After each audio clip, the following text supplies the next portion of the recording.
Dead to the Last Drop, A Killer Coffee Mystery, Book 8. Written by Tanya Kappas. Narrated by Christina Sagnameni. 1. I liked nothing better than the smell of freshly made coffees that brewed in the industrial coffee makers. The rich scent of my very own Peruvian roast curled around me like a warm blanket, and Pepper lay at my feet, warming them with his body heat. Who knew how much a sweet schnauzer could warm not only my feet, but my heart? I reached down and patted him on his sleepy head, but he didn't move. The fireplace glowed with an orange flame and heated the bean hive to a perfect temperature for the customers who would arrive when we opened. The coffee makers beeped to let me know when the coffee had been fully brewed, sounding like a wonderful melody. The sound was music to my ears and a signal to get up off the couch and put the breakfast treats in the oven so they'd be hot, fresh, and ready for anyone who needed a little sweet with their morning coffee. Pepper lifted his head to see what I was doing. "I better get those in the oven," I told him. "It's still coming down pretty good out there." The entire front of the bean hive consisted of windows with a long counter-type bar in front of them. Behind the long bar stood stools for the customers who wanted to enjoy their coffee while taking in the magnificent view of Lake Honey Springs, the actual reason why Honey Springs, Kentucky was a tourist town, even in the winter. "So pretty," I said with a sigh, as I looked out at the freshly fallen snow down the pier and across the boardwalk. Then I turned to head back toward the kitchen of my coffee shop. Bunny Bowowski, my only full-time employee, would be here soon. We took turns opening, and today was my day, which I didn't mind. I'd left my husband, Patrick, and our poodle, Sassy, at home and fast asleep, tucked into the warm bed. After I went to Pet Palace, our local no-kill shelter version of the SPCA, Pepper had adopted me as his human, and Sassy and Patrick came along later. That reminded me to keep my ears peeled for Louise Carlton, owner of Pet Palace. She said she had a new cat for me to showcase at the Bean Hive this week. I had gone through a lot of hoops to get the health department to even agree to let me showcase an animal from Pet Palace. Everyone deserved a loving home, and having an animal that needed a home here during the week was a perfect way for people to see how the animal acted and how they might fit together with that animal. I was proud to have been able to help all the animals I'd had in the coffee shop. They were all adopted out and living their best lives. Louise had already told me about the sweet feline, so I was excited to get her into the shop and give her some good loving. It was still a little too early for Louise to show up, but you never knew whether someone was going to be early or not. I certainly didn't want her waiting outside in the snow with the cat. I dragged the coat rack sitting next to the counter and used the rack to prop open the swinging door connected to the coffee shop and the kitchen, just so I could hear if anyone was knocking. The Bean Hive opened at 6 a.m. during the week and a little later on the weekends. There wasn't an exact time I opened, but 6 a.m. was when we got up and moved around. During the winter months, I didn't open on Sundays, but I did come in to order and prepare the food for the upcoming week. We were technically a coffee shop, but I liked to make everyone feel welcome and at home. Coffee was great for that, but a little something for the belly was also good. Each week on the menu, I had a breakfast item outside of the usual donuts, scones, and muffins. I provided something like a quiche or breakfast-type casserole with a little more oomph for the hungrier customers. I offered a light lunch as well. These food items were the exact same for a week, so I made them in bulk on Sunday. The kitchen had a big workstation in the middle where I could mix, stir, add, cut, or do whatever I needed to do to get all the recipes made. Someone might look at it and call it a big kitchen island, but it was where all the magic happened. There was a huge walk-in freezer as well as a big refrigerator. I had several shelving units that held all the dry ingredients and a big pantry that stored many of the bags of coffee beans I'd ordered from all over the world. I liked to roast my own beans and make my own combinations, but the coffee shop had pretty much reached its capacity of what I could roast, and the small roaster was in much need of a bigger upgrade. However, I rented the space from my Aunt Maxine Bloom, and there was no room to expand on the boardwalk where we were located. On my right was the Queen for the Day Spa, and to the left of me was Knickknacks, a little boutique store with a variety of items. Aunt Maxi didn't own those, so expanding was pretty much out of the question because they weren't going anywhere anytime soon. Quickly I put the muffin tins in the oven to get them heated up and ready to put in the glass display counter. Then I grabbed the dry ingredients I needed to make the coffee souffle, which would sell out so fast. Every time I made it, it was a hit. Of course it was amazing. Who didn't like sugar, vanilla, and coffee? 1 envelope unflavored gelatin, sugar, salt, and vanilla, I said to myself, plucking the items off the shelf as I found them. Now for a little brewed coffee. I grabbed the carafe out of the small pot of coffee I kept in the kitchen for me and put it on the workstation with the dry ingredients. Then I went to the refrigerator to grab the milk and eggs. Eggs didn't really need to be refrigerated, but for some reason I refrigerated them. Everything in the coffee shop was prepared with the freshest of ingredients. If I could get it locally, I did. My honey came from the honey farm across the lake from the boardwalk. The vegetables and eggs came from Hill's Orchard, and the coffee beans came from all over the world. "Hi do!" From the coffee shop, I heard the familiar greeting from my Aunt Maxi. "It's me, Maxie," she called out like I didn't recognize her voice. But I knew she did it to let me know she wasn't some random burglar. Aunt Maxi owned the building where my coffee shop was located, and she had a key. She showed up whenever she wanted. "Back here," I hollered back just as I finished pouring the souffle into a serving dish and put it into the chiller to set. I'd already made some earlier this morning, so I took those out of the chiller and was pleased with how they turned out. "Oh, coffee souffle today?" Aunt Maxi walked into the kitchen. She wore a bright red wool coat with big purple buttons. Yes, I couldn't stop from smiling when I saw her. She also wore a pair of snow boots with her polyester brown pants tucked in. She tugged off the purple knit cap that matched the color of her hair. What? She used the tips of her fingers to lift her already high hair in place. "Your hair? I don't think I've ever seen it that purple." I walked over and kissed her. "Honey, it's a new year, new me."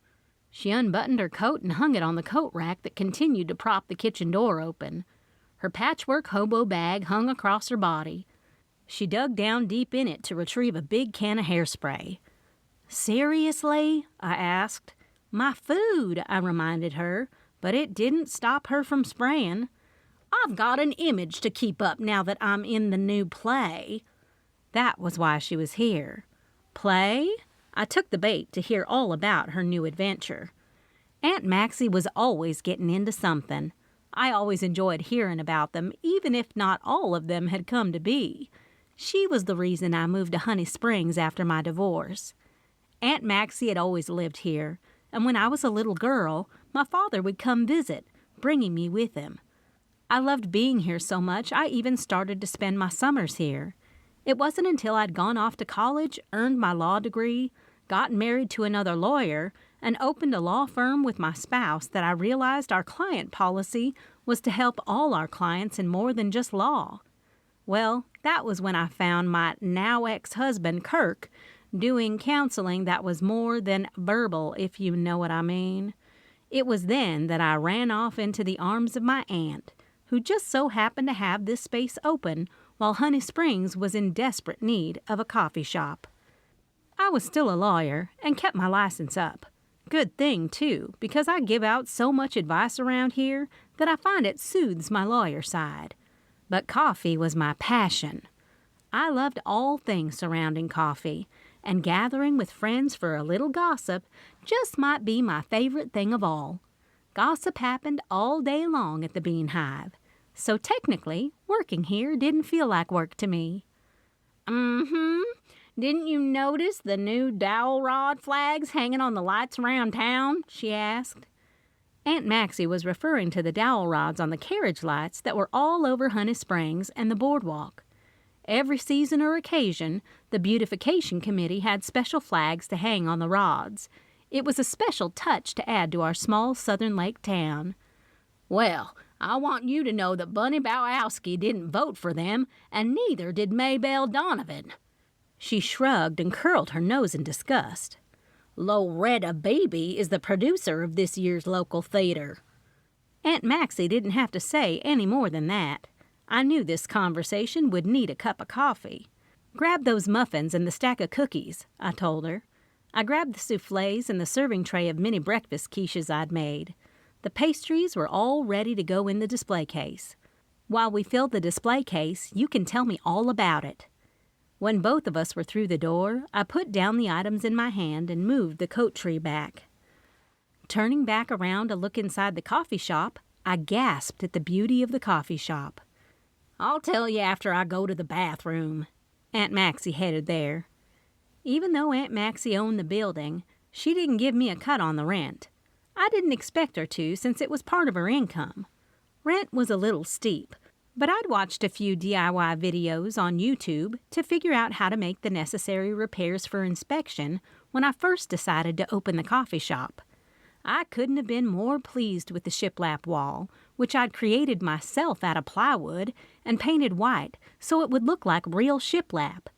Instead of investing in a fancy menu or even menu boards that attached to the wall, I'd bought 4 large chalkboards that hung down from the ceiling over the L-shaped glass countertop.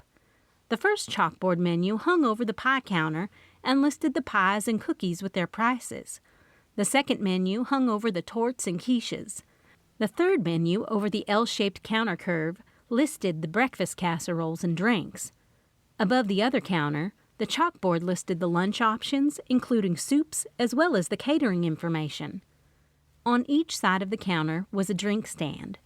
One was a coffee bar with 6 industrial thermoses containing different blends of my specialty coffees, as well as one filled with a decaffeinated blend, even though I never clearly understood the concept of that. But Aunt Maxi made sure I understood some people drank only the unleaded stuff. The coffee bar had everything you needed to take your coffee with you, even an honor system that let you pay and go. The drink bar on the opposite end of the counter was a tea bar. Hot tea, cold tea. There was a nice selection of gourmet teas and loose-leaf teas, along with cold teas. I'd gotten a few antique teapots from the Wild and Whimsy Antique Shop, which happened to be the first shop on the boardwalk. If a customer came in and wanted a pot of hot tea, I could fix it for them, or they could fix their own to their taste. A few cafe tables dotted the inside, as did 2 long window tables that had stools butted up to them on each side of the front door. It was a perfect spot to sit, enjoy the beautiful Lake Honey Springs, and sip on your favorite beverage. It was actually my favorite spot, and today would be a gorgeous view of the frozen lake with all the fresh snow lying on top. "Brr, it's cold." Bunny Bowowski walked through the door, flipping the sign to open. "Me and Floyd enjoyed your souffle so much last night." She loved talking about her new relationship with Floyd. Bunny's little brown coat had great big buttons up the front, and her pillbox hat matched it perfectly. The brown pocketbook hung down from the crease of her arm and swung back and forth as she made her way back to the coffee bar. There she'd grab a coffee before she hung up her coat and put on her apron. "Did you notice the new lamppost flags?" she asked as she waddled back over to the coat tree. Slowly she unbuttoned her coat and hung her purse and her coat on the coat tree. The sound of the water running in the bathroom caught her attention. "What was that?" "Aunt Maxi is here, so maybe you shouldn't talk about the flags," I suggested, since they were probably talking about the same thing, and clearly on opposite sides of whatever it was they spoke of. If it was no big deal to either of them, neither of them would have brought it up. "Good thing she's here. I'm gonna give her a piece of my mind." Bunny brought the mug up to take a sip. "Were you flapping your lips about me?" Aunt Maxi stood, glaring at Bunny with her fists on her hips.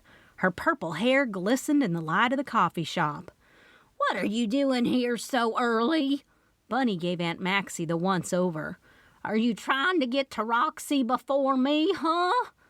"Listen, we're open, and I don't have time for all of this." I looked between the two of them. "Did you not see that snow out there?" Bunny asked. "It took Floyd almost an hour to get me here."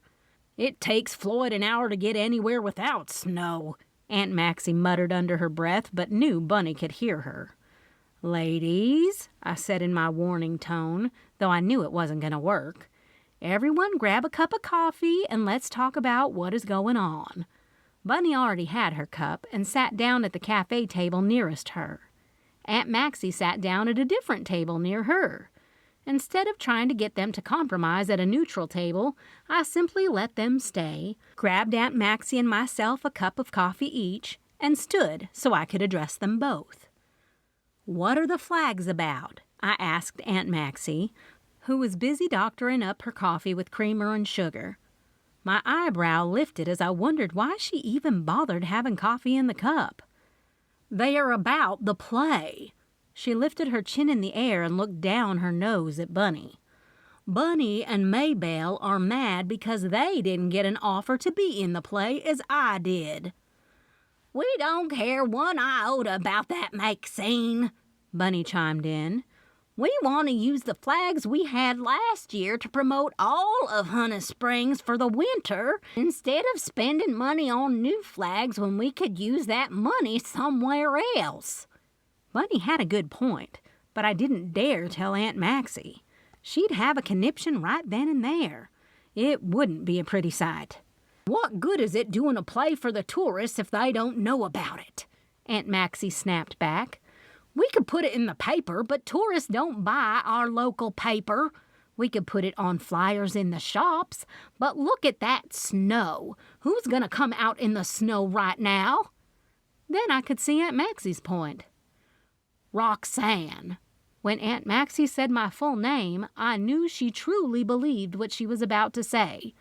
"I'm telling you, when Bunny thought she had a shot at the lead of Vi Beauregard, she was all over using whatever funds to promote it. Even had the boys at the Moose talking about what a good Vi she'd be." "Why," Bunny said with a gasp, "I can't help it if the boys at the Moose like me over you, Maxine Bloom. I guess my niceness trumps your gaudiness." Bunny's eyes drew up and down Aunt Maxi until they fixed right up on Aunt Maxi's purple hair. Aunt Maxi looked like one of those pressure cookers. I could feel her anger curling up from her toes and straight up to her hair. I swear, I thought I saw her hair stand up even more on its own. "Why, Bunny Bowowski!" Aunt Maxi smacked the table so hard that when she got up, it almost tumbled over. "How dare you talk to me like that?" Just as I was about to make sure Aunt Maxi wouldn't leap across her table and try to get Bunny's throat, the bell over the door dinged. "Welcome to the Bean Hive." Bunny's disposition turned on a dime. She planted a big smile on her face and stood up, just as pleased as a peach, which I was sure was because she had gotten the last word in. She and Aunt Maxi knew I wouldn't stand for their bickering while there was a customer. 2. The morning rush came and went, and so did Aunt Maxi's rant. I assumed she got tired of waiting for Bunny to make a comeback at her, so she sat at one of the cafe tables, sipping her coffee and talking to everyone coming in and out of the coffee shop door. That didn't mean she was finished with Bunny. It meant she would be able to get her wits about her and come back for seconds. Bunny knew it, too. Bunny was good at talking to the customers, though she was a tad bit slow on getting them their orders ready. They didn't seem to mind. In fact, I think customers liked Bunny waiting on them. She was sort of the grandmother type that gave advice when you didn't want it. Well-meaning she was, but still, she'd tell a customer they needed to get 2 muffins instead of 1 because they were too skinny. Those types of comments. I'd just gotten finished cleaning up the coffee station when Louise Carlton walked through the door with a cat carrier in her hand and a folder underneath her arm. She looked so well put together, with her silver bob hair nicely curled under. Her bangs were perfectly cut above her brows. She was such a beautiful middle-aged woman. "I can't wait to meet our new friend." My eyes focused on the carrier that was a little too small to hold a dog, and Louise didn't seem to be having any trouble holding it until Pepper came running up to get a good whiff of the new furry friend she had brought. A beautiful cat. Louise lifted the carrier for me to peer inside. The bracelets on her wrists jingled. The big jeweled ring on her finger twinkled under the coffee shop lights. "Hey there!" The poor baby was huddled in the back as far as it could be. The eyes' black pupils were the size of marbles. I slowly blinked a few times, like Louise had taught me to do with the cats when I became a volunteer at the Pet Palace a long time ago. Louise claimed it was a way for the cats to get a hug from you and to tell them you are nice or safe. "What's the story?" I asked Louise. I motioned for her to follow me back to the counter, where I'd display all of the cat's information and Louise's business card to attract potential forever homes for the cat. "A stray. A hunter found her and brought her into Pet Palace. She's been looked over by the vet and given shots and been cleared for adoption." Louise set the carrier on the floor of the coffee shop. While she opened the folder, I made her a cup of coffee she could take with her and slipped a couple of coffee soufflés into a to-go bag. I knew she loved them, and I knew they'd be gone before we turned around. They were already selling like hotcakes. "Morning," Perry Zella said, waving from the front of the coffee shop. A couple of his mystery club members had followed him inside. They had started meeting at the Bean Hive once a month for the past 4 months to discuss different unsolved mysteries and various mystery books they were reading. I really enjoyed having them there because they loved to question me about the legality of everything, since I was a lawyer by trade and a coffee shop owner by heart. "Good morning. I'll bring y'all a carafe in a second." I placed Louise's to-go items on the counter in exchange for the paperwork. "What is the cat's name?" I asked Louise. "There is no name." She frowned. I could tell her heart was hurting as much as mine at the thought that this little baby had been outside in the woods, cold, hungry, and probably scared. "Why don't you name her?" Louise's eyes lit up at her idea. "She's brown and tan." I couldn't help but notice she was probably a mix of different breeds, because she didn't resemble any sort of breed I'd ever seen. "What about Mocha?" "Perfect!" Louise clapped her hands together and bent down. "Now, Mocha, you be a very good girl, and Pepper will love you so much," Louise told Mocha, while I turned the coffee pots behind me to start a carafe for Perry and his mystery friends. "I'm sure we will be great." I wiped my hands down my apron and walked around the counter to get Mocha's cage so Louise could leave with peace of mind. "Why don't we put her on the cat tree and see how she does?" It wasn't really a question. Patrick had built a cat tree for the cats because when Sassy was around, she knew no boundaries with other animals and wanted to play with them all. So his solution was to make a nice, tall cat tree that let them hide from Sassy. It worked pretty well, too. Since Sassy isn't here yet, I picked up Mocha's cage. "I'll let you know how she adjusts," I said to Louise, and walked her toward the door on my way to the cat tree. Louise had stopped to talk to Aunt Maxi on the way out. I heard Aunt Maxi telling Louise how Loretta Bebe had given her the lead part in the winter theater production put on by the community theater. Bunny let out a few huffs from across the room, showing her disapproval of how Aunt Maxi's already inflated ego had gotten bigger. Or at least, that's how I read Bunny's body language. Now, I lifted the cat carrier to the very top of the cat tree shelf and peered in at Mocha. "You are going to be so happy when you realize that you're going to have a magnificent family home here in Honey Springs." I put the cat cage on the top and bent down to open the small door, a little box Patrick had built into the cat tree where I could store various cat toys and treats. I grabbed a couple of the treats and opened the cage door, and I placed the treats right outside of it. "You can come out whenever you want." I gave Mocha a couple of slower blinks and resisted putting my hand into the cage to try to pat her. She still had that scared look, and her pupils appeared to have gotten bigger. "Let's go, Pepper. You need to give her time." Pepper was so good. He acted like he understood exactly what I was saying, and we headed back to the counter to get Perry's coffee for the group. Pepper followed me all over the coffee shop, but I noticed him stopping a few times to look at the cat tree in anticipation of running over and doing his usual greeting of smelling, sniffing, and licking. He might be surprised and get a claw. "What are y'all discussing this week?" I asked Perry and set down the tray of mugs along with the sugars, creamers, and honey for the guests to use as they pleased. "It's been quiet in the Kentucky mystery scene, and it's pretty slow right now after the holiday, but we are sure it's going to pick up sometime soon. So we're having a little coffee and company this fine snowy morning." Perry smiled. The lines around his eyes deepened. His gray brows matched his short gray hair. "Maxine," his smile grew bigger when he said her name, "couldn't help but overhear you got the lead in the town theater production. Congratulations." Aunt Maxi did something I'd never heard her do before. A giggle.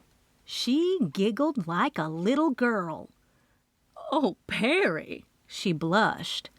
I looked at her with wide eyes and tried to wrap my head around the fact that I was standing there, living and breathing, watching her flirt with Perry Zella. I honestly can't believe it. When Loretta called me to ask me to go through the formalities of auditioning, but knew I was going to get the part, I was so honored. Aunt Maxi had put a hand on Perry's shoulder as she stood next to him. "Well, I don't know anyone who could play a better dramatical part than you, Maxine Bloom." Perry Zella actually winked at Aunt Maxi while he patted her hand. "Oh, Perry, you sure do know how to make a girl blush."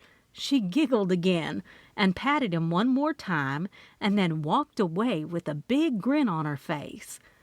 "And what was that?" I asked her and looked under my brows toward Perry and his friends. "She was making a fool of herself, that's what that was," Bunny said in a sarcastic tone and pointed at Aunt Maxi. "You ought to be ashamed of yourself, teasing Perry like that. He's a new widower and—" "New widower my foot. Carolyn has been dead for over 2 years now." Aunt Maxi gave Bunny the side-eye. "He's just ripe for the picking." She sighed. "And I'm going to ask him to come see me at the play." "Of course you are," Bunny snarled before she put a big fake smile on her face. "How can I help you today?" she asked the 2 women who walked up to the counter. "Yes, I'm looking for Loretta Bebe. I'm to have met her here about 10 minutes ago." The older woman of the 2 wore a long fur coat that looked real and long beige leather gloves that appeared to go all the way to her elbows. She picked at the tips of each finger, then pulled the gloves off her hands before smacking them into the hands of the younger-looking woman. "This is Gretchen Cannon." The young girl acted as though we knew who Gretchen Cannon was. The girl wore a simple black puff jacket, her hair pulled back into a ponytail, and glasses that were too big for her face. Gretchen Cannon had short, flaming red hair, an orange coat, and the brightest orange-red lipstick I had ever seen. The wrinkles around her eyes and lips were caked in makeup where she'd tried to cover them. The red-rimmed glasses were so large on her face that they were hard to not stare at. She appeared she was much more of a larger-than-life person than Aunt Maxi, and that was saying something. "Hi, this is Roxanne Bloom, the owner of the coffee shop." Bunny didn't let the 2 women intimidate her. I chuckled on the inside. "We want to know what you'd like to drink." "I don't think you understand." The young girl pulled her shoulders back. "There you are," Loretta Bebe said, drawing her words out in her southern accent. "I'm Loretta Bebe, and you must be the actress Gretchen Cannon sent." She looked between the 2 ladies. Gretchen Cannon." The young girl pointed at Gretchen as though Gretchen couldn't speak for herself. I lifted my coffee mug to take a sip. "Oh dear," Gretchen gasped in some sort of accent that told me she wasn't even from the United States, but it was lovely. Maybe England? Ireland? I wasn't good at placing dialects or tones. Gretchen looked Loretta up and down. "Honey, you've got to stop going to the tanning bed." I tried. I really tried to stop myself from laughing at Gretchen's observation of Loretta, but I couldn't. I exploded. The coffee sprang out of my mouth and watered Gretchen's face like a sprinkler. "My stars!" Loretta gasped. "Get me a towel!" Bunny sprang into action and got them a towel, while I profusely apologized for my actions. Gretchen tried to bat Bunny's hand away because Bunny was going to town so hard I was afraid she would wipe Gretchen's skin off. "Oh my!" Bunny gasped and looked down as a set of Gretchen's false lashes fell on the ground like a limp spider. "Oh!" Loretta whimpered and wrung her hands. "Here!" Aunt Maxi chimed in and ripped the towel from Bunny. "I'm sorry. They are babbling buffoons. I'm Maxine Bloom." Aunt Maxi gingerly patted Gretchen's face with the towel before she handed it to the young woman with Gretchen. "I'm Gretchen Cannon, the star of the local play." The woman's voice dripped with pride.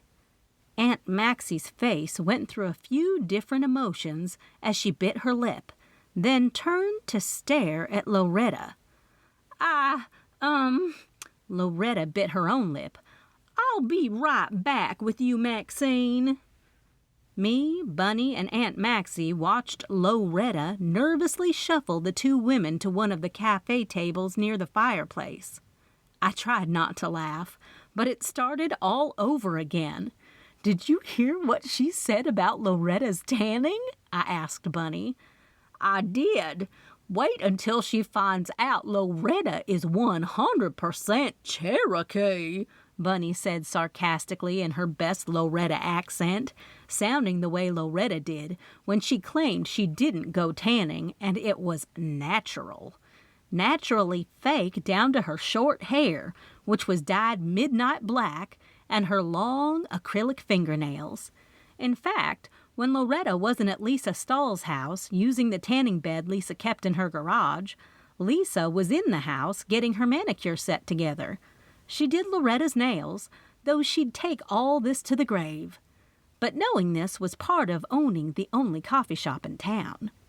People gossiped. I loved to joke that the gossip at the coffee shop was as hot as the coffee.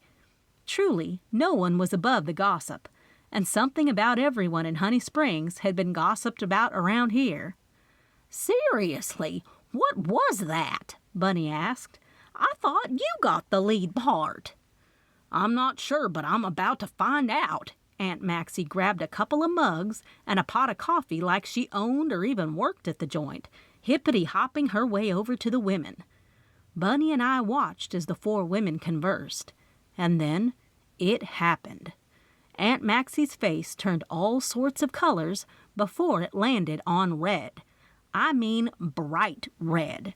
And all the way down to her neck, which I knew had fallen on her chest and eventually making it to her hands where it'd leave blotches. "She's gonna blow," I warned Bunny, right before Aunt Maxi started to let out a giant-size hissy fit.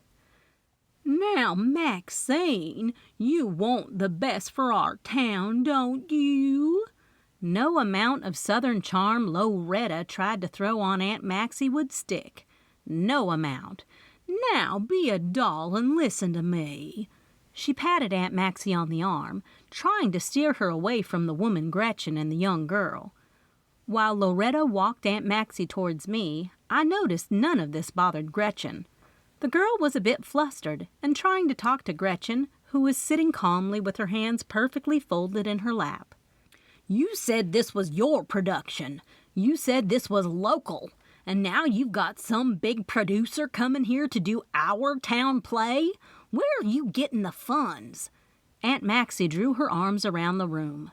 "Look around, Loretta. It's winter, and we have very few tourists this time of year." "You aren't listening, Maxine Bloom."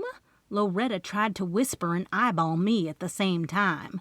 I shrugged and let her deal with the mess she'd created. "You're still in the play, but don't you want to be a big star?" Loretta's dark brows rose dramatically, as did the southern tone in her voice, making it appear as if what she was saying was more important than the actual demotion. "I've called in a big favor from Alan Bogart." "Who the dag-burn is Alan Bogart?" Aunt Maxi questioned, crossing her arms. This little exchange was particularly interesting to me. First off, Aunt Maxi didn't shut down or fall for Loretta's obvious attempt to get her to not throw the giant hissy-sized fit and see things clearly. Secondly, someone owed Loretta a favor. Now that alone was something extraordinary. Loretta never let a favor go owed for any long period of time since I'd known her. Trust me when I said that Loretta had a lot of pull in Honey Springs, though we didn't let her know that directly. Oh, she knew it. She had the big head to prove it, but we'd never let her know we knew it. Regardless, it was all sorts of turned upside down to hear just exactly the favor this Alan Bogart owed her, and who he was to our little local theater play. "Why, Maxine Bloom," Loretta gushed, "a sophisticated woman like yourself doesn't know who Alan Bogart is?" The syllables in her words dragged out. "Well, I know the name, but I'm so riled up I can't place it right now." Oh my, Aunt Maxi was so good at trying to lie her way through not accepting that she had no idea who this Alan Bogart was, and her idea was to blame it on being Southern, something she was really good at. "Of course," Loretta said in a pinched tone. A few beads of sweat formed on her upper lip. Loretta was a jumble of nerves inside, but would never let it show on the outside.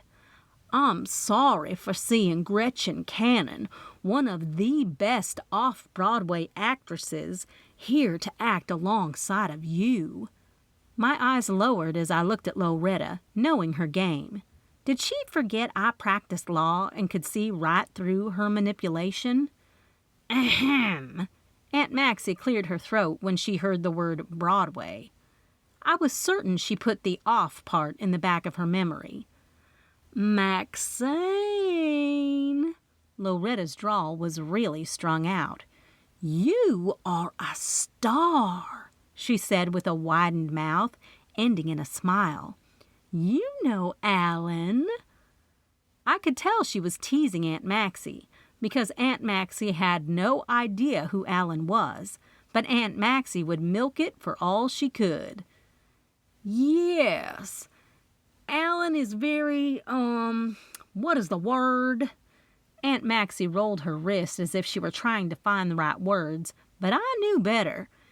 It was her way of getting Loretta to finish the sentence without appearing she had no idea what Loretta was talking about. "Motivated to make the best play possible since he is a famous producer." Loretta's words caused Aunt Maxi to stiffen up. Aunt Maxi drew her shoulders back and chin up, cocking her right brow. "Yes, that's the word, motivated." Aunt Maxi's gaze drifted ever so slightly to Gretchen Cannon. "I guess I could share the stage with Gretchen." "You are so professional." Loretta let out a deep, gratified sigh. The stress of Aunt Maxi had made Loretta sweat a little, which made her makeup slide off a smidgen and expose the white lines she desperately tried to cover that were created by the tanning goggles. Loretta gave one last nervous smile before she turned and headed back to Gretchen and the young woman. "She's on Broadway. Think of it." Aunt Maxi drew her hands in front of her like she saw her name on the marquee underneath the Broadway lights. "Maxine Bloom, starring in the lead with Gretchen." She snapped her fingers. "Cannon," I helped her recall the actress's last name. "Yes, with Gretchen Cannon as a supporting actress." Aunt Maxi's face softened as she looked out to the horizon. "I've got to make sure it says that at the theater." she commented, as though visualizing exactly how the chalkboard outside of the local theater would look as well. 3. I'd like to say Aunt Maxi had continued with her dignified Southern attitude, but the longer she sat at the counter and watched Loretta Bebe cater to Gretchen Cannon, the more her face twisted and turned like she'd been sucking on a dill pickle. It wasn't until a peculiar-looking fellow walked into the shop that I saw Aunt Maxi's attitude shift from angry to curious. "Who's that?" she muttered, watching his every move. "He looks like those artsy people. Another one of Loretta's twists." I ignored her and greeted the gentleman when he walked up. "Good morning," I smiled. "Can I help you?" He had on one of those go-to-hell hats, or at least that's what we called them in the South, the kind that almost lay flat on the head with a little bill out in the front. I think I'd seen actors from Ireland wear them. He wore a nice brown canvas coat with shiny brown buttons and a corduroy collar. Yeah, he was too busy scanning the chalkboard menus above his head to notice me checking out his shoes. Penny loafers, shiny as the buttons on his coat. "Get the chocolate souffle." Aunt Maxi took it as her in to get into the conversation with the man. "Roxy's special roast, too. She has a small roaster in the back. She gets a big old bag of beans imported right from the grower. I don't mean any beans, high-dollar ones." "Is that right?" The man smiled, his eyes dancing. The amusement of Aunt Maxi intrigued him. "You look like someone I ought to introduce myself to." "I guess you ought to," Aunt Maxi mocked, "if you want to know anything around Honey Springs, because I know you ain't from here." He laughed as Aunt Maxi kept on flapping her jaws. "I'm Maxine Bloom, and there is my niece Roxanne Bloom." She pointed at me. "Now, she was a lawyer, but she's making coffee like I told you, and she's married." Aunt Maxi rolled her eyes. "Get him a cup of coffee," she instructed me when I started to interrupt her about telling strangers my life. His eyes shifted to me, and we both smiled. "She should take her husband's last name, but she did that once, and, well, she ain't married to him no more." I heard her telling my life story as I got him a cup of coffee.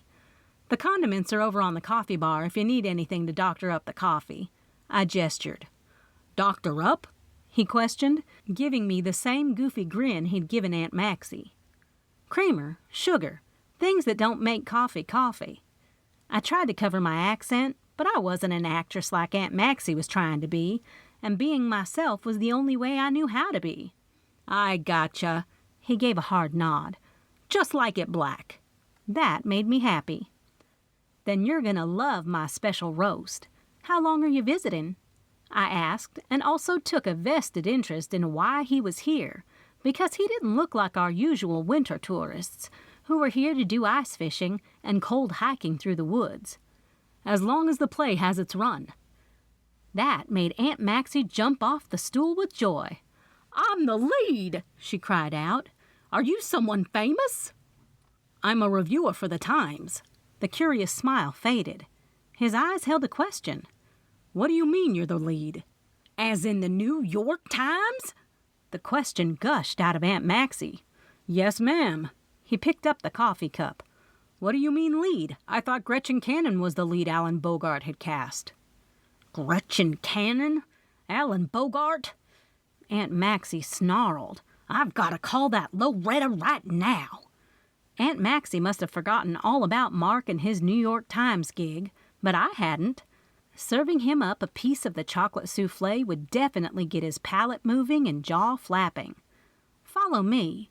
I moved around the counter and took him straight over to the table next to Perry Zella and his group of Mystery Club folks. "Perry, this is Mark Redding. He's here for the Times." I'd totally realized I never knew what he did, but I assumed he was here to do a piece on Honey Springs. "I'm a theater reviewer and have covered many plays by Alan Bogart." He had a funny look on his face, one that told me he wasn't a big fan of Alan's. "I'm curious to see this small-town play when Alan is used to a little bigger." "Oh, I know." I shrugged, given a little bit of the gossip I'd heard earlier. "He owes Loretta Bebe a favor." Perry laughed, as did the rest of his group. Oh boy, he must have really had Loretta do something to owe her a favor. Perry's brows lifted. Trust me when I say Alan Bogart doesn't do favors for just anyone, so I must meet Loretta Bebe. Mark sat down. Let me introduce you to the rest of my mystery club. Perry did exactly what I had planned when I picked the spot for Mark to sit. He'd taken Mark into the fold of the warm hospitality Honey Springs had to offer, now more important than ever. Loretta wasn't the most welcoming citizen we had, but Perry and his friends would intrigue Mark. He does play reviews for the New York Times, I told Bunny Bowowski when she moseyed up to me to get the particulars on him. New York Times? She drew her hand up to her chest. That seems big time, especially for our small theater. Mm-hmm. I plated his souffle and handed it to her. You can find out all about it. I've got to get the lunch item started. Leave it up to Bunny to sit down with Mark, where I knew she would pump him for all the information that would keep us in gossip until the end of the play's run, which I believed was 2 weeks. Or did I read that wrong in the Honey Springs newspaper? Either way, there was a story behind Loretta and this producer that I couldn't put in the back of my head. Quickly, I rushed through the coffee shop to clean up any dishes lying around, fluff the pillows on the couch, stoke the fire, and check on Mocha. Her head was out of the cage, but her body was half in. Pepper was still in the bed near the register, where he took his morning nap. It was almost time for me to take him out to go potty and for our morning walk, so I made sure the tea and coffee stations were cleaned up and stocked before I took my apron off and slipped on my coat. Pepper hopped to his feet when he heard me take the leash off the coat tree. He waited patiently while I put on his little coat and harness. We will be right back to start lunch, I told Bunny on my way past her. She was too busy talking, so she simply waved her hand in the air to let me know she heard me. The boardwalk held fond memories for me, since I used to spend my summers here with my Aunt Maxi. Pepper loved heading down the boardwalk and greeted people as he went. He knew he had to get to the grassy area in order to do his business. All the shops were locally owned and pretty much boutique style. Wild and Whimsy was the first shop on the boardwalk. It was an eclectic shop of antiques and repurposed furniture. Beverly and Dan Teagarden were the owners. Their 2 grown children, Savannah and Melanie, helped them run it. Instead of installing a regular shingled roof, Dan had paid extra to put on a rusty tin roof to go with the store's theme. They'd kept the awning a red color, but without the name. The Wild and Whimsy sign dangled down from the awning. Honeycomb Salon and Spa was located next, and it was a fancy salon for Honey Springs.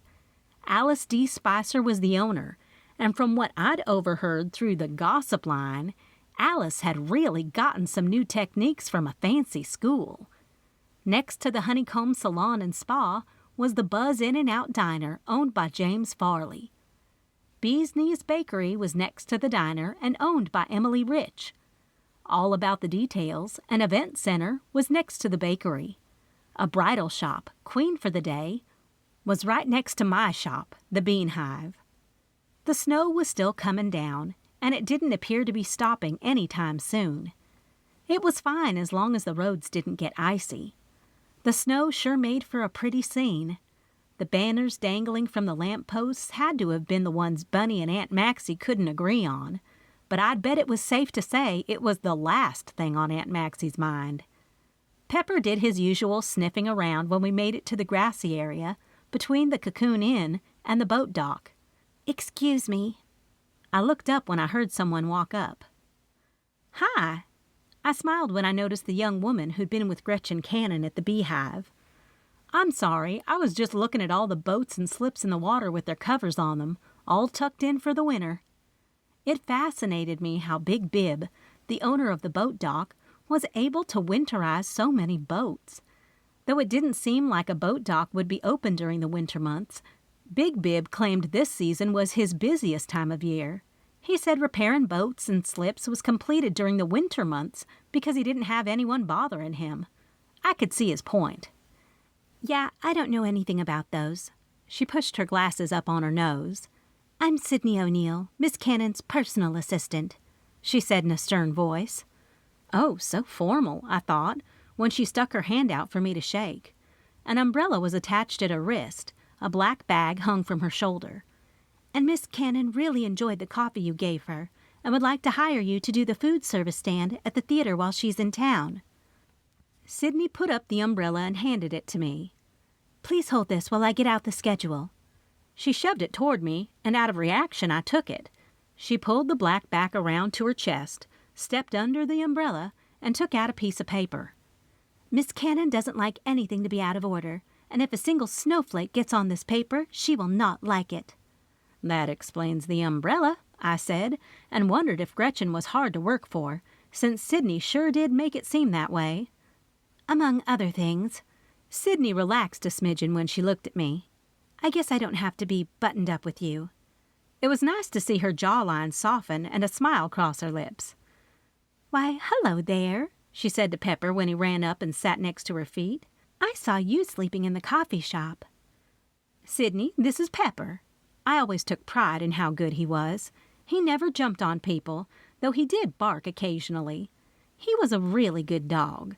He is my constant companion. Gretchen is my constant companion, she said in a sarcastic tone. Or maybe I'm hers. Sydney, I think you just made a joke. I laughed and she smiled. If you do decide to take the job to supply the coffee, I do have to warn you because you seem so nice. Her brows pinched. She is very particular on how she likes things run, and coffee is one of those things. She handed me a piece of paper. I'm flattered she's asking for it. I wondered how hard it could be, and then looked at the paper. Oh dear. She wants me to be there early, and a hot cup be brought to her dressing room. I bit my lip. I don't think there are dressing rooms in the local theater. I tried to think back to the last time I was in there and really couldn't recall. That's an issue. She took a pen from her bag and a notebook. Call Loretta about the dressing room. She talked and wrote the reminder. Still, if there's no dressing room, I'm more than happy to supply the coffee, but not sure if I can be there every day to hand her a hot cup. I didn't bother going into details on how I opened up, took the coffee to the cocoon, then returned to the coffee shop to work the morning shift with Bunny. I'm more than happy to give her a personal carafe for her room that'll keep warm all day even. I guess that'll be fine. She's just so used to getting what she wants. She pointed at another paragraph on the paper. She'd like you to also bring over the maple pecan breakfast ring daily to have it with the coffee. Maple pecan? My mind drifted to what on earth we had in the glass counter that made her think it was a breakfast ring. She stopped at the Bee's Knees Bakery on our way to check in at the Cocoon Hotel. That was where she had gotten it. She pointed at the paragraph underneath the demand for the breakfast ring. It states here that you are to bring it with you daily. I'll have to check with Emily Rich on that. When I saw her frown, I knew she was confused. Emily is the owner of the bakery, and she'd have to agree to make one of these daily for Gretchen. Miss Cannon, she corrected me. She doesn't really like people she's not friends with calling her by her given name. I think I'll stick with calling her Gretchen if she wants my coffee. I wasn't going to bow down to some lady who appeared to be more washed up in her career than thriving. That's fine between me and you, but you've been forewarned if she bites you. Sydney seemed a tad bit frightened at the fact. I'm a big girl, I can take it, or I can take my coffee back. It wasn't a threat, it was a fact. I wasn't about to let Gretchen bully me. In fact, I was a lawyer, and let me give you some free advice. If you don't like working for her, there are several more people out there who are nice and kind. I like working for her just fine. The buttoned-up Sydney O'Neill was back. So if you agree to bringing the coffee in the carafe, please sign this paragraph so I have something to take back to her. Then please let me know what Emily Rich has to say about the maple pecan breakfast roll. I signed the paper, and then she pulled a card from the pocket of her jacket and handed it to me. Can I ask you one thing? I waited until I knew I had her attention. I handed her the umbrella back once the paper was safely back in her bag. Lord forbid the young girl get a tongue lashing from the old lady. Exactly how did Gretchen Cannon get the role in the play? Alan Bogart. She owed him a favor, and here we are. Gosh, I snorted. Seems like everyone is collecting on favors. Huh? She asked. Nothing. I tugged on Pepper's leash for him to stand. Pepper and I have to get back to the coffee shop. Business never stops. Thank you, Roxanne. Sydney tried to seem personal, but it didn't appear to come naturally to her. Maybe it was too many years of putting up with someone as bossy as Gretchen Cannon. You're welcome. I almost told her to call me Roxy, but I only let my friends call me that, so I just let it be. Besides, I couldn't wait to stop at the Bee's Knees Bakery to taste this maple pecan breakfast ring. My mouth was already watering. Good morning, Emily Rich said in greeting when I walked into the bakery. Emily, I gushed and dropped Pepper's leash. After she noticed he was with me, she grabbed one of the organic bakery treats she made for her fur customers and bent down to give it to Pepper. I've got to try this maple pecan breakfast ring. Roxy, you'll never believe it. She stood up and handed me a treat that I knew she meant for me to take to Sassy. I made it by accident when I realized I'd forgotten to put the raisins in the raisin loaf. So I slapped on some maple glaze, and it's the best-selling thing I've ever made. I can't wait to try it. I looked over her shoulder to try to see the breakfast ring. I'm out, she shrugged. When it slows down this afternoon, I'll make several more and maybe into the night. You're gonna have to if you want to fulfill Gretchen Cannon's wishes, I snorted. The actress lady with all the orange on? Emily asked. Really, she shouldn't be wearing such a bright color. It ages her even more. Emily cracked me up. At times she seemed so adult, and others still the young, freshly turned 20-year-old she was. Emily had worked for me in high school and used the kitchen to perfect her pastries. She tried to go to college to please her parents, but didn't have the passion. It took a lot of coaxing on my end and talking to her parents to let them realize Emily had a dream that was very much in her grasp. They ended up embracing their daughter's dream and let her fly off into the world, where she went overseas to pastry school and became a pastry chef. She ended up buying Odd Ink Tattoo Parlor on the boardwalk after it became available and opened Bee's Knees, making it very successful. I was glad, too, because it allowed me to cut back on making pastries to go with my coffee. She loves your maple pecan breakfast ring. I watched Emily rush around the bakery. She'd like to have you bake her a fresh one daily while the play is in its run, and I'm more than happy to take it to the theater for you, because I'm going to take the contract to provide the coffee every morning. I laughed. You wouldn't believe the demands she wanted, but I made sure we didn't have to deal with the drama. Yes, orange is not good. She sighed and grabbed some papers off the counter. Then she shuffled them together in a pile. Right, I said in a bland tone when I realized she'd not heard a word I'd said. She stopped and looked at me. She put the papers on the counter and held them down with her hand as if they were going to blow away. I'm sorry, I'm not with it today. Her face softened as she smiled. Can you repeat that? I was just saying the actress would like to order one of your maple pecan breakfast rings while she's in town, and I'll take it every morning along with the coffee, I said. Emily's response really caught me off guard. Usually, Emily would be really happy to have a client, and she loved making the daily goodies for the Cocoon Hotel's hospitality room, where all the guests could hang out and grab snacks. The Bean Hive provided a lot of coffee contracts to area businesses, and I always tried to bring Emily's bakery in on the deals if I could. The bell over the bakery door dinged. We turned around. Pepper was so good that he stayed next to me even when the man smiled at him. Pepper knew eye contact and a smile as a visual cue to show off and get some pats out of it. Dwayne, you're early. Emily looked from me to the man, who looked very professional in his winter overcoat, black hat, and briefcase. Business is never early. Hearing his words and seeing his eyes roaming around the shop made me pause. It looks like the place has good bones. Roxy, I'd love to provide whatever the actress needs. You said something about you taking it? Emily was trying to distract my attention away from this Dwayne feller by talking fast and walking Pepper and me to the door. Yes, I was going to finish my sentence, but she took a fur treat from her apron pocket and put it in Pepper's mouth. I'll have it ready for you in the morning.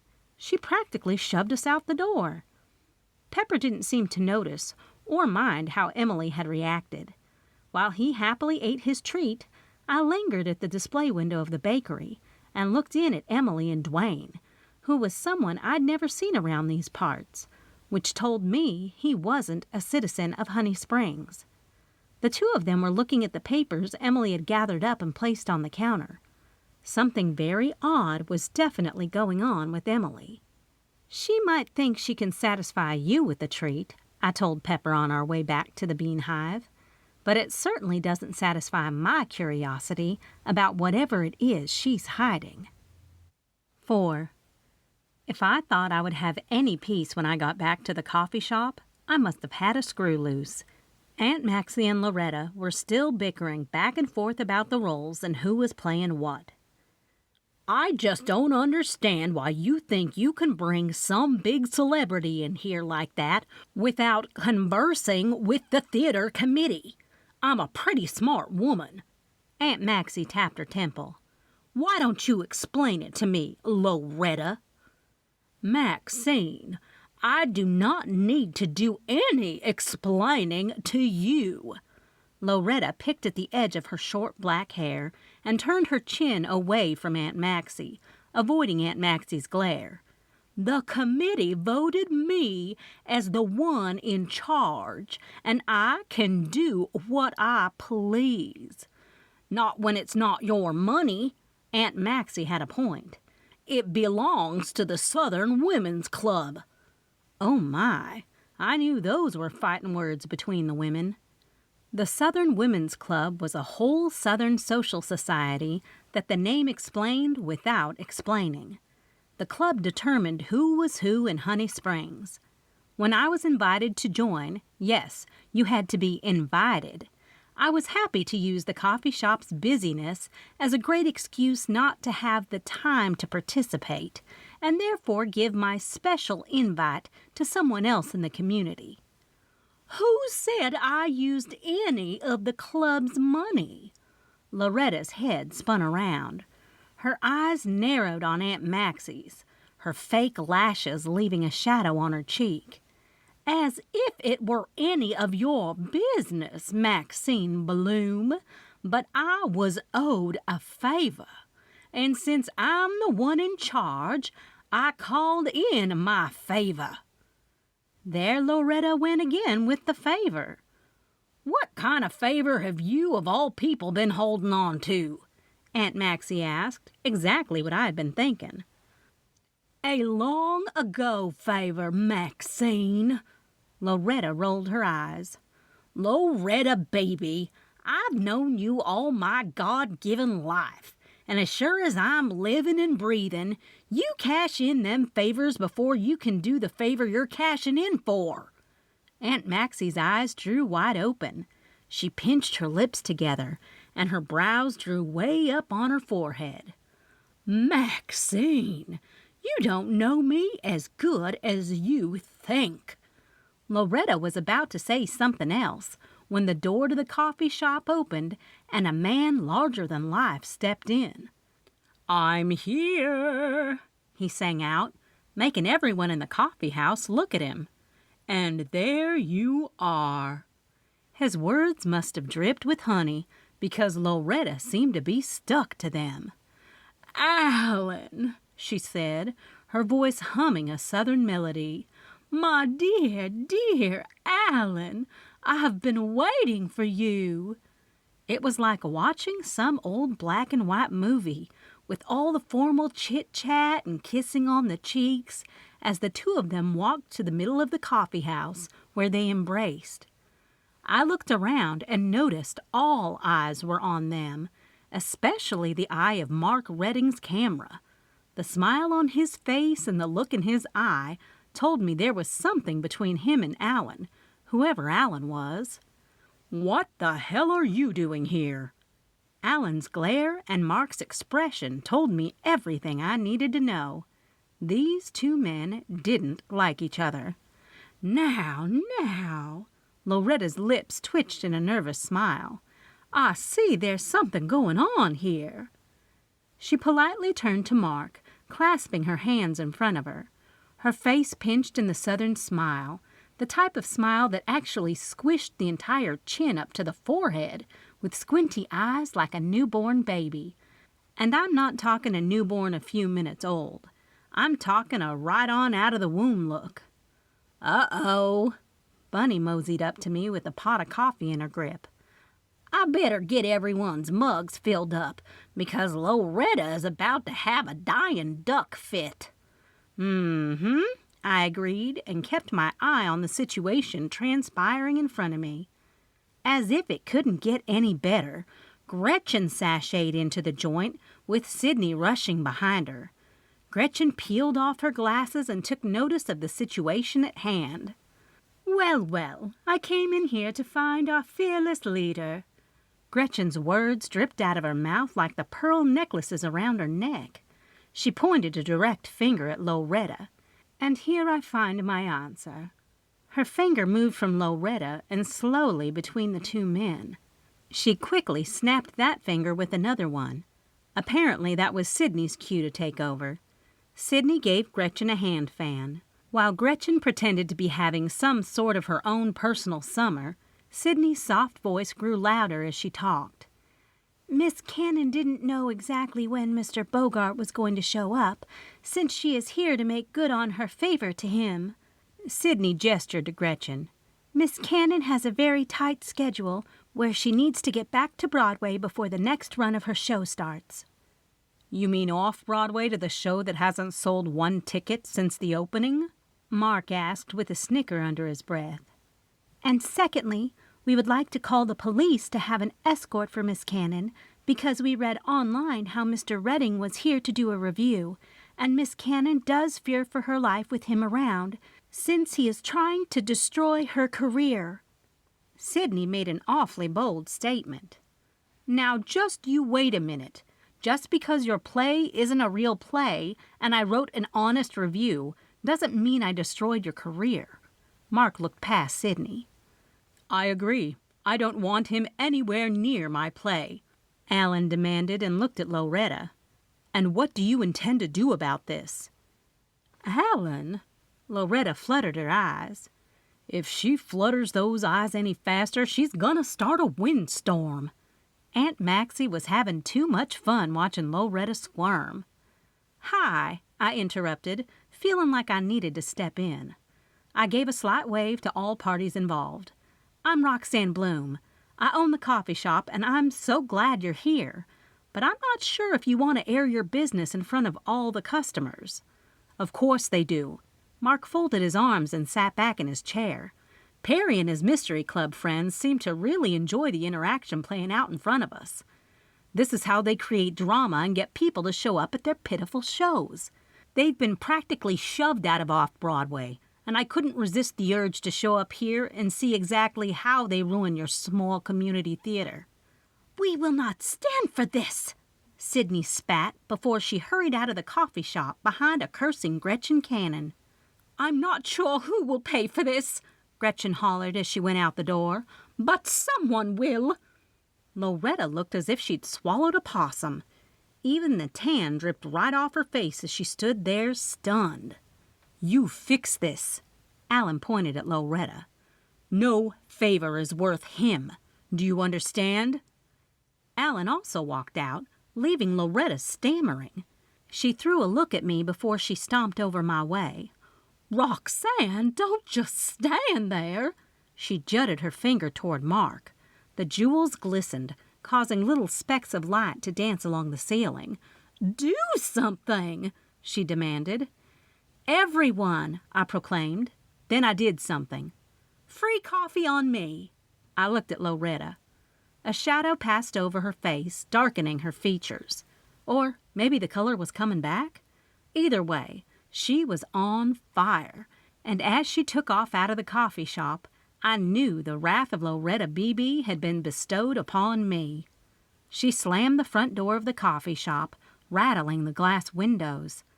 I turned on my heels to head back to the counter, where Aunt Maxi and Bunny were huddled together. The chatter of the coffee shop picked up and made me feel better. "Oh, my dear, this is going to be the talk of the town." Bunny and Maxie had sidled up to each other. "I know. I can't wait to get to the theater tomorrow to get the lowdown." Aunt Maxi, again, was having too much fun. "You two stop that gossiping. If what the reviewer said is true, I don't want them to ruin our local theater with a bad show." The concern was real. Loretta had flaws, but when she did something, she did it with the full intention of making it perfect. "Honey, we ain't gossiping." Aunt Maxi winked at Bunny as she spoke to me. "No, dear." Bunny shook her head. "We are discussing prayer concerns." "Is that what we're calling it nowadays?" I questioned, and grabbed a carafe for each hand. I walked off, letting the two of them beat the situation until it was dead, then pick it up to beat it even more, to make sure it was dead. 5. I'd never seen the likes. It always amazed me how gossip spread around Honey Springs like melted butter on a hot biscuit. Before I could even get people's free coffee for them, the phone was already ringing off the hook from people trying to figure out what on earth had happened. "You can tell all your customers to get online this afternoon and begin reading my article on my stay here in Honey Springs." Mark Redding seemed awfully happy about what he had in mind for his piece today. I carefully formulated the words in my head as I filled up all the mugs on the table. I'm not so sure if painting a picture of Honey Springs as volatile would show what our town is really about. I shrugged in hopes of getting him to change his mind. "Oh, you and the townfolk will be fine. It's Gretchen Cannon and Alan Bogart who will bring a halt to your town production. Have you read the play?" he asked me. There seemed to be a truly concerned look on his face. "I can tell you haven't." He bent down and opened his briefcase up. He took out a stack of papers and handed them to me. "You read this for yourself. You'll see just how they no longer have what it takes to bring a show, even a small town show, to life. They don't like me because I give an honest review. Any time a big name goes into a small town, we get so many readers. Usually those big names do things to help around the community or give back in some way." He snickered. "When my boss told me they were coming here, together, I knew I had to cover it. The only thing they give back is a hard time. When they are together, there's nothing but trouble that comes out of it." He took a newspaper out of his briefcase. "Here, check out this article I did before I got here. It's all the ways they single-handedly ruined the careers of actors and actresses who thought they had an opportunity in these plays that were either produced by Alan Bogart or Gretchen Cannon starred in." I took the paper from him. "You know," Perry's brows winged up, "there's not much happening in Honey Springs this time of the year. It might be fun to watch all this play out. Maybe our mystery group should focus on the play, since we don't have a reading pick this month." I shook my head and headed back to the counter. The last thing Loretta needed was a handful of people hanging around the theater and putting in their 2 cents or just being nosy. Pepper started to potty dance around my feet when I put the coffee carafe back in its place. "Time to go potty?" I asked Pepper. The tips of his ears perked up and his little tail wiggled back and forth. Perfect timing. I patted him on his head. I untied the apron from around my waist and hung it on the coat tree next to the counter. Then I grabbed Pepper's leash.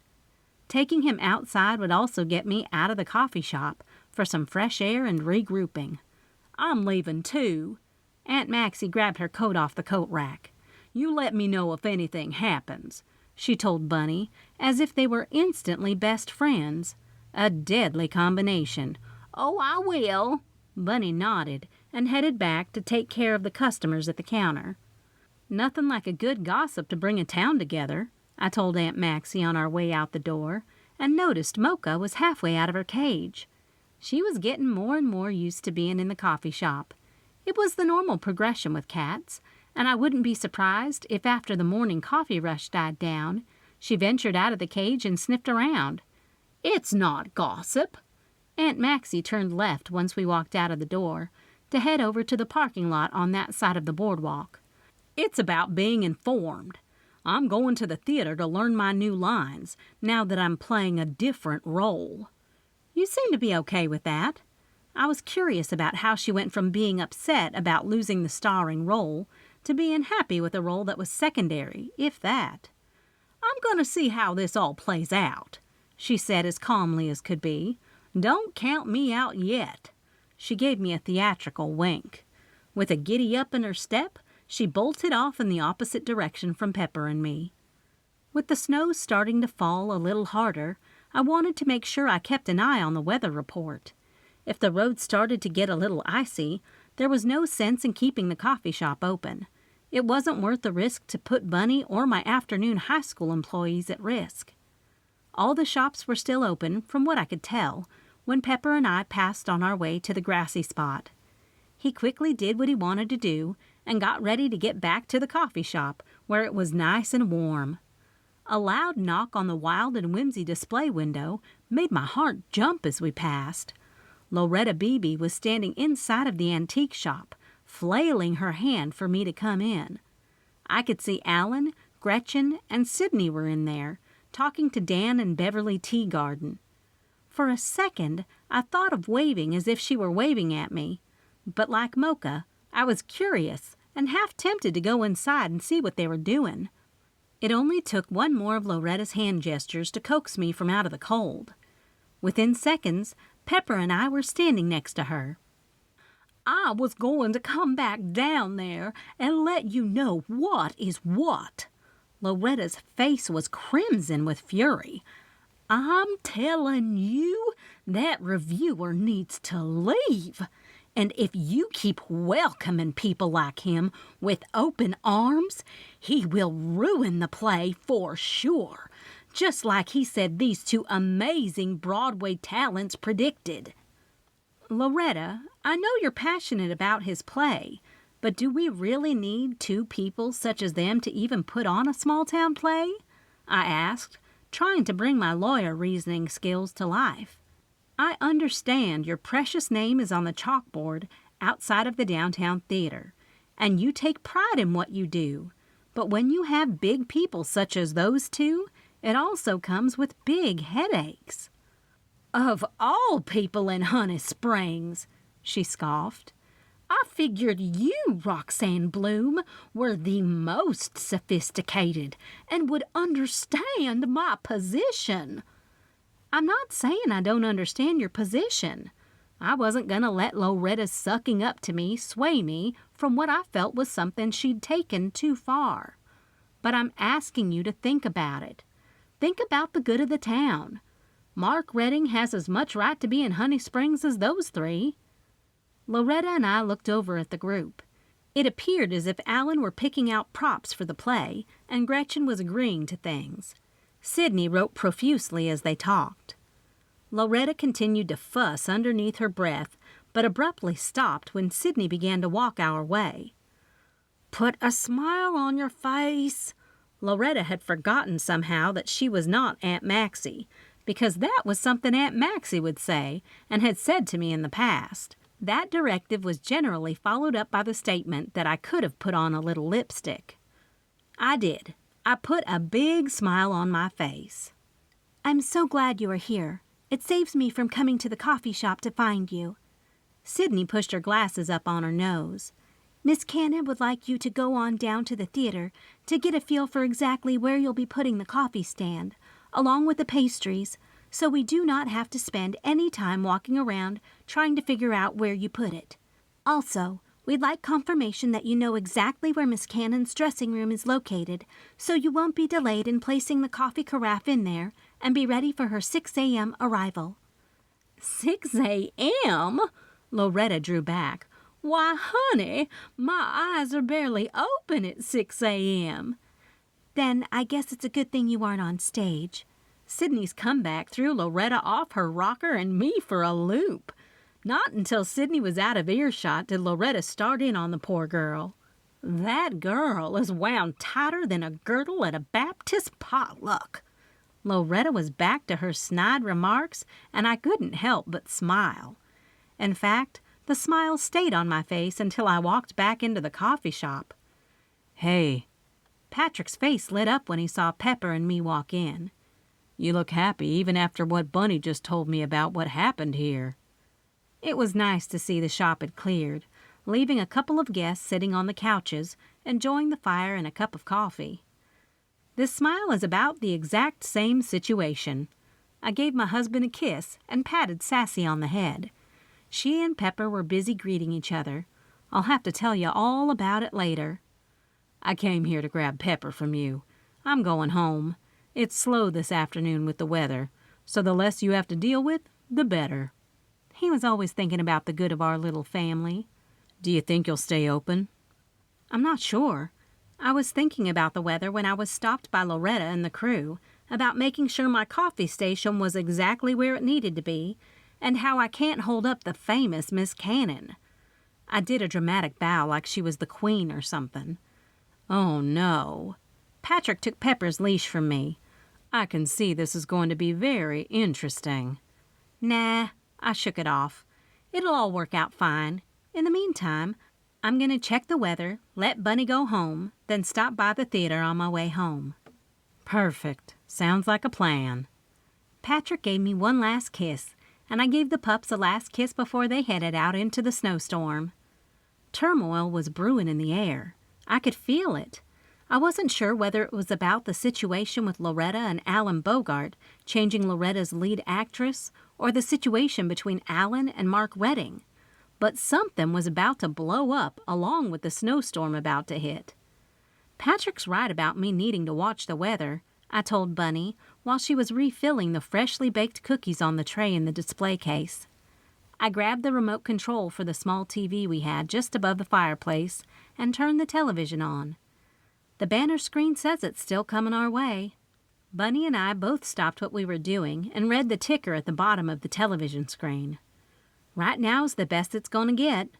I was talking about the weather and noticed the snowflakes were getting bigger and covering more space. The bottom of the television screen said the temperature was in the mid-20s, which was plenty cold for the snow to stick and make things a little messy. "Why don't you go on home?" I suggested to Bunny. "I'll get things buttoned up here and text the afternoon staff to let them know we will be closing early and to not come in." "I don't want to leave you in a lurch. Are you sure?" Bunny asked. "Yes, ma'am, I'm positive. I've got to make some pecan cookies for Loretta, and I'll head over to get a look at the theater before heading home to spend a free evening with my husband and fur babies." "If you're sure." Bunny had already gotten on her pillbox hat and her gloves, but she was just being polite, as we all did. "I'll call you in the morning if things change for tomorrow." I waved her on out, and she didn't hesitate. "It's just me and you, Mocha," I told the sweet feline, who was still huddled in her cage on the very top rung of the cat tree. Something about her was so sweet and endearing. She was definitely shy, and I truly wondered how she got here. I knew that if I kept talking to her like I did the other animals, she'd venture out even more as the week dragged on. "I guess it was a bad week to come here," I talked to her as I propped open the swinging door between the kitchen and coffee shop.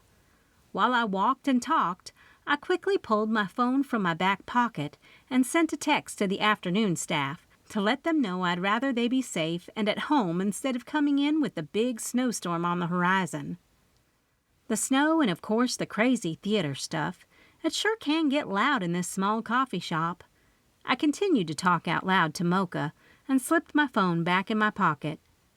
On my way over to the dry ingredient shelf to fetch the pecans I needed to make the pecan ball cookies, I checked out the oven to make sure it was not only on, but also set to the 325-degree temperature needed to bake the cookies to perfection. I emptied out the full glass jar of pecans, which were probably too many, but what was a good pecan cookie if it wasn't full of the nut? "I'm going to use the chopper now." I leaned a little to the right and peered out the swinging door where I could see the cat tree in full view. "Mocha?" I questioned when I noticed she wasn't sticking halfway out of the cage. A squeak of a meow caught my ear. I looked down and saw the sweet feline had made her way into the kitchen and squatted underneath Bunny's stool, which was butted up against the preparation counter. "Hey there!" I greeted her with a smile and blinked my eyes slowly a couple of times to let her know I was friendly. "You aren't going to like this chopping noise." Using my hand, I gathered pecans into a pile before placing the chopping machine over top of the mound. Normally, I'd chop these up with my knife, but I'm being lazy and in a bit of a hurry to beat the storm this afternoon, so cheating with the chopper is what we're doing. I reached underneath the counter and grabbed the chopper off one of the open shelves. After pounding out a few chops, I looked to see whether Mocha had stayed or run off.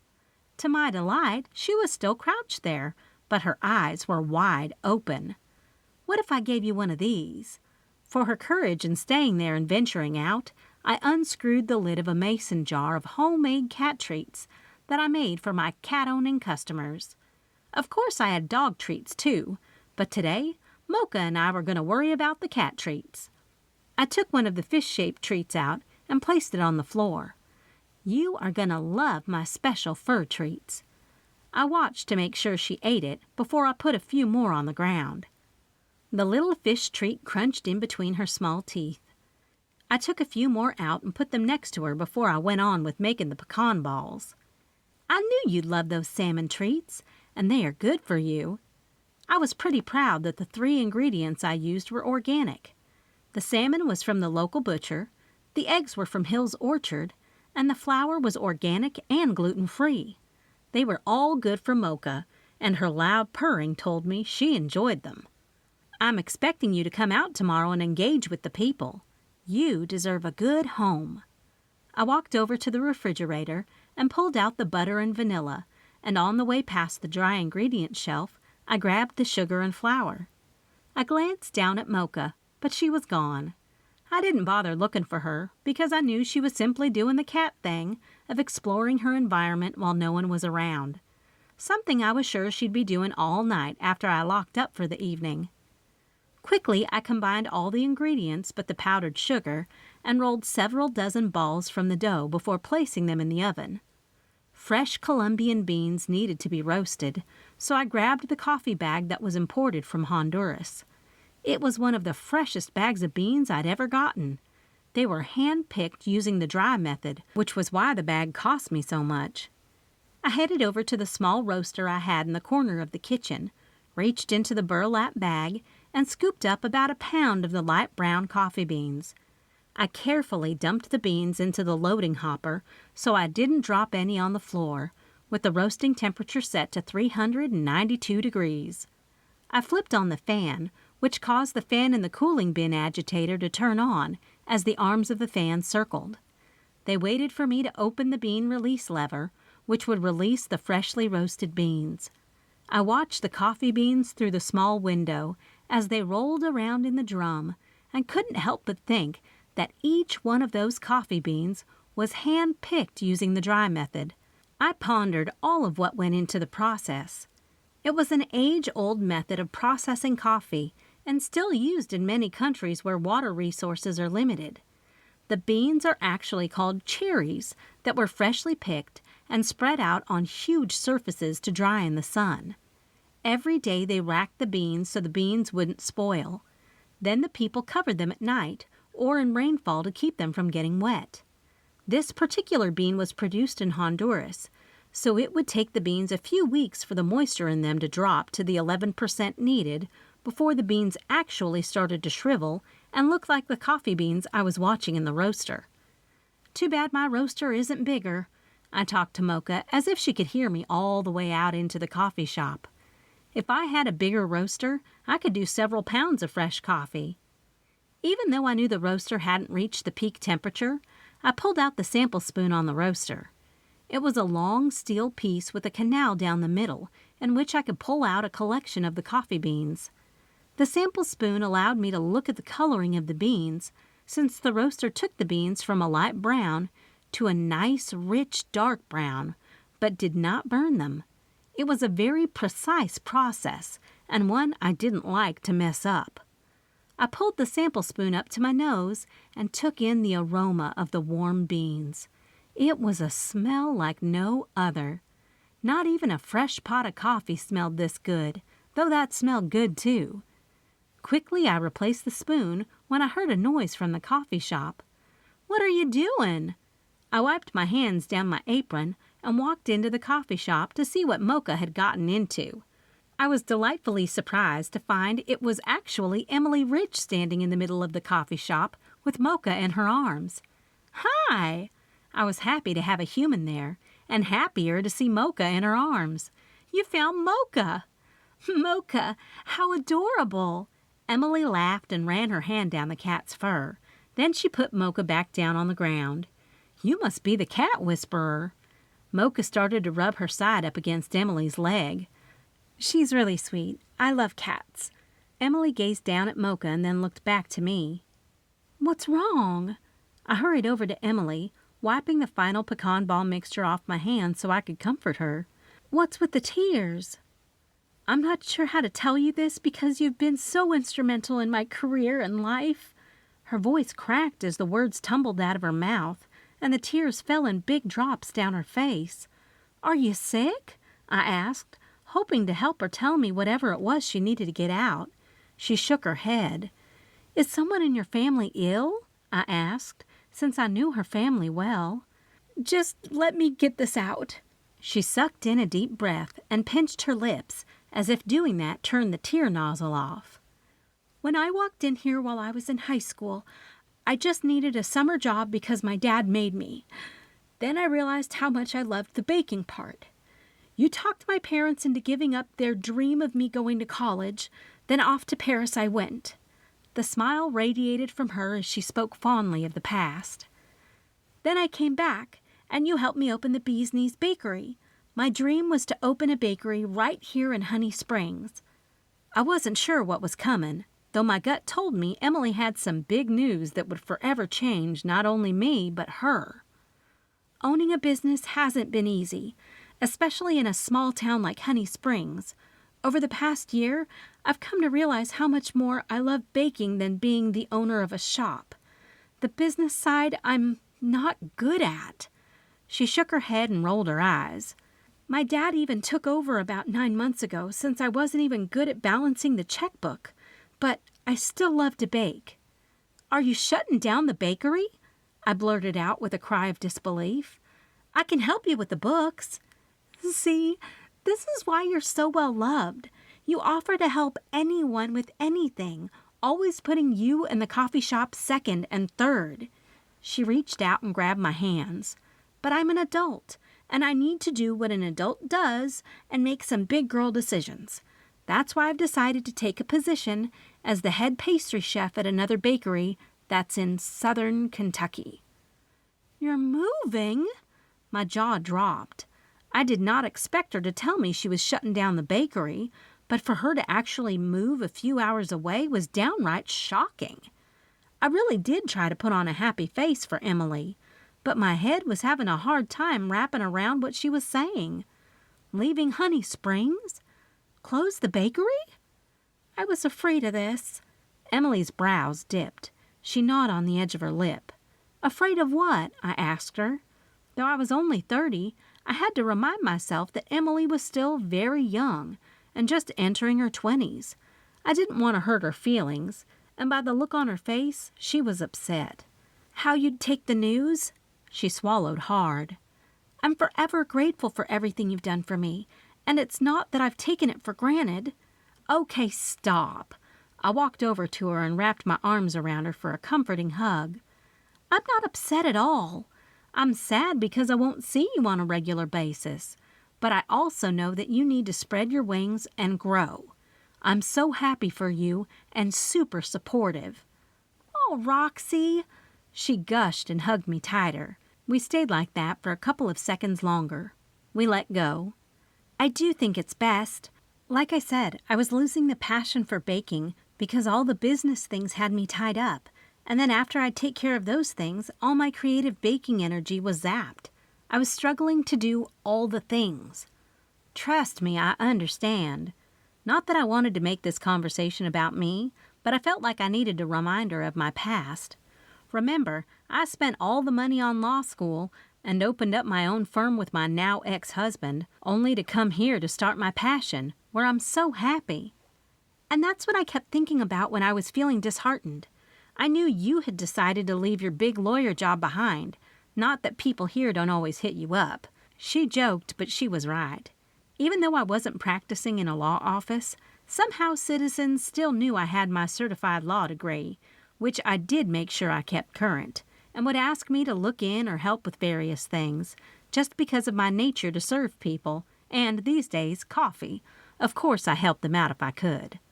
"What are you going to do with the building?" I asked. "I don't know," she shrugged.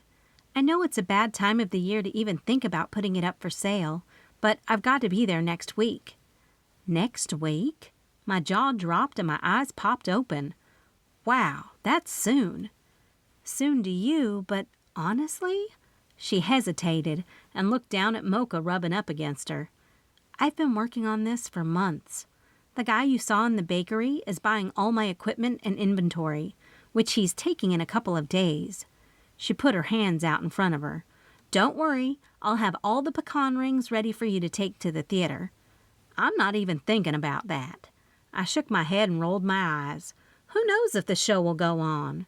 I teased. "They are all about to implode with all the inner fighting, but I appreciate you getting those made." I motioned for her to follow me back to the kitchen. "I'm roasting some beans and don't want 'em to burn," I told her over my shoulder. "I miss watching them spin," she whined on our way into the kitchen. "And I see you still haven't gotten a bigger one." Did I complain that much? I asked her as we both noticed the temperature was about to reach the 392-degree mark. Just like old times, Emily, without me asking, turned the bean release lever just as the temperature was perfect. "My favorite!" she squealed as the dark brown roasted beans fell out of the chute into the cooling tray, allowing the fan blades to circulate the beans while they cooled. "I wish I had more space for a bigger one, but I don't," I told her as we both watched the beans being turned over and over and looked for any white beans. "Found one!" Emily reached in and grabbed the white bean before the blades of the fan swept past and covered it up.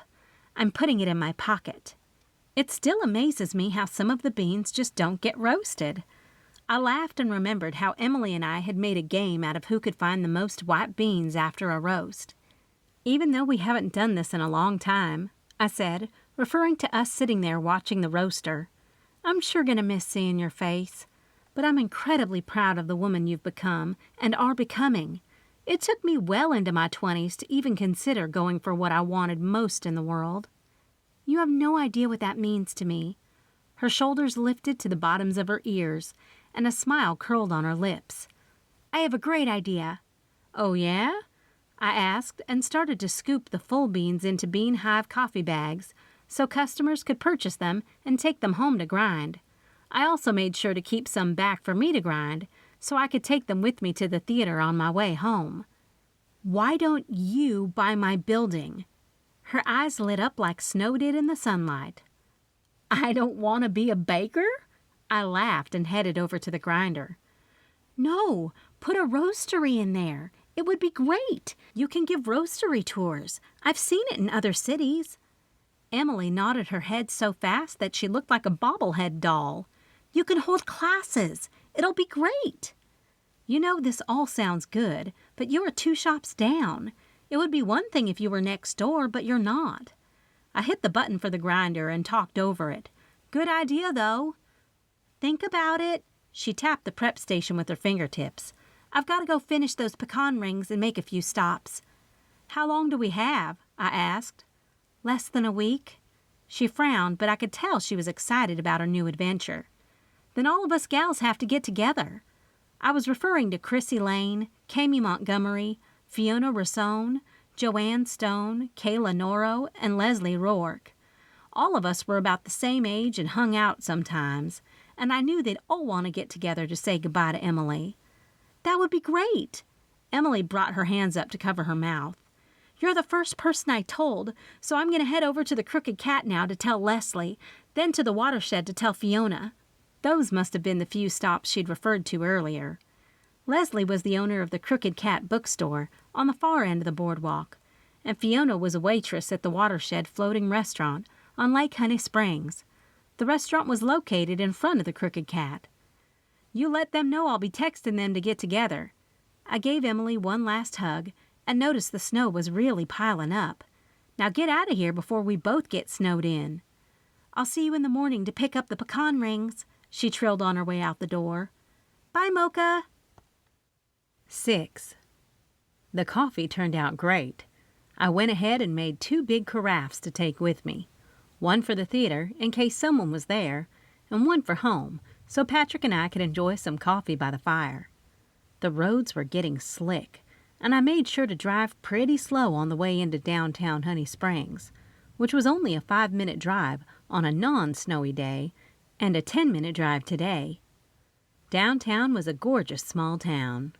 Central Park was smack dab in the middle of town.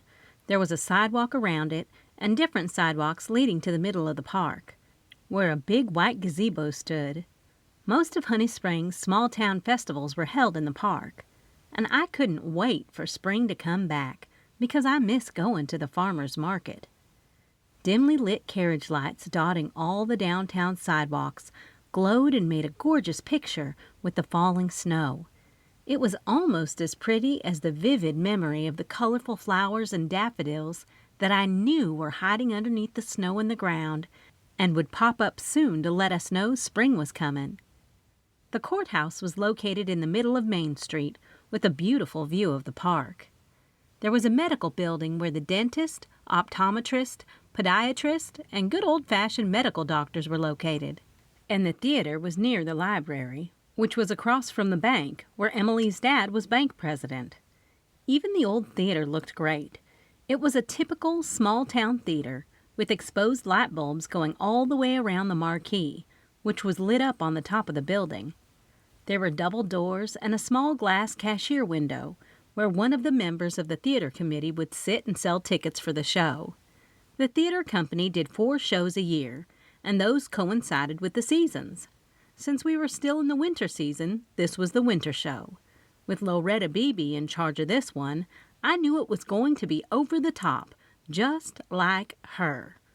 I made a U-turn in the middle of Main Street and parked in front of the theater. The street was empty, but the lights inside the theater were on, which told me someone was in there. I grabbed one of the coffee carafes and a plate of the warm pecan balls before I headed inside. The Southern Women's Club took great pride in the theater.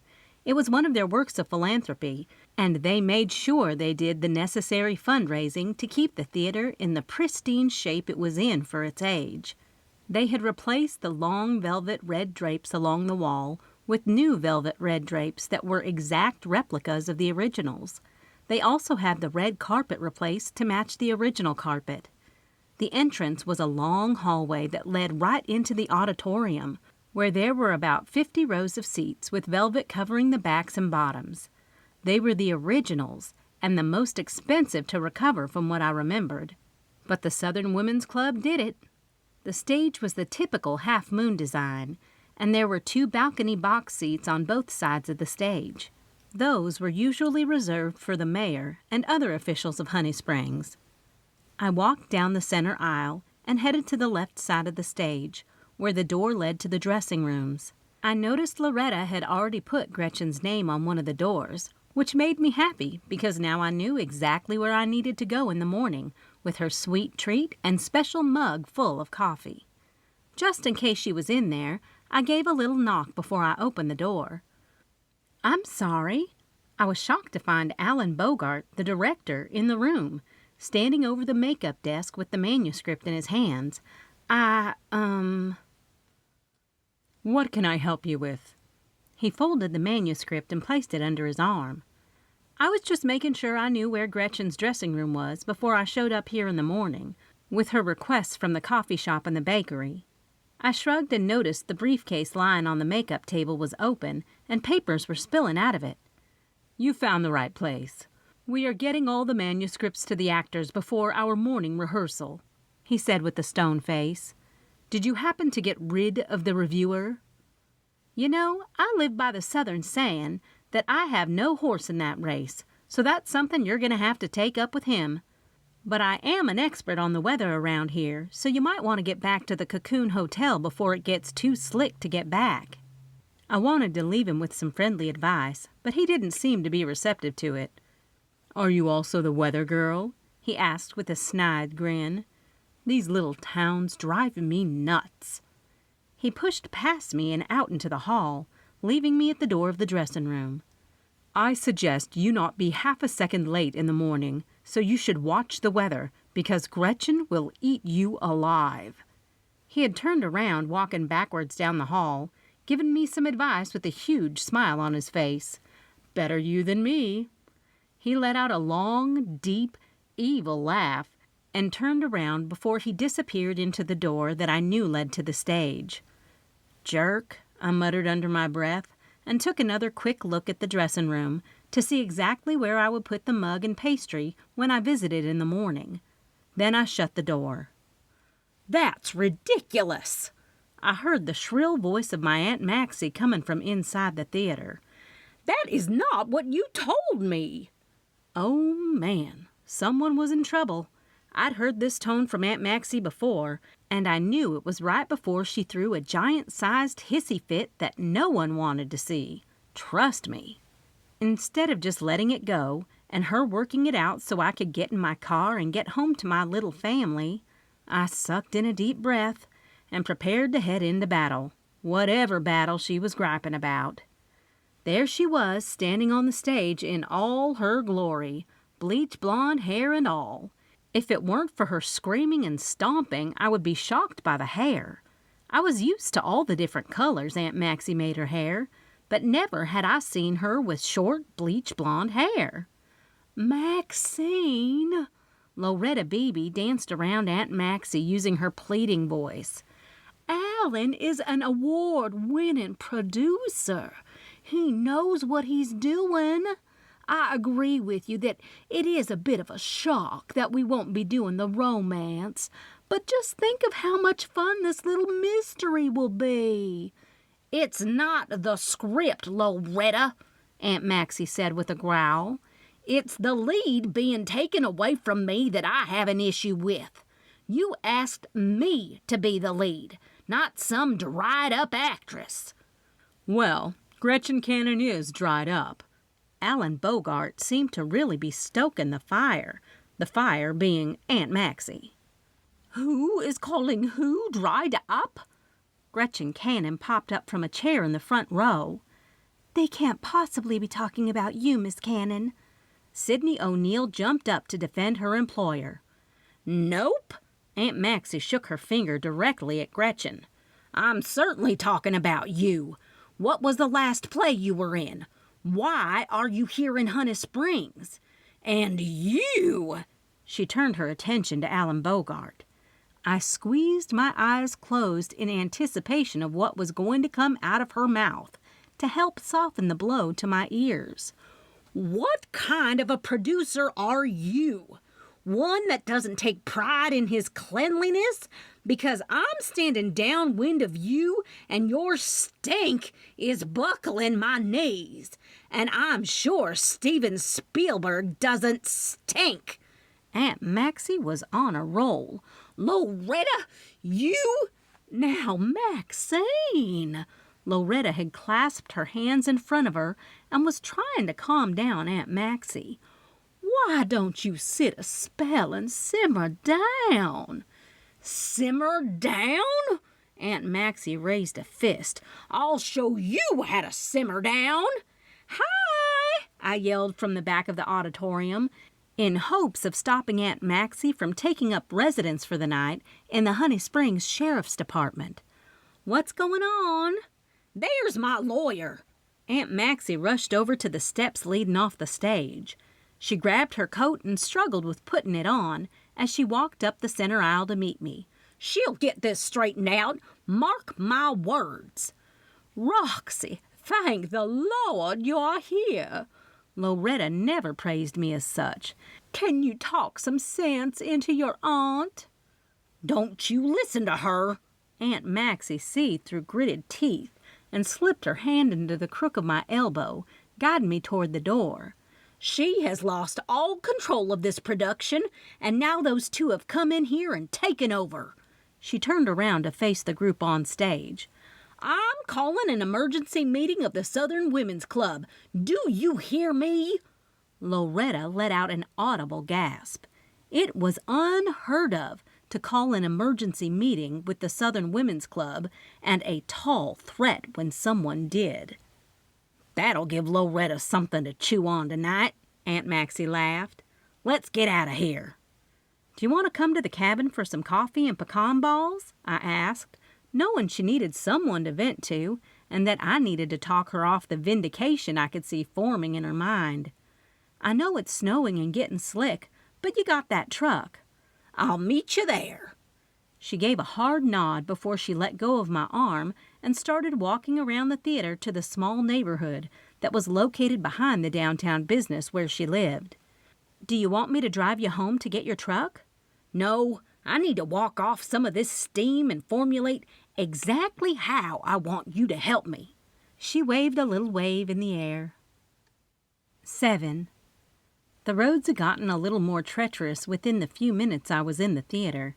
But knowing the roads and all the curves down the winding road to my log cabin made it much easier to navigate, since the painted-on lines were completely covered.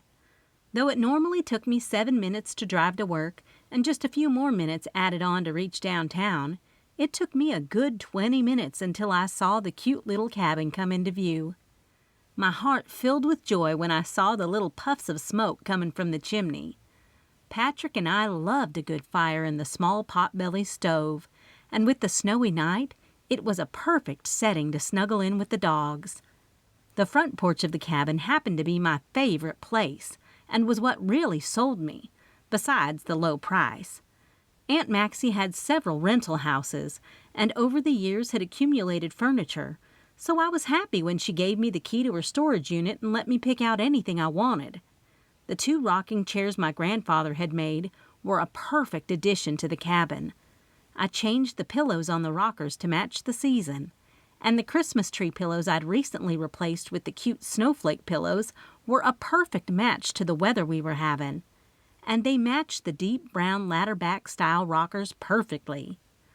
"Good evening." I walked into the one big room that combined a kitchen and dining room, with my hands full of pecan balls and the coffee carafe. I'd like to say Patrick was quicker than Sassy and Pepper to greet me, but he came in third. "I'm going to have to jump the couch to beat them," he teased, and took the items from my hands, so they were free to give the pups some good loving scratches. "Don't lock the door," I told Patrick after he put the treats on the small table and headed over to the door to lock it. "Aunt Maxi—" "I can't hardly stand it. I'm so mad." Aunt Maxi pushed through the door. "Is coming over," I muttered under my breath to finish my sentence. I gave Patrick a pinched smile. Knowing he was looking forward to a night of the fireplace, the couch, snuggling with the dogs, and mindless television while the snow piled around us. "Let me help you with your coat." Patrick was such a Southern gentleman. He never complained about my mom or Aunt Maxi and their invasive ways when they just barged into our daily lives. "Thank you. Thank God." Aunt Maxi threw her hands up in the air as if she were in her usual spot in the front row of the Honey Springs Baptist Church. "That Roxanne Bloom came to her senses and moved to Honey Springs and won you back over." "Won him back over?" I laughed, and walked into the kitchen to get the tray of pecan balls and 3 mugs along with the carafe of coffee. "It took a lot," Patrick teased, knowing good and well how the story went. When Aunt Maxi turned away to walk into the family room ahead of Patrick, he pointed to her head and mouthed, "Her hair." I had to admit, I was a little mean to Patrick when I first moved back. I wasn't in any shape to let a man into my life. But my heart softened as he not only fixed up the coffee shop to code, but also changed out all the old tube and knob wiring in the cabin while I had renovated it. With fond memories of how we reconnected, the spark we'd started during my summer visits as a teenager, and of my practically following him around everywhere, I looked around the cabin and could see how he had his hand in every room of our home. The bathroom and laundry room were located on the far back right. A set of stairs led up to one big room that was considered the bedroom. The natural light from the skylights and the large window in the bedroom really made the room inviting, but today snow blanketed them, hiding any outside light, though it was really just a gray sky. That might bother some folks, but I knew that just beyond the clouds was a beautiful, sunny sky that would soon make its appearance. "What's all this business of you being mad?" Patrick and Aunt Maxi headed over to the couches, but not without Pepper pushing himself on Aunt Maxi. "Roxanne didn't tell you?" She looked between Patrick and me. She only used my full name when she was torn up about something. She was all torn up about this play. "I just got home," I reminded her, and sat down on the couch with my big mug of freshly roasted Colombian. Pepper jumped up next to me and waited for me to curl up my legs and lay them to my side so he could nestle into their bend. Sassy hung next to Aunt Maxi, who had decided to stand up in front of the fire while she ate a few of the pecan balls. "Loretta Bebe has decided that our theatrical cast isn't good enough for her time as head of the committee for the winter theater." Aunt Maxi put her fingertips down for Sassy to lick off the powdered sugar. I snapped my fingers at her, but she ignored me and kept talking. "She has taken my main part and given it to some dried-up actress who owes this director I've never even heard of that owed Loretta a favor." Her eyes narrowed. Her brown eyebrows were hooded like a hawk and did not match her hair at all. "Since when does Loretta let a favor hang on and not cash it in right away?" I knew Aunt Maxi was spitfire mad when she continued to pronounce Loretta the way Loretta enunciated her name with her southern accent. She was completely mocking her. "Then," Aunt Maxi smacked her hands together, making poor Sassy jump.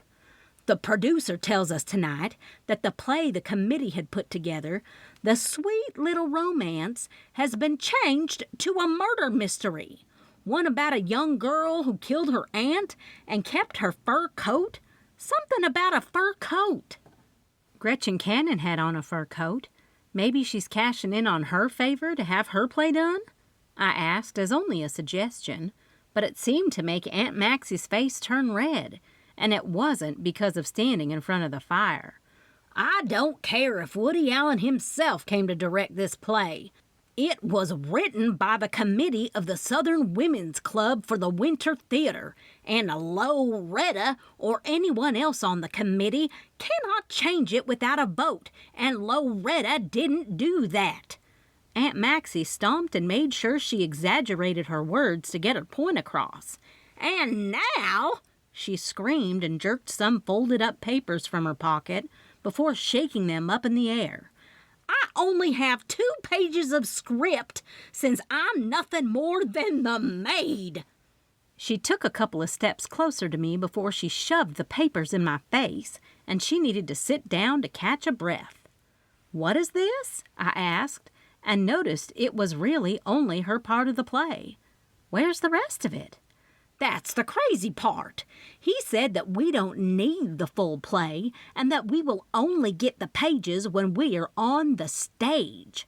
She shoved a few more pecan balls in her mouth, then poured herself a cup of coffee. She took the time to sip and eat while I read through her lines.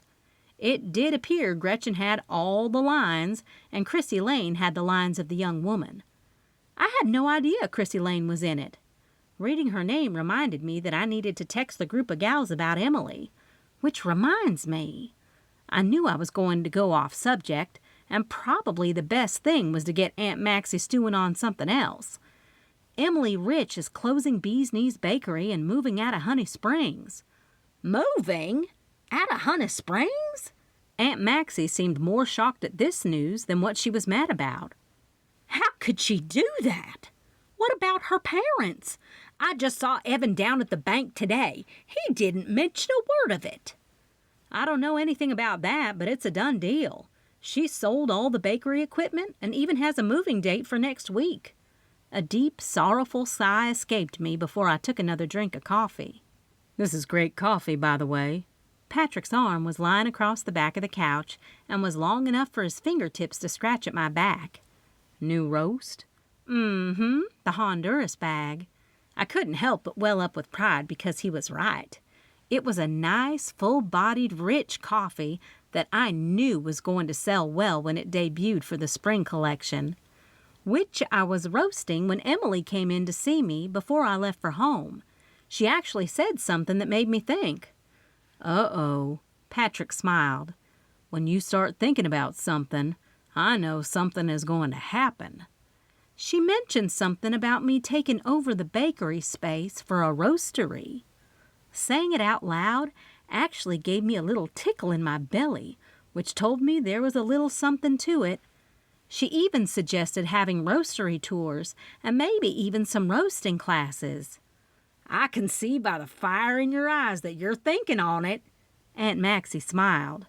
So maybe her leaving isn't a bad idea. I could use the distraction. What? Patrick and I both said in unison for her to clarify. You're going to need someone to run it. I'm the perfect person. She shrugged and popped another pecan ball in her mouth. First off, you're going to get sick. I uncurled my feet, causing Pepper to jump up, and leaned over to grab the tray before I got up and took the sweet treats into the kitchen. Secondly, you don't even know how to use the roaster I have now. I might be old, but this old dog does learn new tricks. She straightened her shoulders back and lifted her chin in the air. I don't need you to pay me. It's not that, Maxine. Patrick also took the liberty to chime in. But you're retired, enjoying your life. Why would you want to spend your days roasting coffee? Though I knew Patrick was trying to sway her as I wanted him to, what he said really got my attention. So I hesitated and stopped in front of the couch where he was sitting. You think it's a good idea and I should buy the building even though it's not next to the Bean Hive? I think Queen for the Day is looking to expand. Even though the Bee's Knees isn't as wide on the inside as Queen for a Day, it's got more square footage and length and exactly what Tamara McPhee is looking for. Patrick would know, since he was the contractor most businesses used. She was seriously considering moving off the boardwalk to find a bigger space, but this might work out perfectly. Then I could take her shop, which is right next door. The idea was coming together. If the city council agrees. Aunt Maxi just had to throw a wrench in it. But I know people. She gave me a wink. If I give you a job, I asked, knowing her wink came with a catch. She ho-hummed with a big smile across her face, then took another drink of her coffee. 8. The alarm went off so fast that I didn't even feel like I'd gone to sleep. Last night, after Aunt Maxi seemed to calm down about her small part in the play, we talked about the possibilities of what a roaster could do for Honey Springs. While the men went on their fishing trips, we could offer a roasting class for the women, along with some cool facials and spa treatments using coffee, if I could get the Honeycomb Salon to agree. They were a few doors down, and we could make it a package. I'd even go as far as putting something together for All About the Details and the bridal events they hosted. Bridal parties were always coming into the Bean Hive to grab coffee while they were waiting for the appointment with Babette Cliff, the owner. Honey Springs was a destination for all things romantic. Most of the tourists rented cabins for honeymoons, girls' weekends, family trips, and other gatherings. Maybe a roastery would just add to the experiences our small southern town offered. Still, it was definitely something for me to consider, and I would ask Chrissy Lane when I texted her about Emily. Aunt Maxi always told me God made everything happen for a reason, and though I hated to see Emily move away from Honey Springs, I couldn't help but think Aunt Maxi's way of looking at things just might be right in this case. Like always, Pepper and I got up out of the comfy white iron bed suite that I'd also gotten from Aunt Maxi's storage unit when I moved in. I tiptoed down to the bathroom to get ready. This was the reason I kept my work clothes in the laundry room. I didn't want to have to wake Patrick, since my wake-up time was around 4:30 a.m., and his was around 6.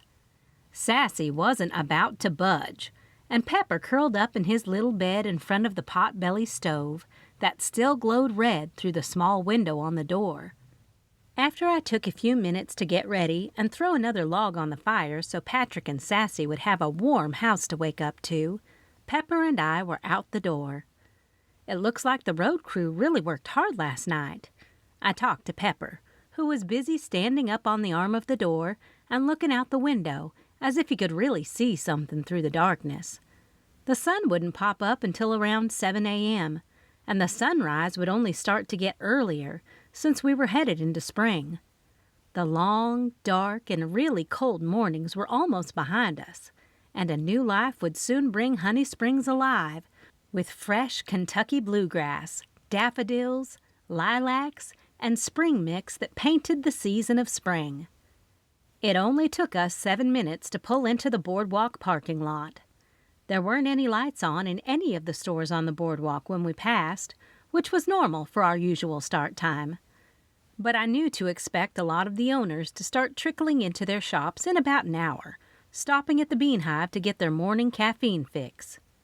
"What do you think about a roastery?" I asked Pepper, and stopped in front of the Queen for the Day clothing boutique. I can totally picture a small roaster in the display window to pull in customers. Pepper danced around my feet, and I took it as a sign that he totally agreed with me. Pepper. I looked down at my sweet schnauzer and into his big round black eyes. I think we are in trouble. I've already got the roastery details in my head, and when I get something in my head... He darted off to the front door of the Bean Hive, and I followed him. Then I unlocked the door. "Good morning, Mocha," I called out, and ran my hand up the wall to flip on the interior lights of the coffee shop. Pepper had already darted inside. Light or not, he never waited. I was happy to see Mocha was curled up in the dog bed in front of the fireplace. She didn't run off when Pepper hurried over to greet her. She simply stretched out her arms and gave a great big yawn. We need to get this fire going. I noticed it was a tad bit chilly. I peeled off my coat and laid it across the arm of the couch. I started to stack up kindling and some newspapers before I threw the match in the wood fireplace to get a nice bed of coals going there. After Pepper greeted Mocha, he left her alone and sat in front of his bowl. "I know you're hungry." I grabbed my coat, and when I passed Pepper and his empty bowl, I reached down and scratched the top of his head before I hung my coat up on the coat rack. I retrieved a scoop of his food. "Here you go." He chowed down, and I walked along the industrial coffee pots behind the counter, flipping them to brew.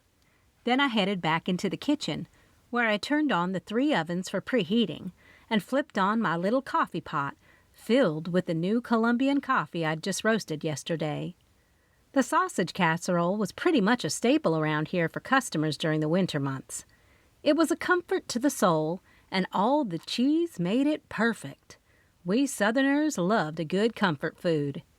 I retrieved a couple of the glass casserole dishes from the walk-in freezer and took them over to the oven, where I set them on top of the stove while I waited for the ovens to preheat.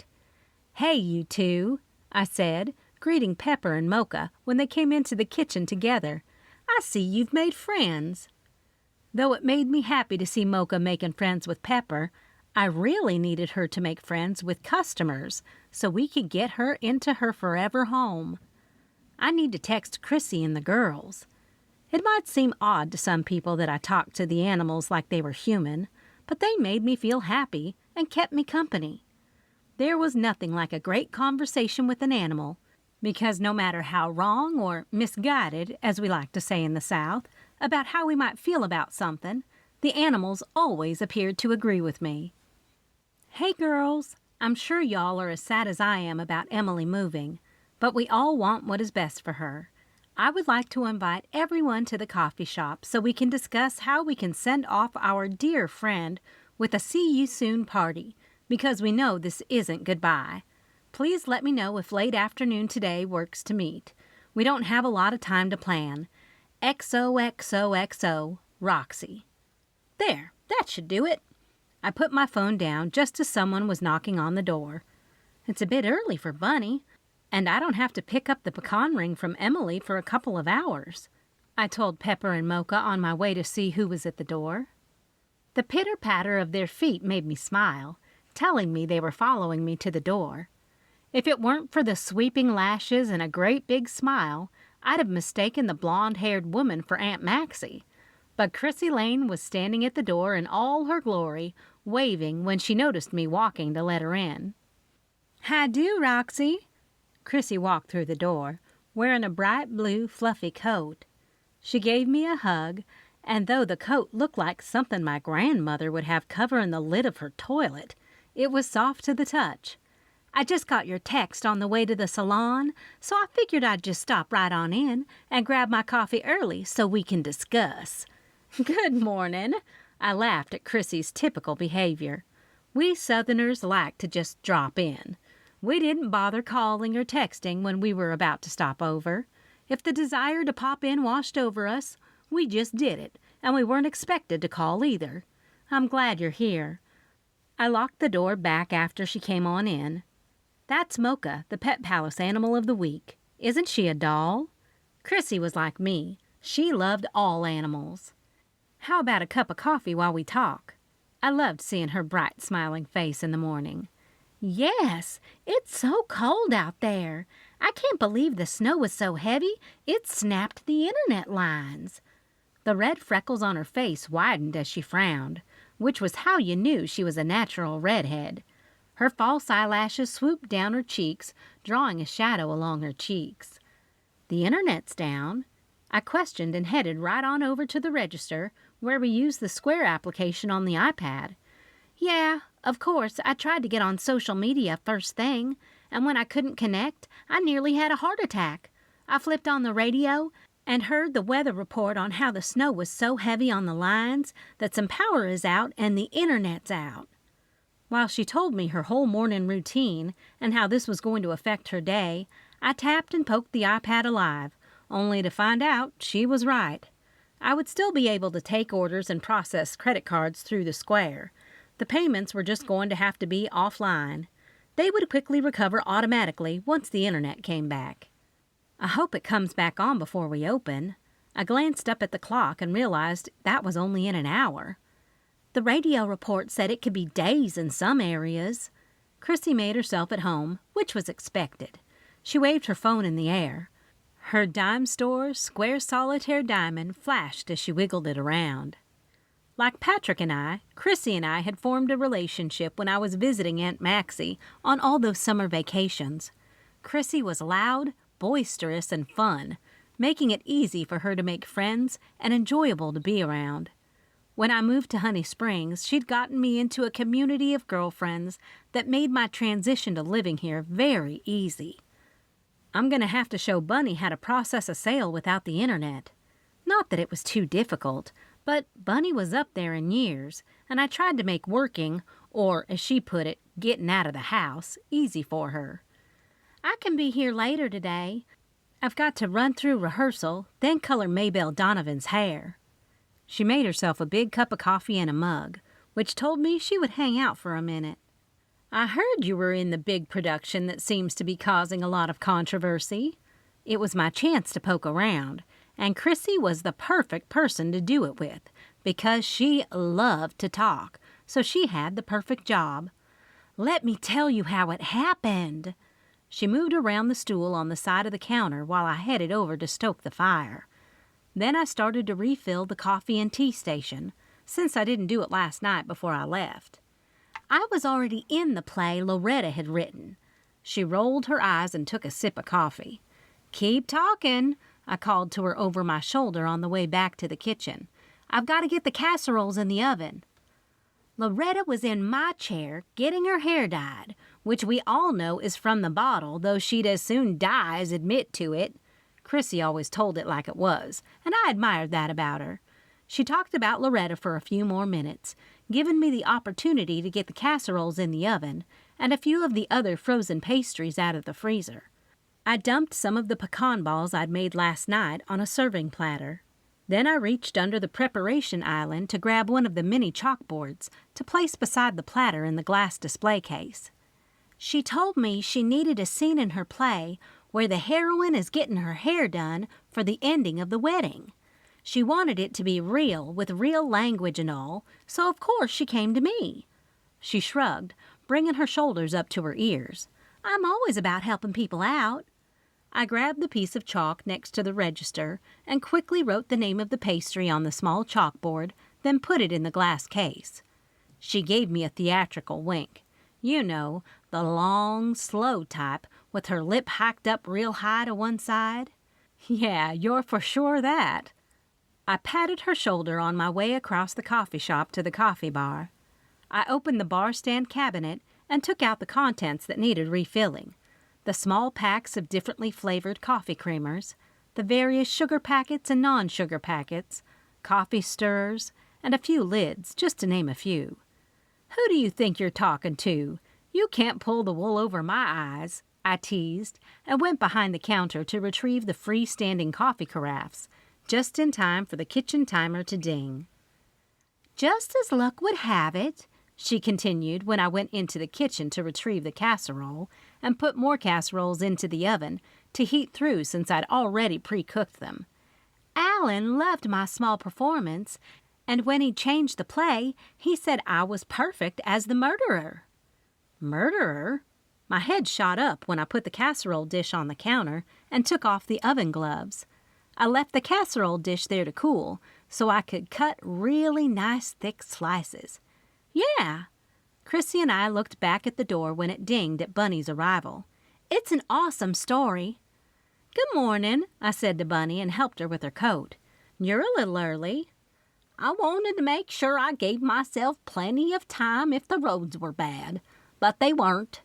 She took the bobby pins that had spilled out of her pillbox hat from her hair and started her routine of putting her coat, hat, and pocketbook away while she grabbed an apron. What's going on with you today, Chrissy? Oh, the usual, being a star and stuff. Chrissy loved to pique everyone's interest about what she had going on. I was just telling Roxy how Alan Bogart loved my acting skills and moved me to the second lead in the new murder mystery play. Is that right? Bunny asked and kept hitting the keys on the iPad so she could sign into her time card. The internet's down, I whispered on my way back into the kitchen, so as not to disrupt Chrissy's story because she kept on talking. Didn't miss a beat. It's really good. There's an old lady, played by Gretchen, of course, who was a grandmother to this killer. Moi. She had her hand on her chest when I walked back into the coffee shop with the other casserole.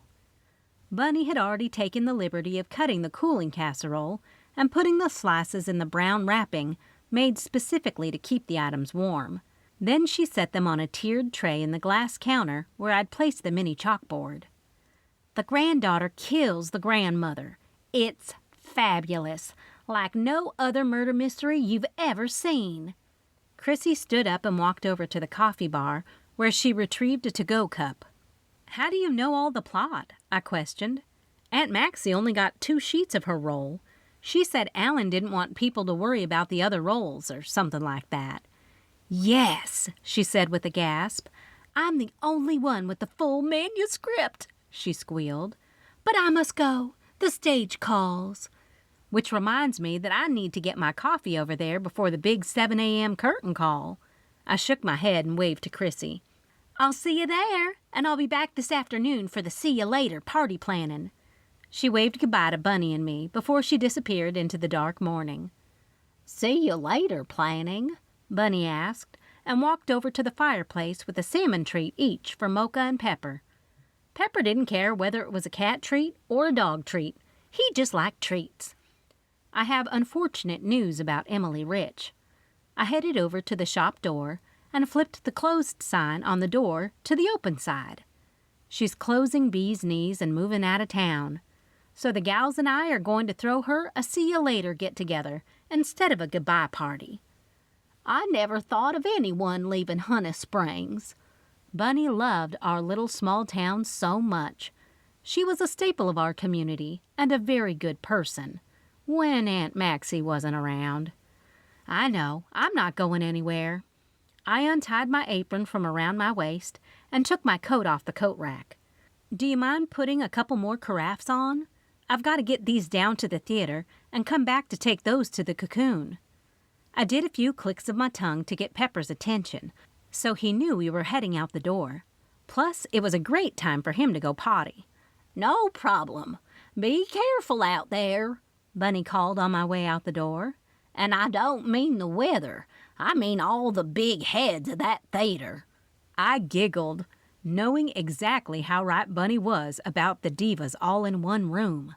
Unfortunately, a tickle in my gut told me to hold on, because we were in for a big production, and I was not sure if it would be worthy of a 5-star review.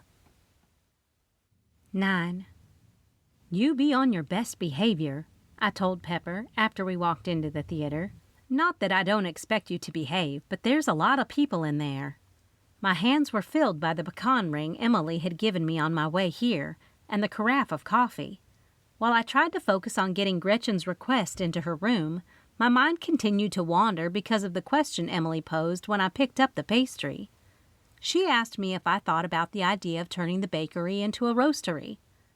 I did tell her that the idea interested me, but there was a big issue that stood in the way: the other 2 buildings.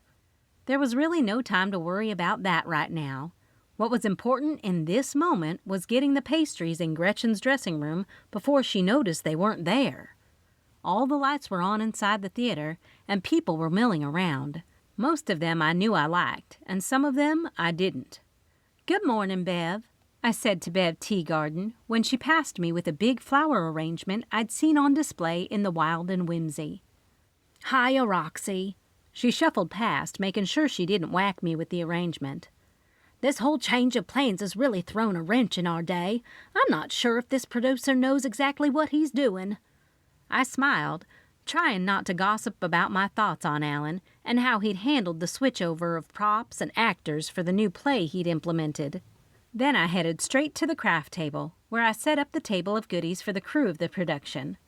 Next, I headed off to Gretchen Cannon's dressing room with her own personal treats, which Sydney had requested. "Knock, knock," I said to announce my entrance when I pushed open the door to Gretchen's dressing room with my toe, happy to see the door was cracked. Good, not here yet. The lights in the dressing room were off, but the lights from the hallway added a nice glow to the room. That way I could see the exact spot I'd scoped out the night before to put the pecan ring and coffee. I'd put a few napkins with the Bean Hive logo in my bag to go along with the display in Gretchen's room to make it a little more presentable.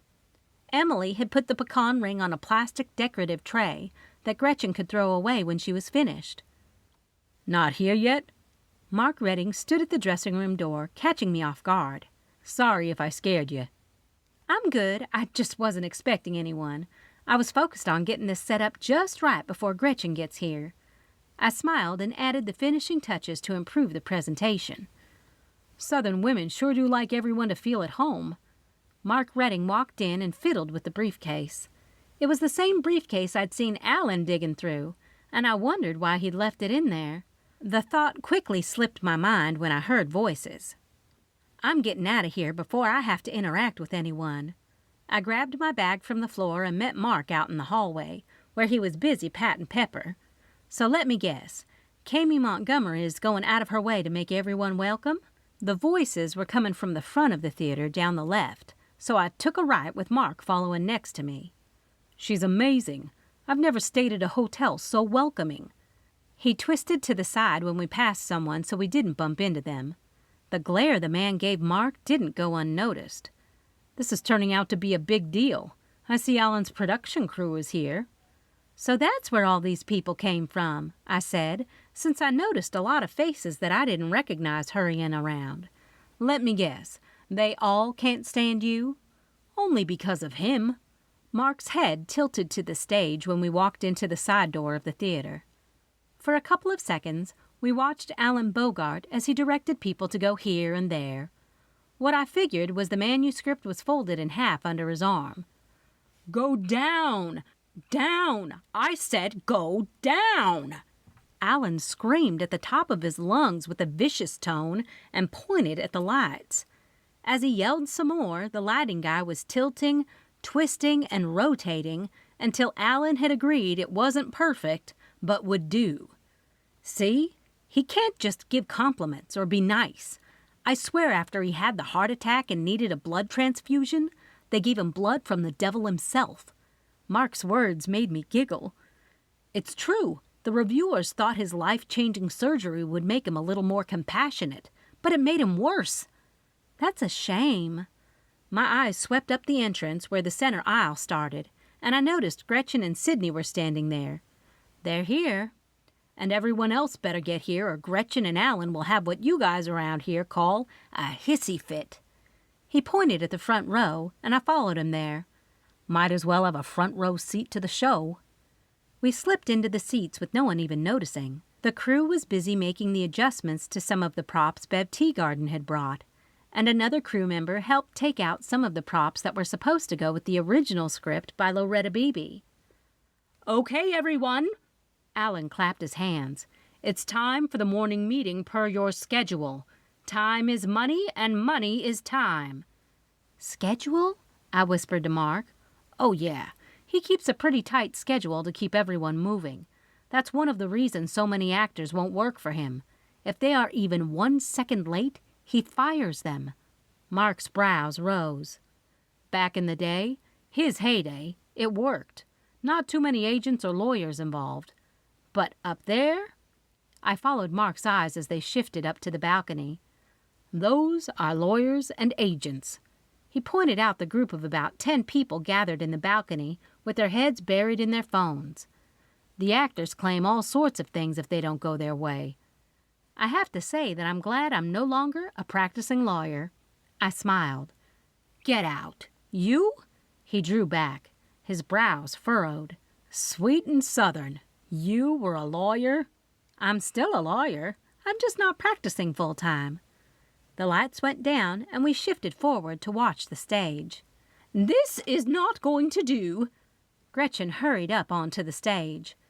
Sydney had stopped shy of the steps going up to the stage. "I have 3 pages of lines, and I want the entire manuscript." "Here we go." Mark leaned over and continued. "Gretchen has been a pain all morning, starting with the hotel.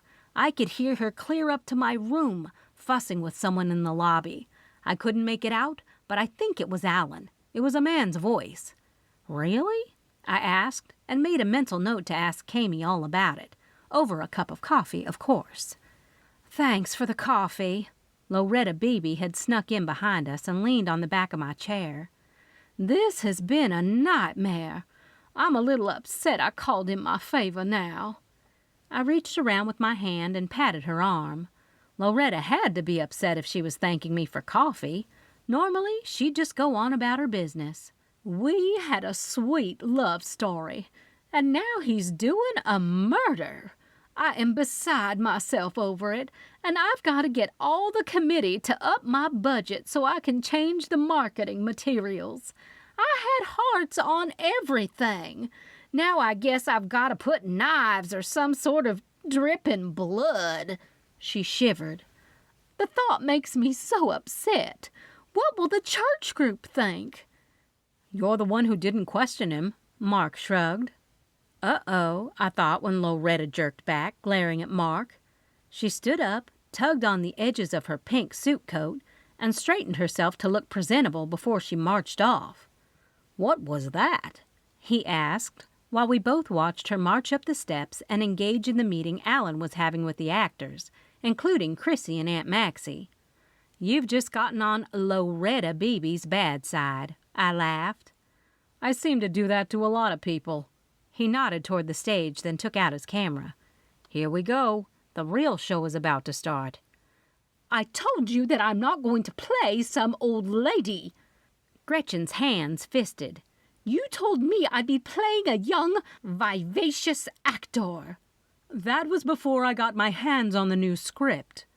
Alan jerked the papers from his armpit and shook them in the air. "That was before the mystery." "That wasn't the favor I called in on, Alan Bogart, and you knew it." Gretchen's lips were moving a mile a minute, and the spit flowed out of her mouth like a sprinkler. Sydney practically tiptoed onto the stage and around the group, making her way over to Gretchen. "Stop this nonsense right now!" Alan pointed directly at Gretchen. "If it weren't for me, you'd not be here." Then he looked directly at Loretta and pointed. "If it weren't for me, this little romance production you had going would have brought this theater under." Alan held his hand up over his eyes and looked out into the crowd. When he caught sight of Mark Redding, he pointed at him. "I told you never to show up at anything I'm doing. Get out of here, or I will make sure that you don't have a job at the Times when you go back to New York." Alan sucked in a big, deep breath before turning around to face all the actors. "I want 5 minutes to myself." Into that 5 minutes, he held up his hand. He had stubby fingers. "If you do not want to be a member of this cast and crew, I suggest you clear your things and leave. There are plenty of people around here that I can make a star. And younger." The last jab had to be for Gretchen because he looked directly at her. "You'll regret this." She stomped off the stage with Sydney in tow. "I'm guessing this is my time to leave or at least hide." Mark excused himself. The only people left on stage were Aunt Maxi and Chrissy. Both had shocked looks on their faces. "You stay," I told Pepper, who was lying underneath the theater chair. "If you were to go up there and scratch the floor, Alan would have you banned." Pepper's ears perked up. "You're a good boy." I made my way to the steps and over to Aunt Maxi and Chrissy. That was harsh. "I agree about him changing the script," Aunt Maxi harumphed, crossing her arms. "I'm the opposite. I've been practicing my lines all night." Chrissy held up the thick manuscript. Aunt Maxi's jaw dropped. "Is that the full play?" she asked Chrissy. "Mm-hmm. I've got the biggest part, and I'm the killer." Chrissy took real pride in claiming that. There's one thing for sure, Loretta is not happy. I couldn't help but look over where she'd disappeared, but everyone was gone. Everyone but Alan Bogart, who was looking at his watch. "Here he comes." Chrissy stiffened and shifted toward the little circle the three of us had formed. "I see we have 2 actors who'd like to get instructions from me." Alan's chin lifted. "There's something to say about you 2 ladies and the pride you take in your craft." "I'm beyond thrilled to be playing a killer," Chrissy started to say, but the ropes dangling behind us flew up in the air, smacking the velvet curtain behind them. "Watch out!" I yelled, and pushed Aunt Maxi out of the way when I noticed the ropes were attached to the sandbags overhead that kept the equipment in place. Aunt Maxi and I fell to the ground just in time. She looked at me with wide eyes. "Are you okay?" I asked her, and used my hands to push myself up on my knees to help her up. I glanced above my head when I heard some footsteps. Was someone up there? My eyes narrowed to see through the dark for any shadows. A sliver of light peeked through what appeared to be a door opening, then closing quickly. "Yeah, I'm fine, I think." Aunt Maxi brought my attention back to her. She patted around her body, then took my outstretched hand to help her up. "I'm not," Chrissy yelled. I looked up and across Alan's body to find one of the sandbags had landed on Chrissy's leg. "I think my leg is broken." She winced in pain as Aunt Maxi walked closer to her. "I think he's dead." Aunt Maxi stood over Alan Bogart's body. 10. It didn't take long for Spencer Shepard of the Honey Springs Sheriff Department to show up, and not too long after that for Chrissy Lane to pour on the tears so Spencer could console her. Granted, Spencer was single and very handsome in his sheriff's uniform, and his sandy hair and piercing green eyes weren't bad either. "I don't know what happened," Chrissy whined to Spencer's question he'd had for her about the time of the incident. She was still sitting on the floor with her hand on her leg while the EMT put a brace on it. She whimpered as they hoisted her onto a stretcher that was waiting for her off stage where the audience would sit. One minute we were discussing my leading role, and the next minute I heard the cord of the sandbag zipping up the curtain, and before I knew it, I was knocked on the ground. When I looked up, Roxy and Maxine were over there, and Alan was between us." Chrissy batted her eyes at Spencer. I wasn't sure whether he noticed her flirting between the whines and the whimpers, but he sure didn't lead her on. He kept his eyes on the notebook in which he wrote down what she'd been saying. "Spencer, can I talk to you privately?" I asked, when I noticed Gretchen Cannon, Sidney O'Neill, Loretta Bebe, and Mark Redding were standing stage right in a huddle with their heads together. Every once in a while, Loretta popped her head out and chin up over the heads of the others to see if she could hear what was going on. In true Loretta fashion, she reported back what she could hear. Trust me, I knew her gig because I'd been in various situations in Loretta's little huddle. "Sure," Spencer nodded. "Can you please get Chrissy on over to the hospital to get her leg checked out?" He told more than asked the EMT. "Does anyone else need the EMT before they head out?" Spencer asked the crowd, but looked at Aunt Maxi, since I had pushed her out of the way, making her fall. When no one, not even Aunt Maxi, stepped up, he gave the go-ahead for them to take Chrissy.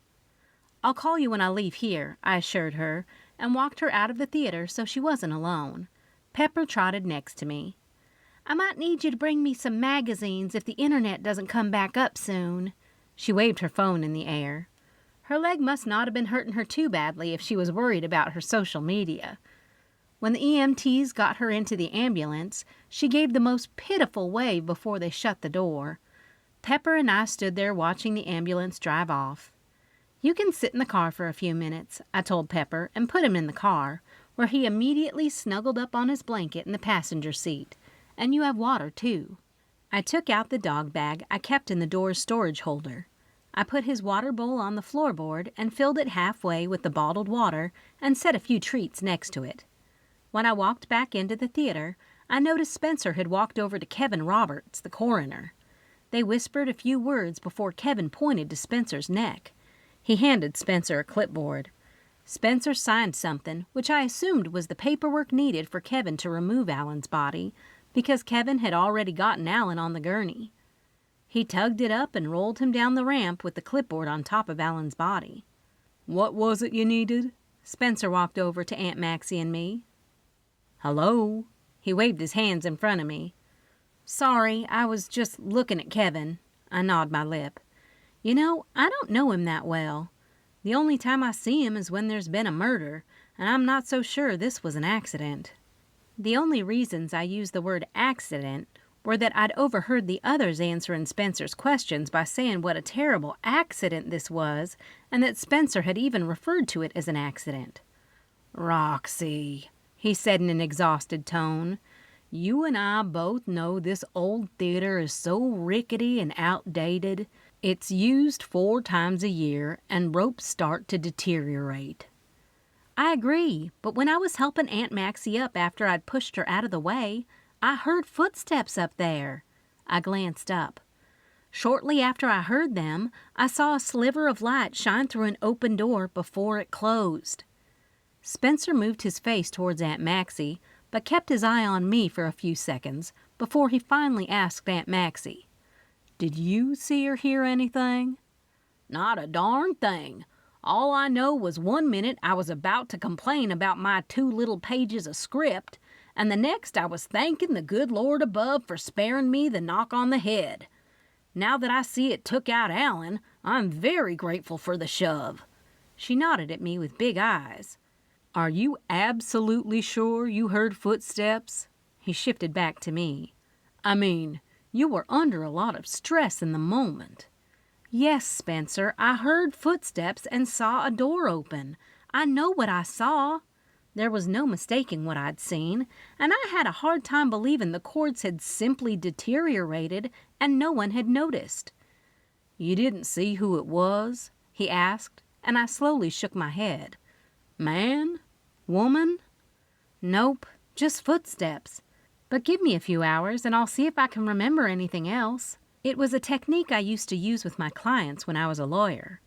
If they called me after a traumatic experience and they had to be questioned by the police, I suggested the police wait to interview them, because the client was so shocked or ridden with anxiety they weren't thinking as clearly as they could. Generally, it would be days or even weeks after their mind relaxed that they would recall small details that helped paint the bigger picture. I was no different. Though I didn't believe I was in shock, I could have been, and I could have blocked any sort of details to tell whether this was an accident or a homicide. Plus, there aren't a lack of suspects that would love to see Alan Bogart in the state he's in now.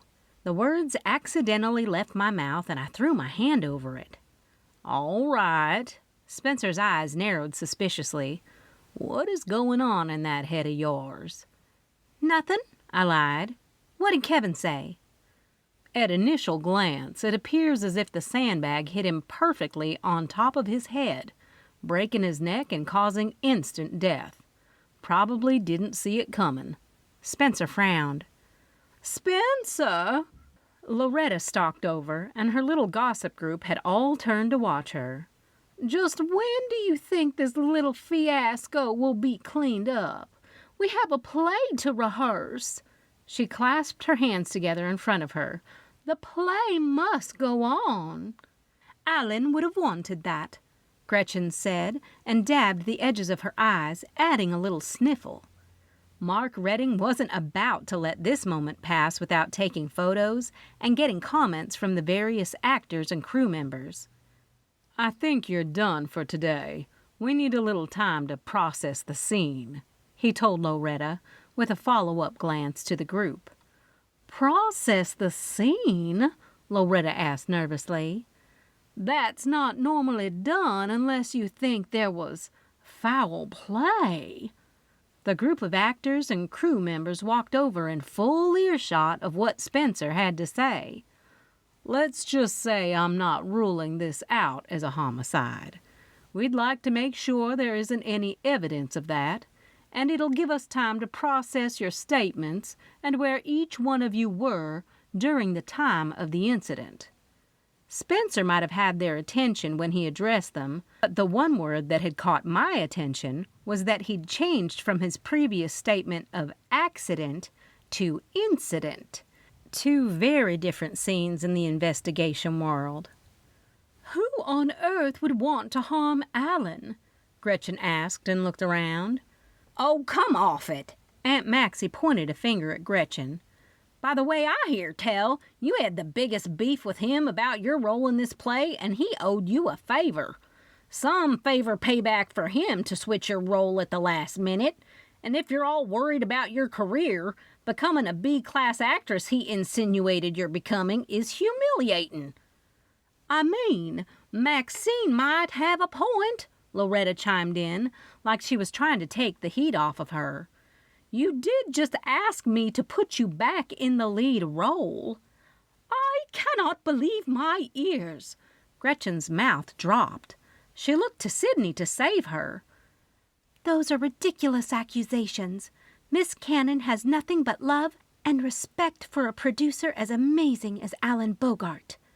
Sydney took Gretchen by the shoulders. "I honestly can't believe you." "Me?" Loretta pointed at herself. "Yes, you." Sydney was direct.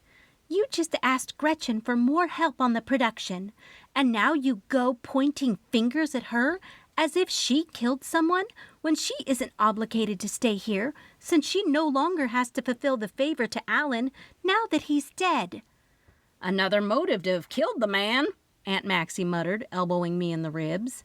"I just can't help direct." Gretchen brought the hanky back up to her eyes and dabbed them again. "I just can't do it all." I watched Spencer's amused reaction while the group of actors turned on one another. "But you said you'd help me." Loretta had already moved on from pointing out Gretchen's flaws with her fingers and practically began to beg her for help. "I can't take this stress. You claim I killed my friend when you have the best motive to have killed him." Gretchen's tears dried up awfully fast. "He owed you a favor, then he switched the play from the 2-bit romance you wrote to this genius murder mystery. Your head spun around 5 times on your shoulders. You have a reputation to uphold in this community, and if you think for 1 second that I believe you don't lie in a tanning bed, you're crazy." Loretta went from a Southern lady to a hot mess within half a second. Now, ladies. Sydney stepped between the two feuding women. Tearing each other down isn't going to get us any closer to production. Let's let Mr. Shepard do his job and we collect our thoughts. If we need a production manager, I'm more than happy to step up to the plate. She does have her degree in film. Agree to regroup tomorrow? Sydney looked at everyone for confirmation. Everyone nodded. Great. I have the text thread from Alan, so we will continue to communicate through that. After it was all said and done, Spencer was busy looking around, and everyone else had gone their separate ways. Everyone but Aunt Maxi, Loretta, and me. "That woman!" Loretta spat, referring to Gretchen Cannon. "She's so sorry I wouldn't wave at her if my arm was on fire." "Don't you pay her any mind, Loretta." Aunt Maxi took her by the arm and guided her out of the theater. "Our town will love our play no matter who is in it or who produces it." "Not if we have a murder on our hands." Loretta looked at me with the most pitiful downturned eyes. "Do you think they think I'm a suspect?" "Don't you worry yourself about that until Spencer comes back with Kevin's report." I tried to make Loretta feel better, but I'd been around this block a time or two. I knew what I heard and what I saw, and I was pretty positive Spencer's report would come back as an official homicide. 11.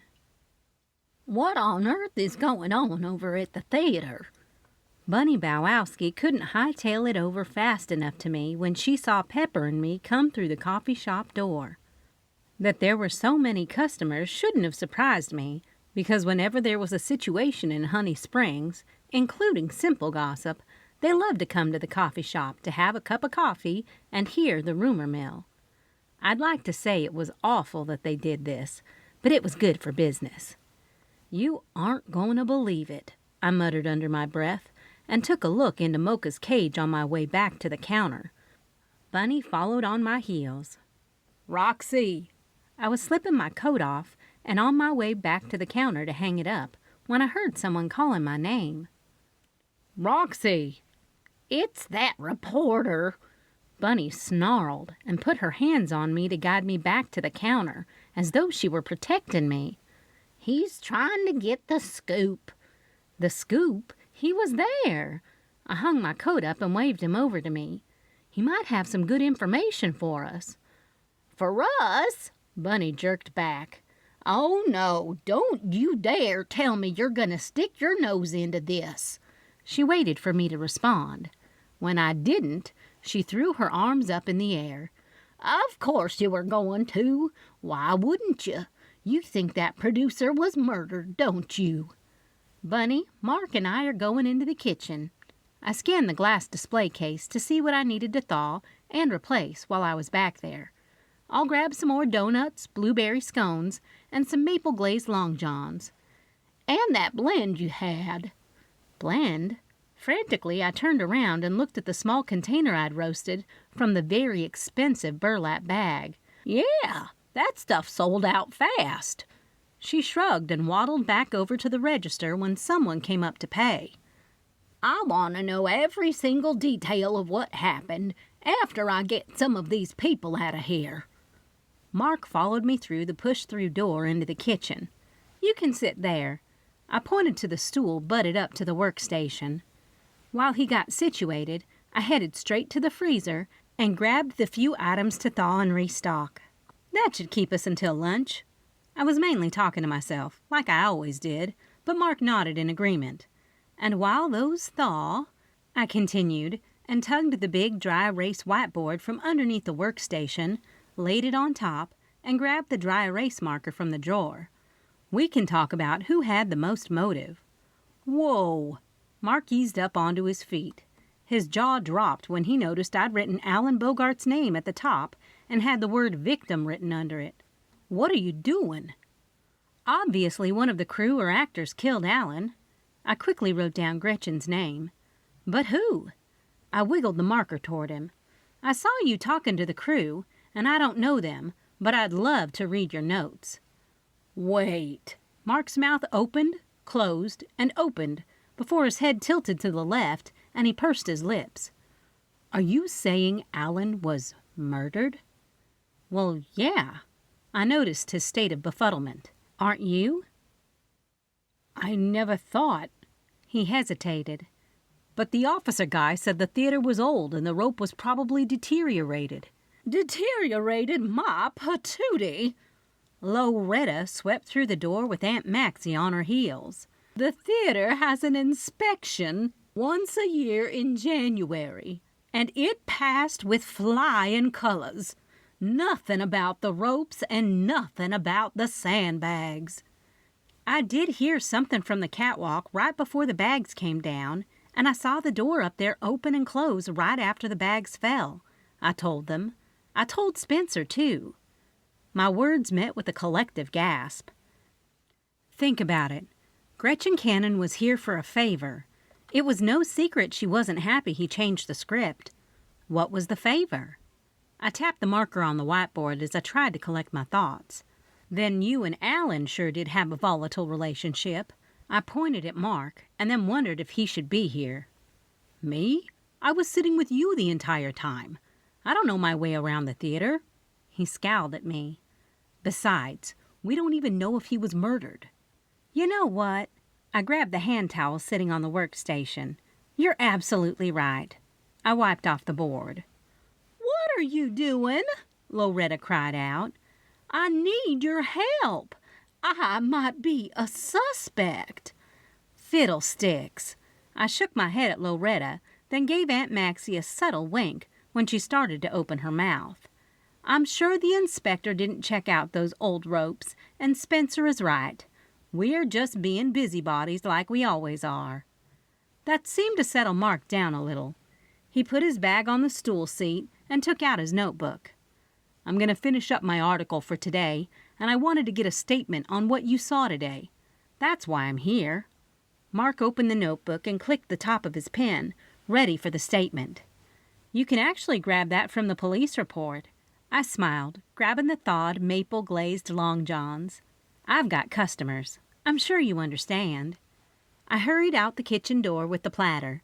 While I was putting them into the display case, I was happy to see out of the corner of my eye that the three of them had filed out of the kitchen. I'd also gotten a text from Chrissy. According to the message, the bag had come down on her shin bone, bruising it badly but not breaking her leg. She said she'd be here this afternoon for the girls' meeting about Emily's see-you-later party and told us not to start without her. She texted that she had some really great ideas for the girls, and that made me a little nervous. Chrissy's ideas were far from my great ideas. Maybe we could meet in the middle somewhere. I didn't have time to worry about that now, and I knew she was okay, so I turned my attention back to the group standing in the middle of my kitchen. Mark, of course, didn't think anything of my sudden change of heart. He had stopped when he saw Perry Zella and his mystery group at the middle table of the coffee shop. "What was that about?" Aunt Maxi had dragged Loretta over to the counter.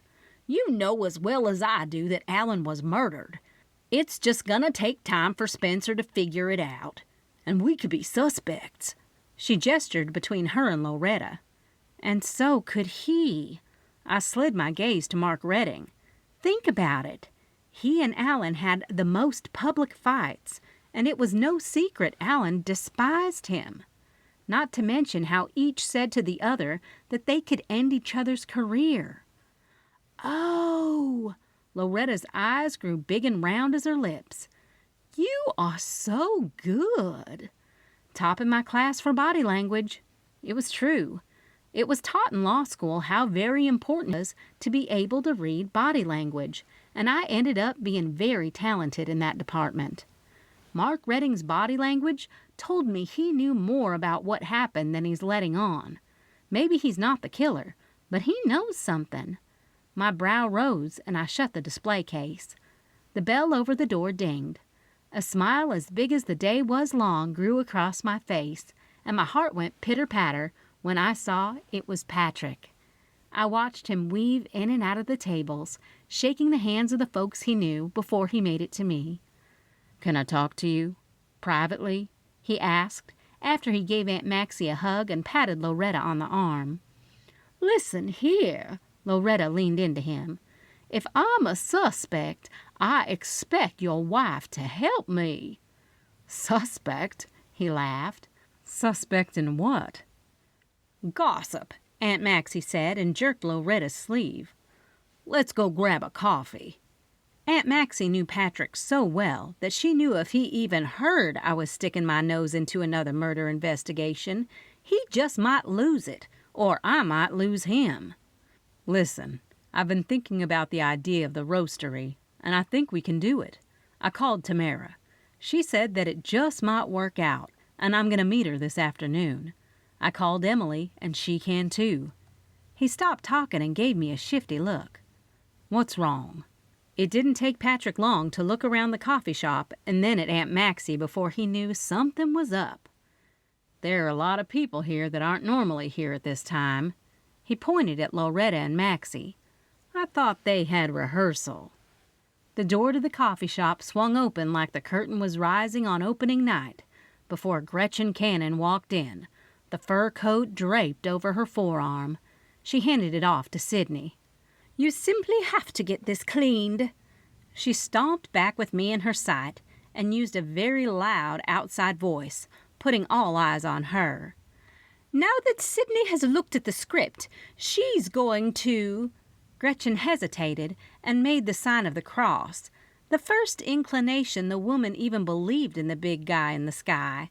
She dabbed her eyes with the handkerchief and stumbled over her words. "I just can't. I can't. I simply can't." She motioned at Sydney. "She simply can't believe Alan is gone."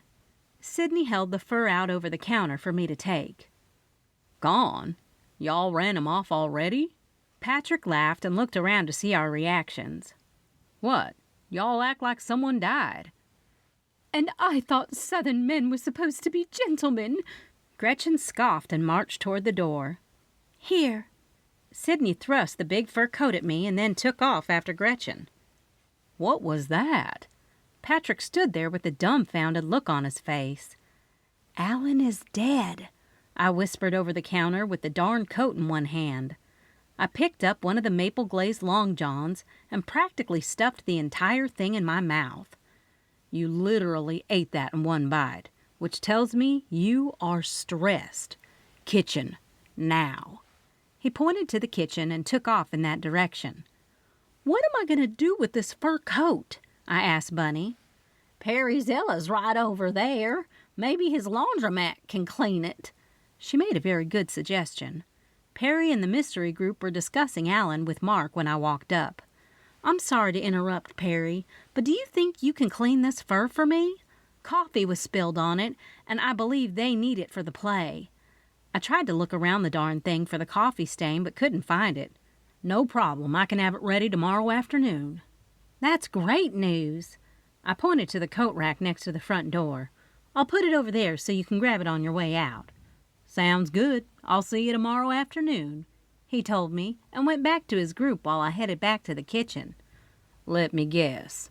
Patrick didn't leave me any space to explain about Alan before he started in on me. He began the usual lecture I got when he didn't approve of me doing a little snooping around. "You think he was murdered. The whiteboard gave it away." In Roxy's defense, Loretta Bebe had pushed her way into the kitchen and the conversation. "If Alan's death is ruled a homicide, I'll be a suspect, Patrick. I don't do well in jail." She gnawed her lip. "Not that I've ever been in prison, but I don't do well under high stress. I start breaking out in hives." She started to scratch. "Who does she think she's fooling?" Aunt Maxi had also joined us. "Unfortunately, there's no tanning bed in prison, so she's worried we'll all find out she's been lying all these years," Aunt Maxi said in a hushed tone, while Loretta did her best to convince Patrick she needed my expertise in the law field. "Thank you, ladies, but I think I'll talk to Patrick alone." I gestured for them to leave us and turned around to face him when they were safely out of earshot. "We aren't sure if he was murdered or not." "How did he die?" Patrick asked. While I told him the entire story, I grabbed some Kentucky burgoo from the freezer and part of today's lunch special since it was pretty near time for the lunch crowd. "And you have already declared it a murder, even though Spencer hasn't claimed it to be a murder?" Patrick shook his head. "I'm claiming it now." Spencer walked into the kitchen. "Roxy, I'm going to need your full statement, because after we inspected all the ropes and the rope in particular that snapped and gave Alan his fatal blow, it was cut, and the knife was found on the catwalk." Spencer pulled out his phone and showed me a few photos. "Geez." Patrick ran his hands through his hair. "You're not going to try to solve this. Tell her, Spencer. Tell her to stay out of this one." "I'd like to do that, Patrick, but one problem." Spencer slid his gaze to me. "You're our only witness to someone being up there, and I'm afraid if they saw you looking up at them, you could be in danger." That startled me into a wide-eyed expression. 12. I'd like to say Patrick's attitude turned around after Spencer gave me a time to be at the department to give my statement, but it didn't. 1, he was mad because it was the same time he wanted me to meet with Emily and Tamara. 2, he didn't want me to be the next victim. He remembered other circumstances when my big nose got me into a situation in which someone had literally set my cabin on fire to keep me from snooping. Of course, I'd spent 20 minutes trying to convince Patrick I was safe, and it was all good. Then he got a text from Walker Peevler, Kamie's husband. They wanted to know if we wanted to come to the Cocoon Hotel for dinner, a little couples night. It was a no-brainer for me that I wanted to go, since I wanted to get the scoop on what Alan and Gretchen had been arguing about so loudly, according to Mark. Patrick was going to meet with Tamara without me, and afterwards take Pepper home for me. Still, I couldn't wait to get to the sheriff's department to talk to Gloria Day, one of the employees of the department. She wasn't a deputy, just a secretary who knew it all. Though it was Bunny's afternoon to stay before the afternoon gals relieved her, I told her to go on home, because there was really no sense in me leaving. When the afternoon staff arrived, it would be time for me to head on over to the department, then come back to meet with the girls about Emily's see-you-later party. The first building on Main Street was the Honey Springs Church. I couldn't stop the memories of when Patrick and I were teenagers. Both of our families made us go to church, but little did they know that we'd slip out the back door before Sunday school started. We weren't doing anything bad, just acting like two teenagers who liked to spend time down on the shore of Lake Honey Springs. Aunt Maxi said if I didn't watch it, I was going to lose my religion on that lake. I didn't know what she meant at the time. Next to the church were the firehouse and the sheriff's department, where I needed to be. Across the street from that was the Moose Lodge. I pulled in the only free spot that looked to have been cleared from the snow and headed to the front door of the department, but not before grabbing the box of sweet treats and a thermos of coffee. I rarely went anywhere without taking some coffee and sweet treats, especially the department, where the treats not only helped me get information out of Gloria, but also out of the deputies.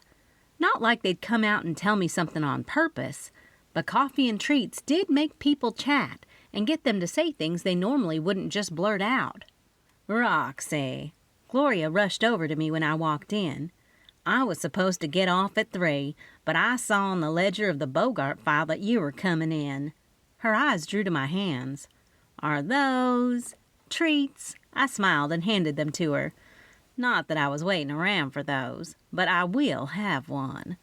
She gestured by nodding for me to follow her over to the small table, where the coffee pot carafe was completely stained around the glass pot, where the hours-old coffee had sat without being dumped.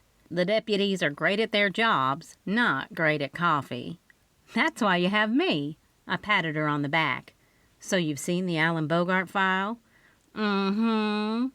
Gloria was busy looking into the bag of goodies I'd brought before deciding on one of the cranberry scones with the sparkling hard sugar crystals on top. Let me tell you, no one was more surprised than Spencer when the forensic team came back with the rope in the evidence bag. "I'd like to get a look at that rope." I wasn't so subtle. I knew you were going to say that, and I can't get over how you are the only witness." She took a bite and glanced around the department. "Spencer had to go back to the theater for a second because I heard there was another piece of evidence they wanted him to see on the catwalk. So I'm going to go tell the deputies there's a few goodies out here, which might take me a few minutes." I followed her eyes as they shifted from me to the yellow file on her desk. "Gotcha." I winked and smiled, since this was how she and I danced around her not showing me the file, but telling me it was on the desk. Granted, I could get a hard talking to if I got caught looking through the file, but if I got caught taking photos of anything in there, then that'd be a whole other story. Which I did. I had taken out my cell phone and took a photo of the file's photo of the severed rope.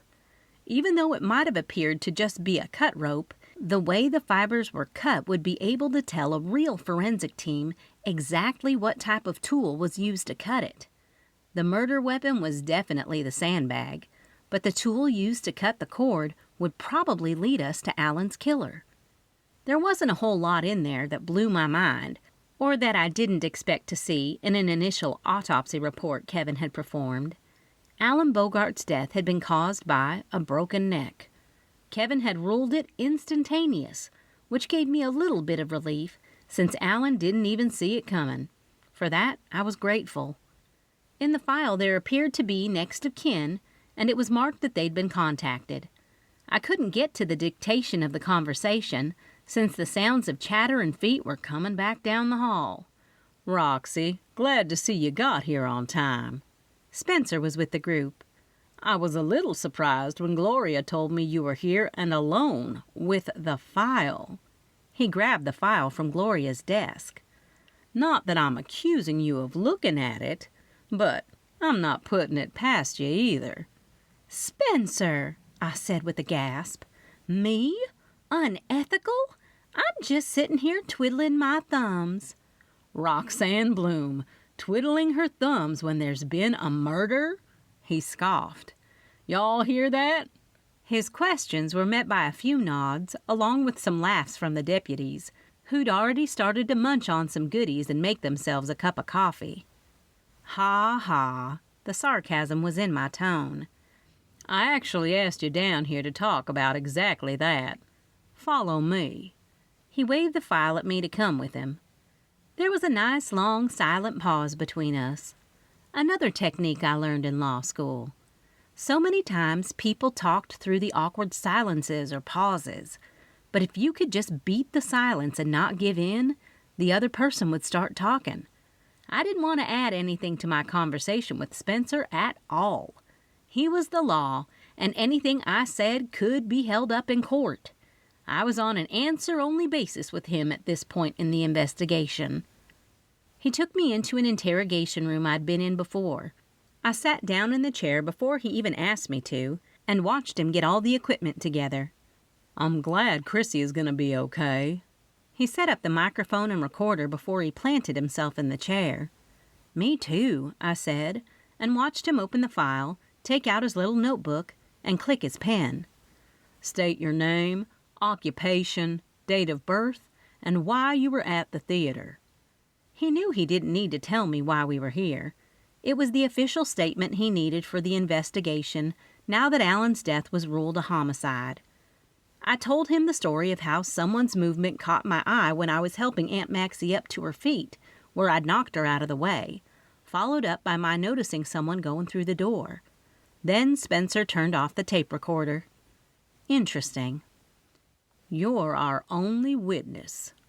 He said it again, but his tone was different from when he'd first mentioned this at the coffee shop. "I didn't want to talk about it in front of Patrick, because I know how touchy he is when you get a little too involved. But it's been brought to my attention that none of these people get along."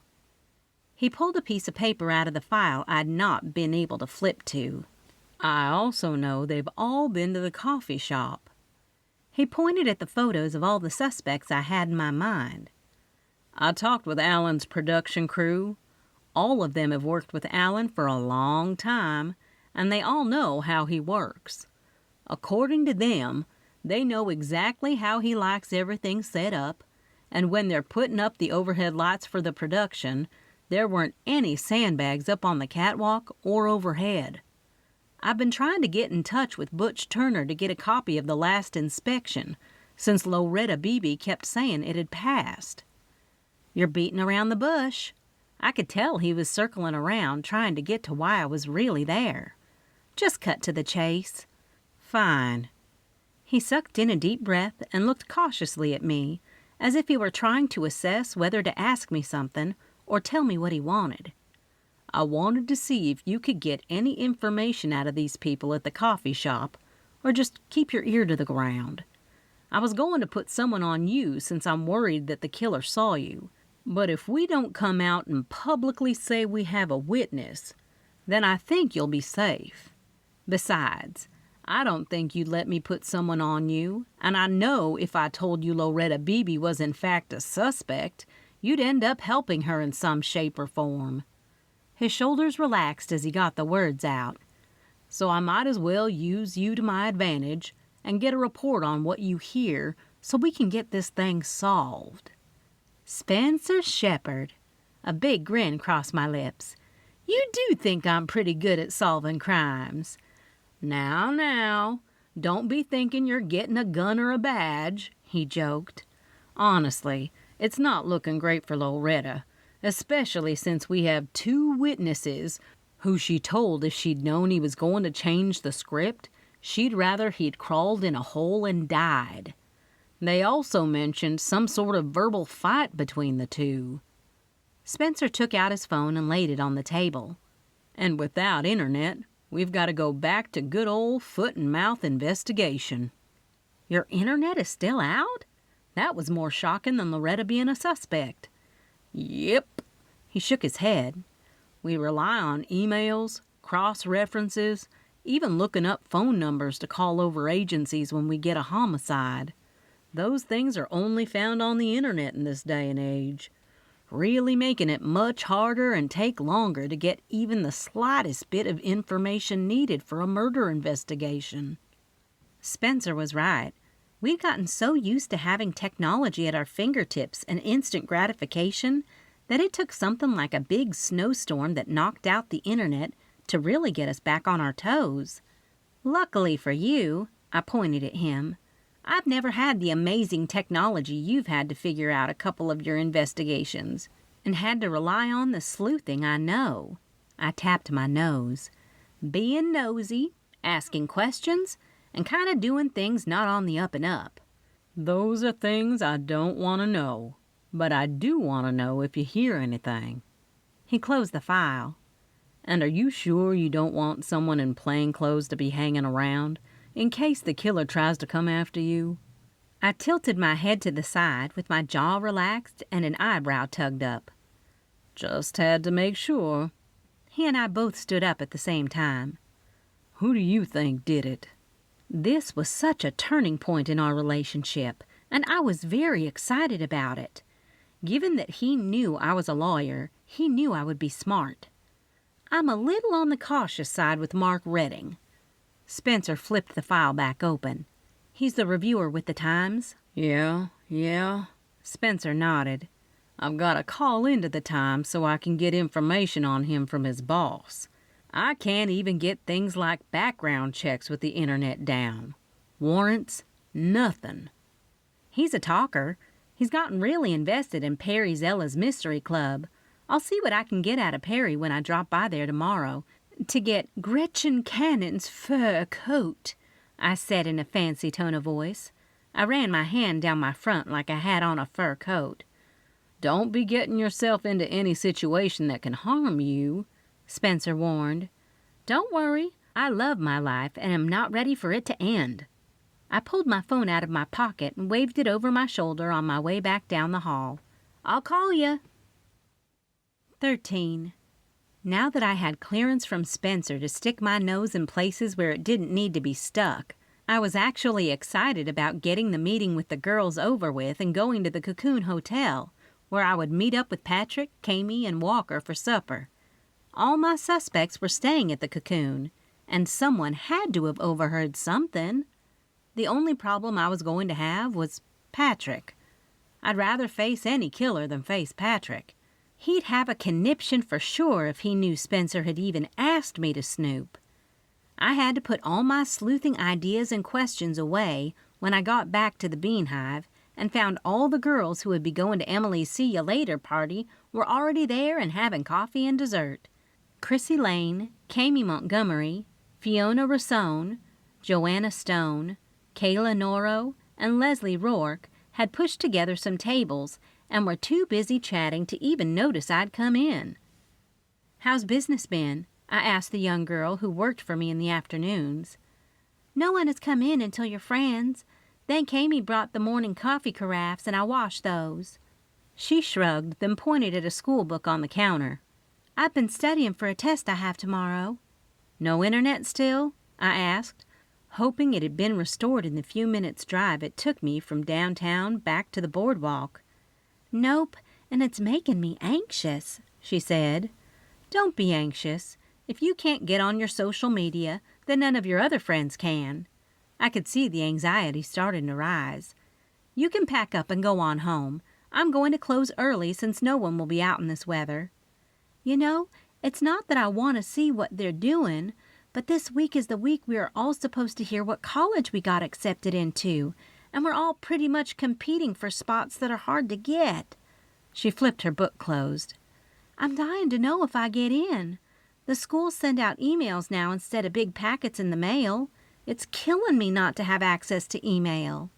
"I'm sure you're going to get into all the schools you've applied to." I tried to assure her and put her at ease. Even though she smiled, I could tell her mind was jumbled with her thoughts. "There you are," Kami hollered across the coffee shop. "Come and join us. I think we've already got it planned." "Well, that's good." I did a quick sweep of the coffee shop to see what I needed to do before the girls left and I had to close up. "Hey, Mocha." I reached up on top of the cat tree and gave her a few chin rubs and pulled away before she'd had enough. "We've decided to get a room at the Moose Lodge and get a little bluegrass band." Chrissy was no worse for the wear. She looked as good as ever. "I'm not going to be able to do much line dancing since I've got this nasty bruise." "Yes." Fiona's eyes grew big. "I can't believe you were at this murder, too."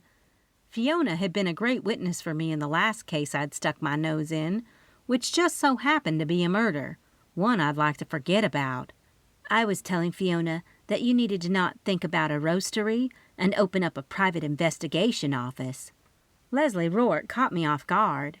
"Who said anything about a roastery?" I questioned. "Emily. When I asked her if anyone was interested in the space, she mentioned it." Leslie pulled a book out of her purse. "I bought this book from the bookstore about different roasteries in Kentucky." "And I had a few reference books I pulled from the library but forgot them." Joanne Stone, the librarian, frowned as she twirled the braid she'd styled her long red hair into. "Thank you," I told them both. It's super early stages of talking.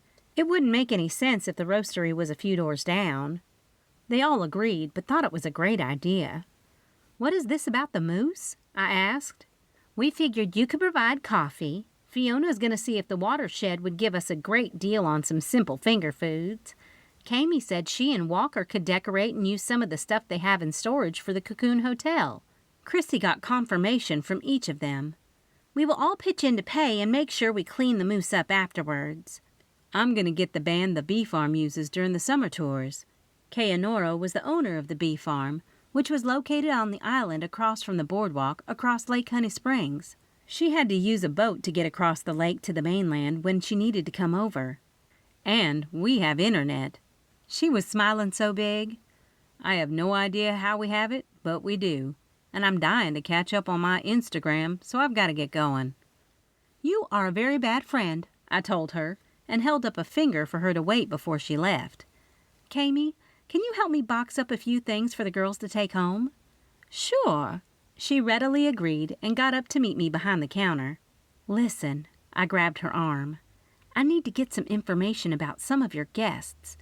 Mainly Gretchen Cannon, Alan Bogart, Mark Redding." I snapped a finger. "And Sidney O'Neill." Are they suspects? Her eyes glowed with excitement. To me they are. Spencer has pegged poor Loretta, who will just die if she hears. I left out that Loretta had already mentioned to me that she was worried they might make her a suspect. She'd just lie down and die herself rather than go to jail. Kami shook her head slowly and took the to-go box I'd given her. I heard there was some arguing going on this morning.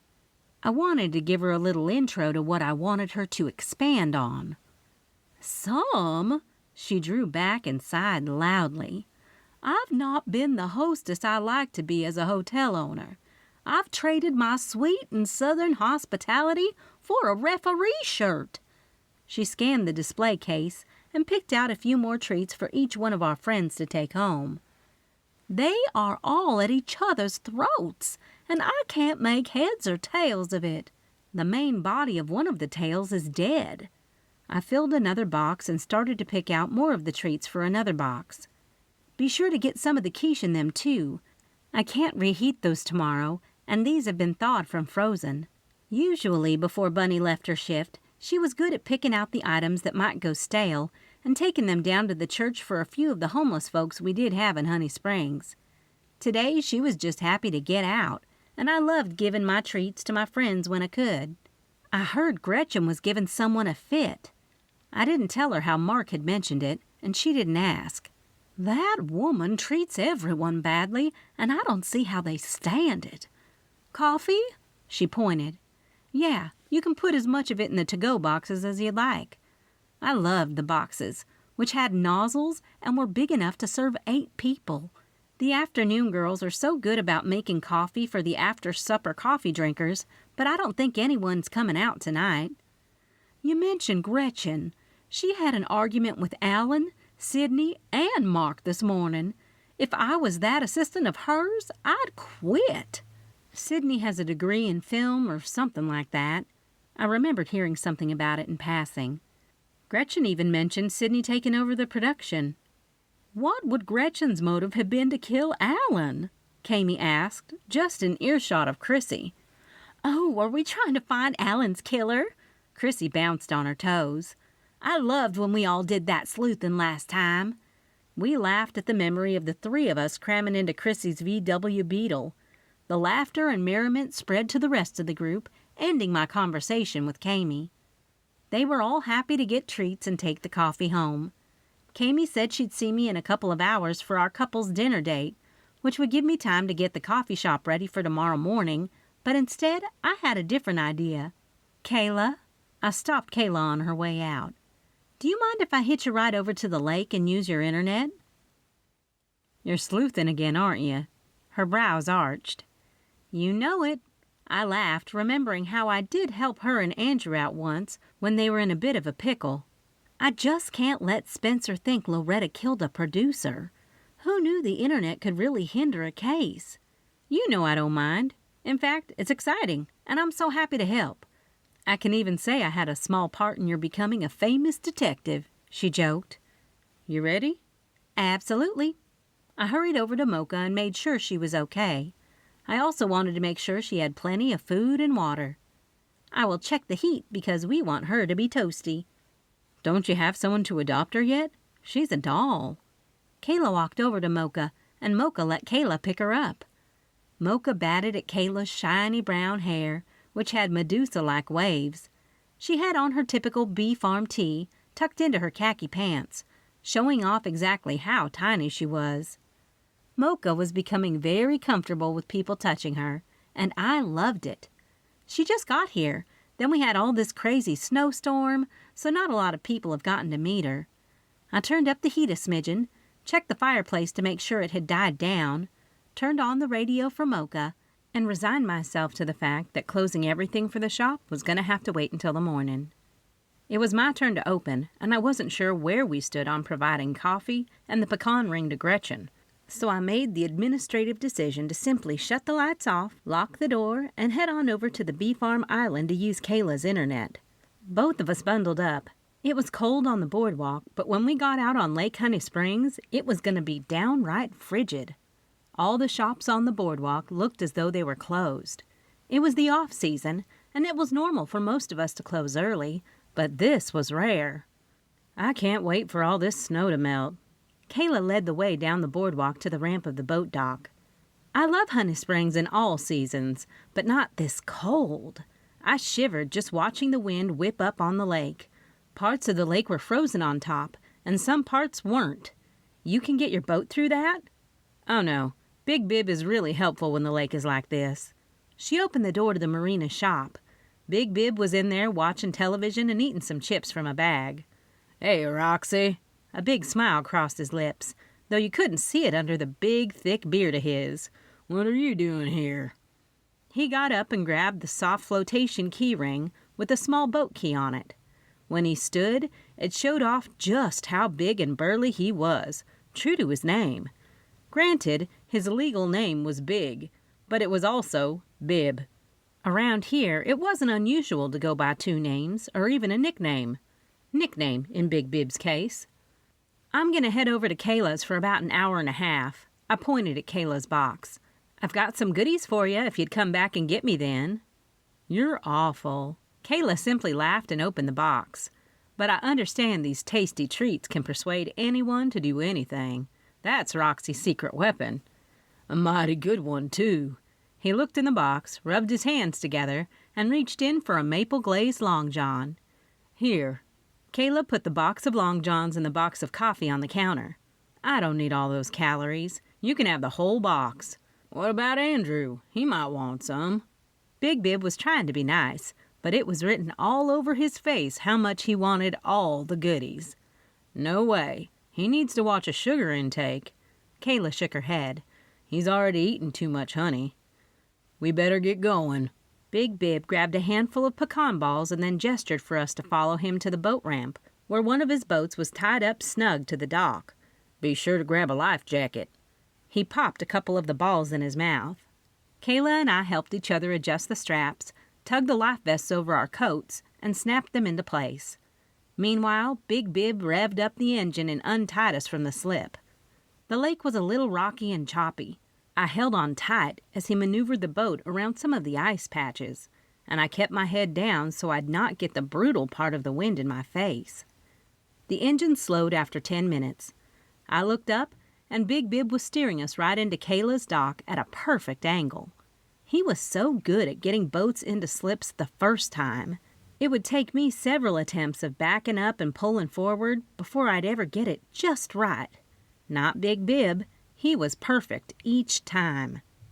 During the summer months when the bee farm was open for tours and tasting, Big Bib made great money as the only type of transportation for tourists who didn't have a boat dock at his marina. Even in the dead of winter, visiting the bee farm was amazing. It took up the entire island. There were many trails and different stops along the way, and Andrew had posted signs thereabout which bees lived where. They had devoted the entire island to the species and taken care of the ever-dying bee population. During the warmer months, Andrew and Kayla had a nice building on the island with a unique roof shaped like a honeycomb, which was a perfect place for tourists to take selfies. On most summer nights, they had a live band playing while the tourists enjoyed the various honey tasting stations. There was a small store where Kayla and Andrew sold fresh honey. It was the only honey I used for the Bean Hive. I was happy to promote other local businesses. Thanks. Kayla handed Big Bib some money. Don't forget tomorrow. I won't. He stuck the money in the pocket of his heavy Carhartt jacket. I'll be back to get you in about an hour and a half. Sounds good. I took his hand and let him help me off the boat, while Kayla grasped the edge of the boat, keeping us butted up to the dock. She and I waved goodbye to him while he pushed the boat's gear into reverse and manipulated it around some more ice. He's so good at that. I couldn't help but bring it to her attention. Just like we're all good at our jobs, this entire island is amazing, even in the snow. Andrew does most of it by himself. Crazy. Kayla headed off down one of the many trails the island had, and that they'd made as part of the tourists' tours. Our house is this way. The trail was amazing. It wasn't one I'd ventured down before, since it truly wasn't marked as one for tourists, because it led up to their private property. The snow along the trail must have been patted down with some sort of machine. I noticed there were tracks. It was too cold to ask or talk, so I observed as we walked along. Tall evergreen trees lined each side of the path, and before too long we came to a bridge that crossed over a small creek. This is my favorite spot. Kayla stopped midway across the bridge. Andrew built this bridge all by hand. He used dead trees and salvaged what pieces of wood he could. He made all these boards and crafted it. A big smile curled up on her face. It's where he proposed. I love it. That's so romantic, I said with a sigh, and took in a nice deep breath of the chilly air. How did you get the island? Andrew and I grew up here. He inherited it from his grandfather because his parents lived really close to your Aunt Maxine, but they didn't want to live on the island. She started to walk again. Sometimes during these months, we can't get off the island, and we still have to tend to the bees. Andrew was the only one who truly cared so much about them that he went into the family business, and all his family is thrilled. You? You don't mind being alone all out here when you know you can't get across the lake? I asked because I knew it would drive me crazy. Even if I didn't really need to leave the house, knowing I couldn't would make me want to. We have so much to do around here, I don't even notice, and we have plenty to keep us occupied. She winked, given the romantic scene. Yeah, still, I hesitated. I'd go nuts. Nah, you'd just make more coffee. The trail opened into about an acre of flat land. Their cottage house was located in the middle. Isn't that amazing? Wow! I literally gasped at the picturesque sight of their little yellow cottage house with its sloping, snow-covered roof and the woods surrounding their property. All the trees had a nice layer of snow on the branches. See, I don't mind being iced in. She gestured for me to follow her. Let's go inside and get some coffee, and on the computer. The inside of the cottage was much larger than it appeared from the outside. The cottage was Andrew's grandparents'. Kayla and I sat down on the small bench just inside of what was pretty much a log cabin. They wanted the look of a cottage on the outside, but used much of the wood and resources from the woods on the inside. Kayla took off her shoes and walked over to the kitchen. I took off my shoes and let her make the coffee while I toured around the open space. Crazy how I've never been back here. I looked out the back window and noticed another small house that was in the woods. The insides glowed a warm yellow from the lights. What's back there? That's another house we have for the bees. Kayla made all sorts of noise in the kitchen, but I was too busy looking out at the landscape and watching for Andrew's shadow to pass across the window of the other little cottage to pay her any attention. Instead of furniture, it's all the bee houses. It's amazing out here. I turned around when I heard her walking towards me. I could probably be okay out here in an ice and snowstorm now that I've seen it. Too bad you gave away our sweet treats, or we could have had one with the coffee. She handed me the laptop from her hands. I'm joking. I know you are, but when he brings you back tomorrow, you stop in the coffee shop and I'll have a new box ready for you to bring home. You can just open it up. We don't have the internet password protected because no one is out here to worry about. I took the laptop over to the couch, opened the computer like she said, and clicked on the browser icon. I just can't get over you having the internet. I was tempted to check my email and a couple of my social media accounts, but held off because I only had a limited time until I had to catch my ride back across the lake. It's crazy how well Andrew's grandfather could see far into the future of the property, how he really did build an amazing electric and data system, so we've never had an issue. She worked around the room while I started to type, starting my investigation of who the killer could possibly be. Gretchen Cannon. I typed her name, and the search engine brought up her IMB account with all her details and biography on it. Nothing in there made me pause, so I hit the back arrow to scan down the results from the search. My eyes scanned down the page. There weren't any glaring words that stood out until I arrowed over to the next Google search page and saw Alan Bogart's name in the text. I clicked on the highlighted link. There were several articles about a romance between Alan and Gretchen, along with some paparazzi photos. Oh my, I said with a gasp. Find something? Kayla hurried over to the couch with 2 cups of coffee in her hands. She set them down on coasters and sat next to me. Then she looked at the screen where I pointed out the article. Gretchen Cannon and Alan Bogart had a romance. My jaw dropped. I looked at Kayla with wide eyes. "Scorned love is a great motive for murder," she said in a sing-song voice. "Click on the images." When I did that, all sorts of photos popped up, citing various articles. I was thinking the same thing about scorned love. Let me see what it says about the breakup. I Googled their names and added breakup to the search. "There's one," Kayla said, so excited. "Click it." She picked up a coffee and handed it to me while we both sipped on them and read the article. According to this, they had a public fight and broke up. It doesn't say who did the breaking up, but it definitely is weird that they'd be doing a play together here. I took another drink. In fact, she owed him a favor. Trust me, if I was in an argument with someone as public as this, I don't think I'd be fulfilling any sort of favor. Is there an article saying they made up? Or any articles about them since this one was published? Because this was 5 years ago. Kayla had a good point. A lot can happen in 5 years. I'll switch the filter on the search engine to the newest information. I changed the filter and hit enter, but nothing came up as current or even from the last 3 years. This was 3 years ago at some award ceremony. We sat next to each other on her couch with our coffee mugs in our hands, reading the article.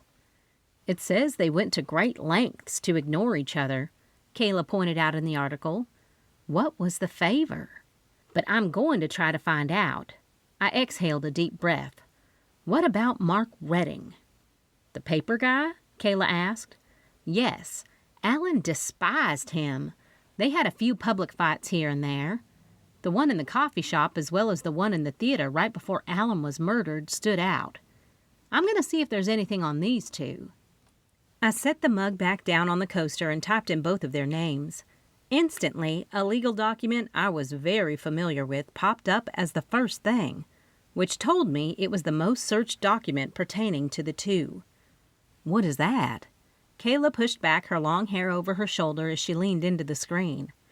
It's a restraining order. I knew the form pretty well from when I was a lawyer on divorce cases. My client was either serving one or being served. Good grief. I shook my head as I read through it. Alan had a restraining order against Mark. I scrolled down to check out the details of the length and the terms. The end date was a year ago, and it looks like Alan didn't go back in time to renew it. Most restraining orders contained a grace period of time in which they could go back to court and get the documentation and reason for the restraint without going through the whole ordeal. The judge would either grant the extension of the order or void the order altogether. When I typed in more necessary information in the search engine, it appeared the order had run out and Alan was no longer restricted to the terms. Does it say why Alan had one on Mark? Kayla asked. Let me see. I toggled back to the restraining order and scrolled down. As if it couldn't get worse. I shook my head and read. Apparently they were at one of Alan's rehearsals, and it was a medieval play. I read ahead so I could summarize what I was reading to her. They had a fight, and Mark picked up one of the axes and swung it at Alan. Alan was in fear of his life and didn't want Mark anywhere near his productions. I blinked a few times and reread the conditions of the restraining order. Quickly, I typed in their names with keywords such as feud, reporter, and legal documents. Look here. I used the cursor to point to one article that said Mark was let go from his job as theatrical reviewer because of producer Alan Bogart's restraining order held against him. And that is a motive. You think? Kayla asked in a sarcastic tone. I think I'll just stay on my own little island with Andrew and the bees. I'm happiest here. Do you have any vacancies? I joked. All kidding aside, I wonder why Alan didn't petition to extend the order. If someone came at me with an axe, I sure would make sure they didn't come near me again for the rest of my life. You've talked to Mark, right? Kayla asked. I've talked to him here and there, a few conversations, but he made it seem like he was the victim of Alan's rants, and it was really Gretchen and Alan who had the biggest beef. I snapped my fingers when I remembered him coming to the coffee shop today. He came into the Bean Hive, and I started to make a suspect list. He was very interested. Then I pretended to get busy so I could have him leave. I shook my fingers in the air. I had a feeling he didn't need to be there, but I'm still not sure I get killer from him. Gretchen? She's a whole other story. Evil seeps out of her. How so? Kayla asked and leaned back into the couch. I set the computer on the coffee table and joined her with my coffee in hand. She has no regard for others' feelings. She's not nice to her assistant. She is demanding, and if she doesn't get her way, she lets you know it. She stormed in here like it was her production, and the play was written just for her. All the not-so-pretty sides of Gretchen twirled around in my head, making me wonder if she was the one who killed Alan. Think about it. My eyes slid over the rim of my mug as I took another drink. She and Alan had a very public breakup.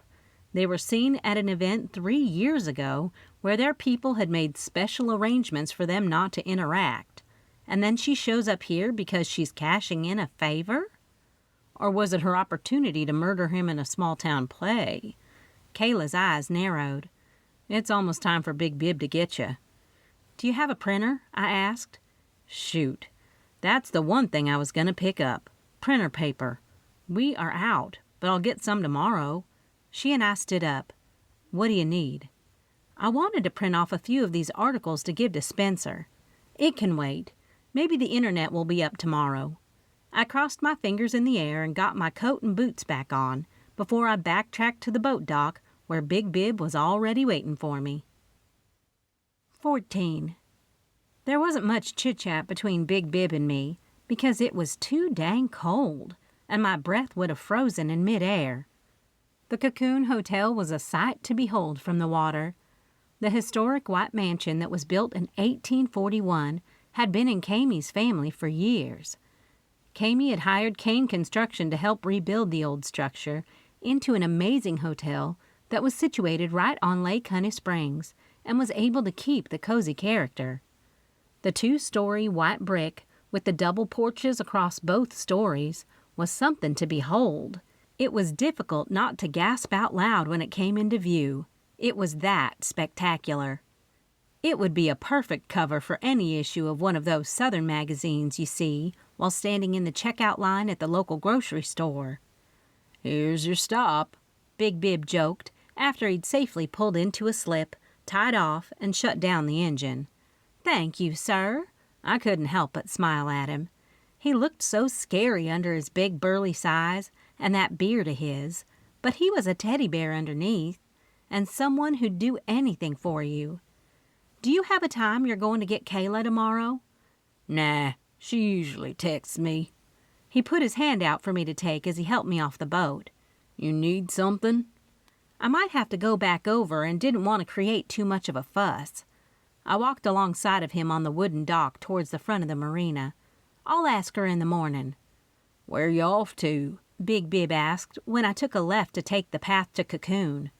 I'm going to have supper with Kamie and Walker. Enjoy your treats. I snuggled my hands in the pockets of my jacket and hurried down the path toward the hotel. It would be nice to have dinner with friends. Patrick and I rarely did it, since he was busy running Kane Construction and I was busy at the Bean Hive. Tonight was going to be nice, getting out of the rut of going back to the cabin and trying to figure out what was for dinner, since I'd cooked and baked and served coffee all day. Though I loved doing all those things for Patrick, sometimes it was just something I didn't want to do at night.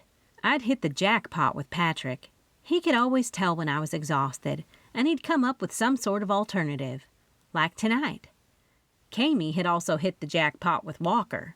He'd come to town on business, and when he and Kamie locked eyes, it was all she wrote. They were smitten with each other. She had bent over backwards to make his stay at the Cocoon Hotel a very nice and memorable one. So much so that he upped and moved to Honey Springs and brought Amelia, his granddaughter who he had custody of, with him. All in one big swoop, Kamie had the instant family she'd always wanted. It was a perfect union. He and Kamie were both in their 50s.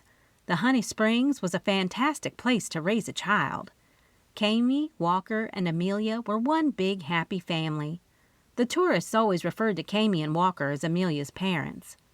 Amelia would smile and not dare correct them.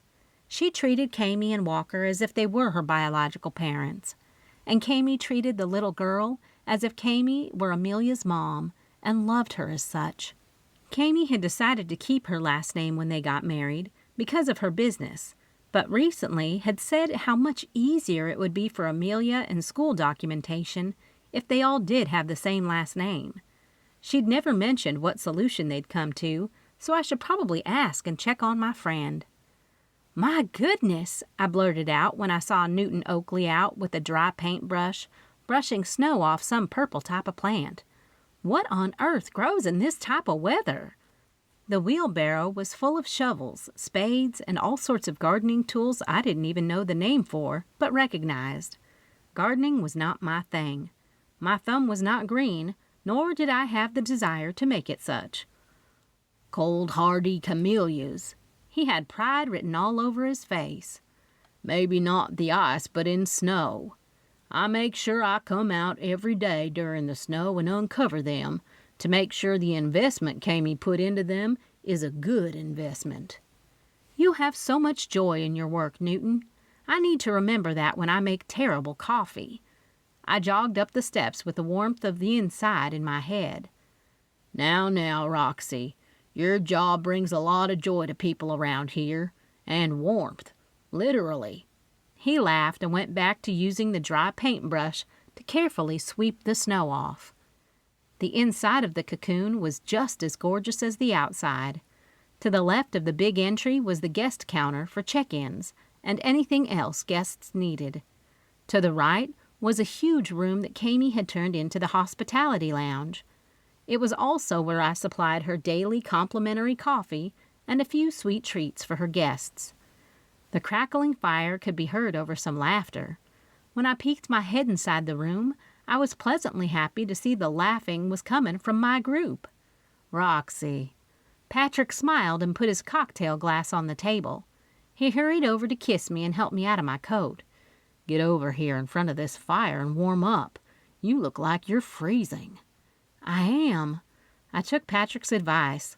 I hugged Kami and Walker when I passed them on the way to warm my hands in front of the fireplace. I'm so glad we could do this. "We are too." Walker reached over and rubbed Kami's back. "Amelia had dance lessons, and it's not our night to carpool, so we thought we could get in some good dinner." "Speaking of all that, we had better get to the restaurant." Kami gestured for the men to lead, but she wasn't kidding me none. She wanted the scoop on what I had found out. You won't believe it. I used my hand to cover a little of my mouth, so Patrick couldn't hear because if he did, it'd ruin supper. "Restraining order?" Kami gasped. "And they were both staying here." She did a quick jerk of the neck when we walked past the stairs that led up to the guest suites. "Spencer's up there now going through Alan's room. He even has a warrant to go through Gretchen's and Sydney's rooms." "Really?" I was happy to hear Spencer was looking into other people besides poor Loretta. I wish I could go tell him what I found on the internet, but it wouldn't go well with dinner. "Internet? What did you find on the internet?" Walker asked. "You know you can't believe everything you read on the internet. But if it's on the internet, it has to be true." Patrick made Walker laugh with his comment. "You two think you're so funny." Kami shrugged and led us through the restaurant bar to get us to her special table in a secluded room. "If you'll both excuse me for a second, I need to go to the bathroom." I smiled and tried not to look Patrick in the eyes, because he'd know right away I was not telling the full truth, but I wasn't lying either. I did have to go to the bathroom right after I talked to Sydney, who I just so happened to see sitting at the bar when we walked past her. "What do you want?" Sydney's usual happy-go-lucky demeanor was a bit on the sour side. She picked up the glass and swigged down whatever was in it. Then she picked up her phone and tapped it a few times before she angrily smacked it on the bar top. "The internet isn't working. Snowstorm." I shrugged and tried to break the ice between us. "Of course. That's what we get when we come to these small towns." She rolled her eyes in disgust. "Are you okay?" I asked, and noticed the empty stool next to her. "I'm fine. It's a Coke." She shook her head. "I don't drink, and if I did, I couldn't because you never know when Gretchen is going to need me. You must have a hard job. I sat down next to her and ordered a water when the bartender pointed at me. I couldn't imagine the schedule you keep. She is demanding, but she's a great boss.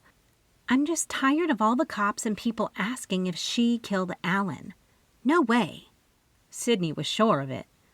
Alan and Gretchen had a long-running relationship. Yeah, I read somewhere that they'd been romantically involved. I casually mentioned it, making Sydney laugh so hard she held on to the bar as if she were going to fall off the stool. That was a marketing ploy, she smiled. And you fell for it. See, it all works. Marketing ploy? You mean they did it for publicity? I asked. Yeah, Alan's career was tanking, and Gretchen had just gotten that Tony Award. His people called her people. They all got together. Next thing I knew, Gretchen's calendar was filled with dinner dates, a yacht date, and an airplane trip to nowhere, just so the media could take photos of them to help jumpstart Alan's career. So that's the favor he owed her. I ran my finger along the rim of the glass of water and pondered what Sydney had said. Don't you dare tell her I told you. I just feel like I need someone to talk to now that we're going to stay here. If we wanted to leave, that cop guy said we can't. Her shoulders slumped. I'm afraid they're going to arrest Gretchen because she honestly doesn't know how to stop arguing with people. You seem to have it mastered. I wanted to give her some confidence. She looked defeated. Not only do you cater to her, but now you're going to be doing the producing.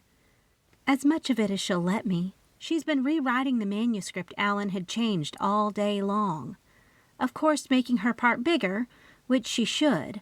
I'm not saying she shouldn't. She is the star, after all. Sydney thanked the bartender when the bartender slid a fresh Coke in front of her. What exactly was the favor Gretchen called in from Alan? I decided to just go for it. I couldn't pretend I was in the bathroom all this time. I had to hurry and get to the point. Do you even know Gretchen's career? Sydney asked. Honestly, I do not. I felt bad, but watching plays or even movies had never been my thing. I was a lawyer, so my nose was always in a book. Wow, she jerked back. That's cool. How did you go from that to making coffee? See, right there is why I need to open my roastery. I knew she didn't know what I was talking about. I don't just make coffee. I actually roast it from the raw bean. It's an art, like the theater. That's amazing. Can I stop by, since I'm stuck here, and see you do it? She was all sorts of impressed, making me think the roastery was a great idea. I'd love for you to. I was happy to talk about coffee. So what were you saying about Gretchen's career? She's always been the second leading lady. She's never gotten the big roles. She's good enough, but there's a chain of command, and she's not kissing no one's you-know-what to get her to the top. Sydney was alluding to all those rumors about directors and producers I'd recently seen on the news. She'd rather get there by clawing her way to the top. So when she stopped getting a lot of calls for even the secondary roles, she knew it was time to cash in on the favor Alan owed her, where she helped get his career back on track. I thought they hated each other. None of what Sydney was saying made sense. They were always at each other's throat. In public, but are you kidding me?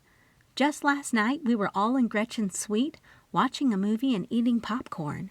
It was all an act, so Gretchen is upset about his death.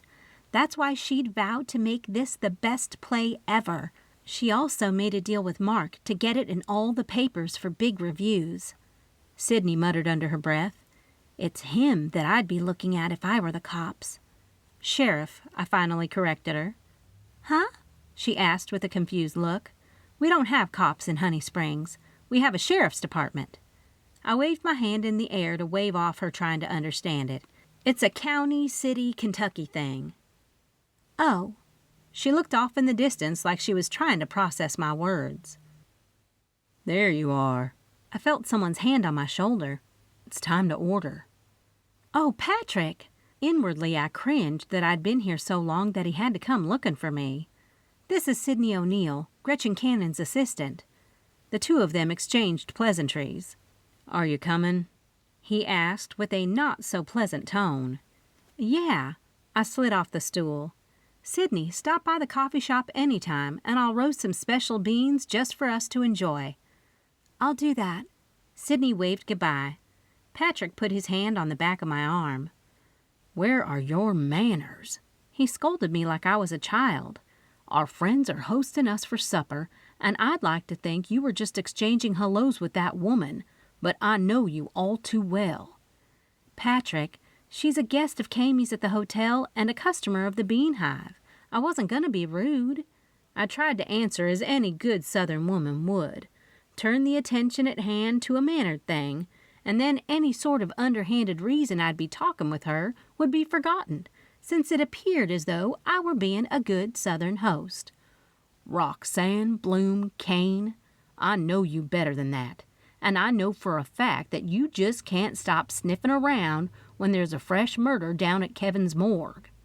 "Keep your voice down," I shushed him, which he didn't like once we got to the table. "We will talk about this later." "Talk about what later?" Kamie asked and handed me the menu. "Try the glazed salmon, tonight's special." "I'll have that," I told the waitress, who was apparently waiting for me to return to the table to get our order. We were discussing the murder of the producer because on my way to the bathroom I noticed Sydney, Gretchen Cannon's assistant, sitting at the bar. I was simply checking in on her. "Can you believe he was murdered?" Walker asked. Poor Walker. He had no idea what he'd just stepped into. Kamie and Patrick both eased back in their chairs. Kamie for reasons much different than Patrick. She knew he didn't want to discuss it, and he didn't want to discuss it. "That reporter told me all about the restraining order that guy had against him." Walker started to tell the story of how he and Mark were having early morning coffee when Mark just told him all about the fight they'd had. Only Mark turned it around and made himself the victim, not Alan. "How's Amelia doing in school?" Patrick abruptly changed the subject in a very nonchalant, I do not want to talk about the murder way. Kamie kicked my shin under the table. I bit my lip not to cry out. It was her way of trying to be secretive about Patrick's behavior. "She's doing..." Walker was a little apprehensive, as though he were trying to figure out Patrick's sudden attitude change. "Great!" Kamie's voice rose an octave. "She's gotten so involved with everything and keeping us busy." "I can't thank Kamie enough for such good care of her." Walker reached over and put his hand on top of Kamie's. He looked at her with the most loving eyes. "I go out of town for work, and I'm so thankful for her. I'm able to go on my trips knowing that Amelia is safe and happy, all because of this woman." Patrick and I glanced at each other when Walker awkwardly leaned over and kissed Kamie. "Here we are." The waitress had brought the big tray of food out. Each one of us pushed back from the table so she could put our plates in front of us. Most of the dinner was just chit-chat about town, but no mention of the murder or play. I knew if Kamie had hit me under the table, she was probably doing the same thing to Walker. It wasn't until Walker invited Patrick to look at the HVAC that Kamie finally mentioned his odd behavior. What was that all about? What was that all about? She rubbed her cloth napkin over her mouth and laid it on top of her plate along with her knife and fork. When he came looking for me, I was sitting at the bar talking to Sydney. He knows how interested I am in figuring out who killed Alan, but he's taken the stance that he doesn't want to know anything about it. I took a drink of the water and flipped the coffee cup over on the saucer for the waitress to give me a shot. "He told you he didn't want to know?"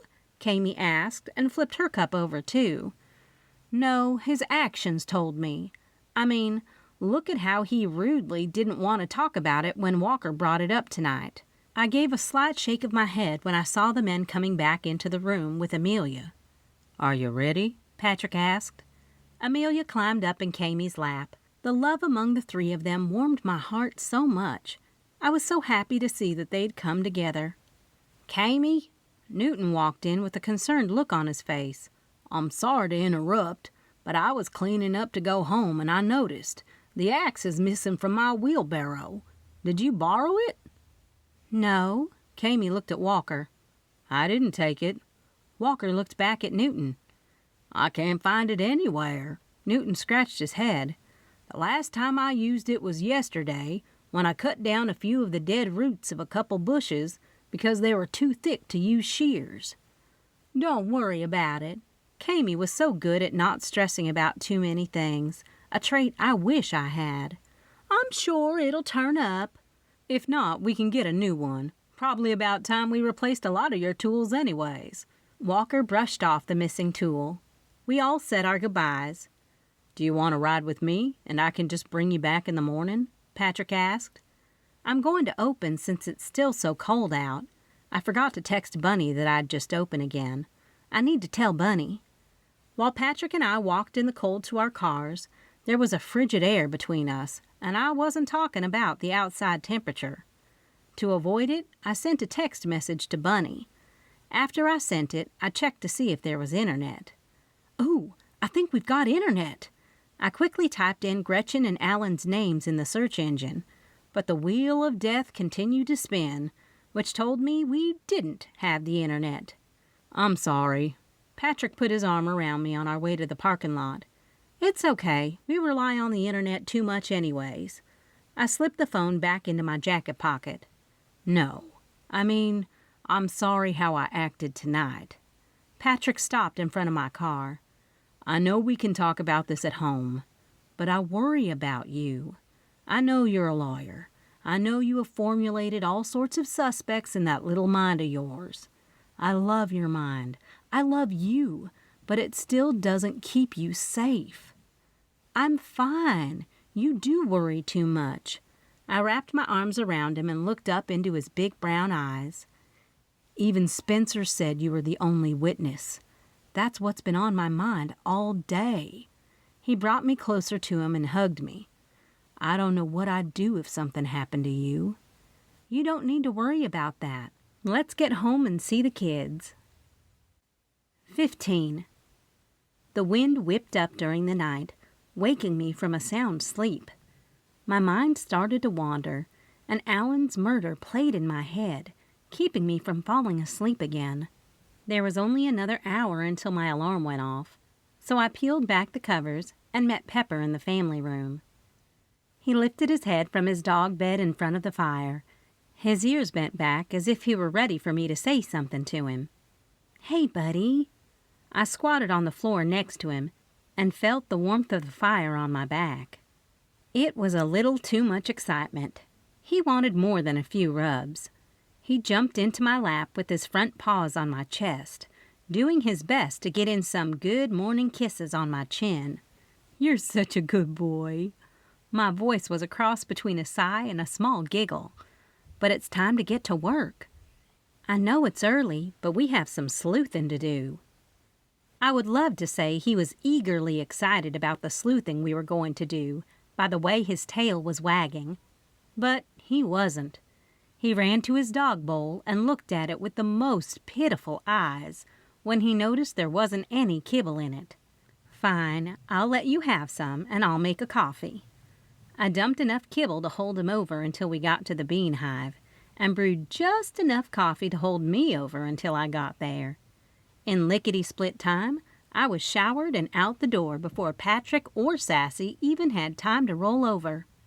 Pepper and I did our usual routine in opening the Bean Hive. Mocha had started to follow us around, which was a good sign she was getting comfortable. The knock at the door was a much-welcomed Emily Rich, who saw my light on early. She was going to the bakery to clean out the office. I heard the meeting went well between Patrick and Tamara.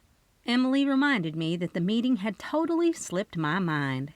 Oh, brother, I was so wrapped up in Alan Bogart's murder investigation, I forgot to ask Patrick. A long sigh escaped me. How could I be so selfish? You? Selfish? Emily shook her head and helped me to get the coffee shop ready to open. It was nice to have her there with me. She did work for me while she was in high school, so she could probably do it better than me. I don't know. You knew me as single, Roxy. He's my husband. And I really should make it a point to ask him how his day is. I took out Mocha's food. Here, I'll feed her. Emily took the cat food and walked over to Mocha. Mocha meowed and rubbed up along Emily's leg. You know, she's putting her scent on you. I watched as Mocha continued to rub against Emily and dot her tail in the air, which is a sign of love. She would make a great companion to someone who's moving to a new town. Oh, no, you don't. Emily wagged a finger at me. I know what you're doing. I'm just making an observation. Trust me, I know. I reminded her that I was in her boat a few years ago, which was how Pepper came home with me. Let's talk about the murder. If Patrick won't listen, I sure will. Emily and I made our way back into the kitchen. All the items were in the oven. The coffee was brewed, and soon it would be time to get the carafes ready for the Cocoon Hotel hospitality room. Well, I was all too happy to engage in what I'd discovered and eagerly grabbed the dry erase board, propping it up on the prep table.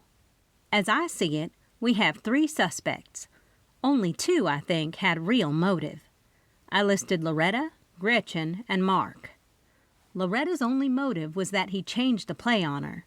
It did make her mad, and it bruised her ego a little, which made her talk bad about him. But you and I both know Loretta Bebe couldn't hurt a fly, much less a grown human man. I moved on to Gretchen. Gretchen and Alan had pretended to be in a relationship when Alan's career was on the downward slide. They made sure they had public photos together and all sorts of appearances. I told her how Sydney had told me about it, and she'd know since she'd been Gretchen's assistant. She also told me how Gretchen agreed to it, and when she needed a favor, he'd have to give her one. I can see where this is going.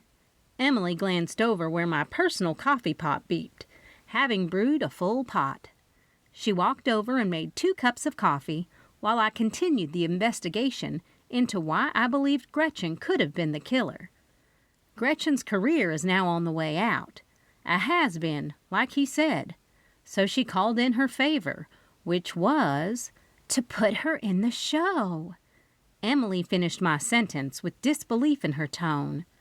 When he changed the play, he also changed her role to a minor role as an old woman who gets killed. Emily and I both knew no woman liked to be called old. Can you imagine what it's like to be an actress and have the industry not give you roles because they've dubbed you old? Society already puts so many stipulations and opinions on us regular folk. I couldn't imagine if I were famous. Emily held the mug between her hands. Right? And Alan was public in calling Gretchen old. I didn't go into details or tell Emily the exact words, but she understood what I was saying. Think about it. He moved her larger role to a smaller one, not only still keeping her career tanking, but also hurting her overgrown ego. Emily simply shook her head and drank her coffee while I wrote down all of Gretchen's motives underneath her name on the whiteboard. Then we have Mark Redding. I tapped his name with the marker tip. Why? Why would a big-time reporter come here to our little town when there are so many big shows opening up on Broadway? Why? Emily asked, as though it were a trick question. Exactly. I smacked the counter. Why?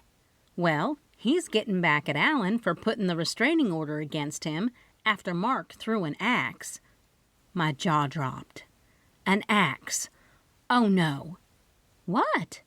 Emily watched me frantically feel around my body for my phone.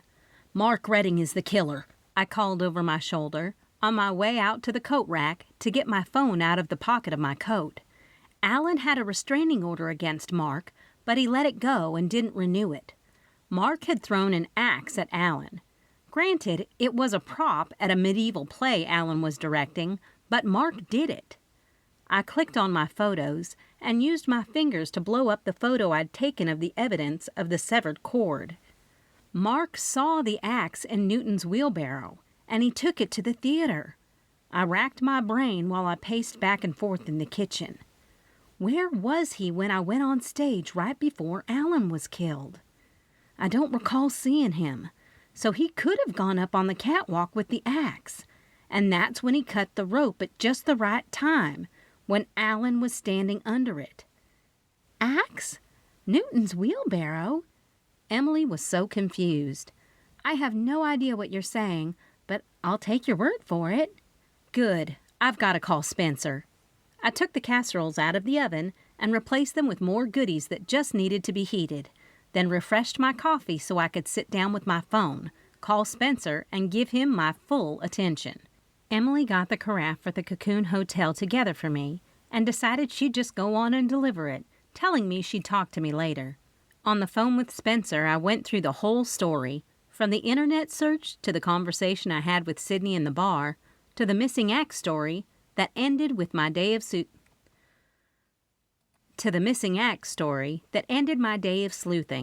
I'm telling you, if you find the axe, you will find the fingerprints of Mark Redding, I told him. Kayla and Andrew have internet? Spencer asked on the other end of the line. That's all you have to say after I just handed you the killer on a silver platter? I asked. Thank you. I'll get it all checked out. But for now, I'm going to head over to the bee farm and get on their internet. Why didn't I think of that? Keep your ears to the ground. Stay out of harm's way, and let me know if you come up with anything else. Do you know when the internet's going to come back? I figured he'd at least get some sort of sense. No, but I'm planning on bringing this up at the next town council meeting. Honey Springs needs to invest in Phi Optics, or some sort of internet that won't be taken out by a snowstorm. Ridiculous in this day and age. He seemed more upset about the internet than Alan's murder. Fine. I felt a little defeated. Spencer wasn't exactly as happy as I'd hoped he'd be, but maybe it was his way of trying to keep a level head. Either way, I just knew Mark Redding had gotten his final revenge and finished the job with a very fitting object, an axe. 16. An axe? Aunt Maxi laughed from her dressing room when I told her about my theory.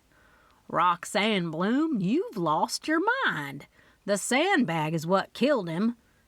I know that, but someone had to have cut the cord. I showed her the photo on my phone. I made sure I brought the coffee items and pecan roll over to the theater a little early so I could stop in and talk to Aunt Maxi. Bunny had gotten to work, and everything was done thanks to Emily, so it was easy leaving Bunny by herself for a little while.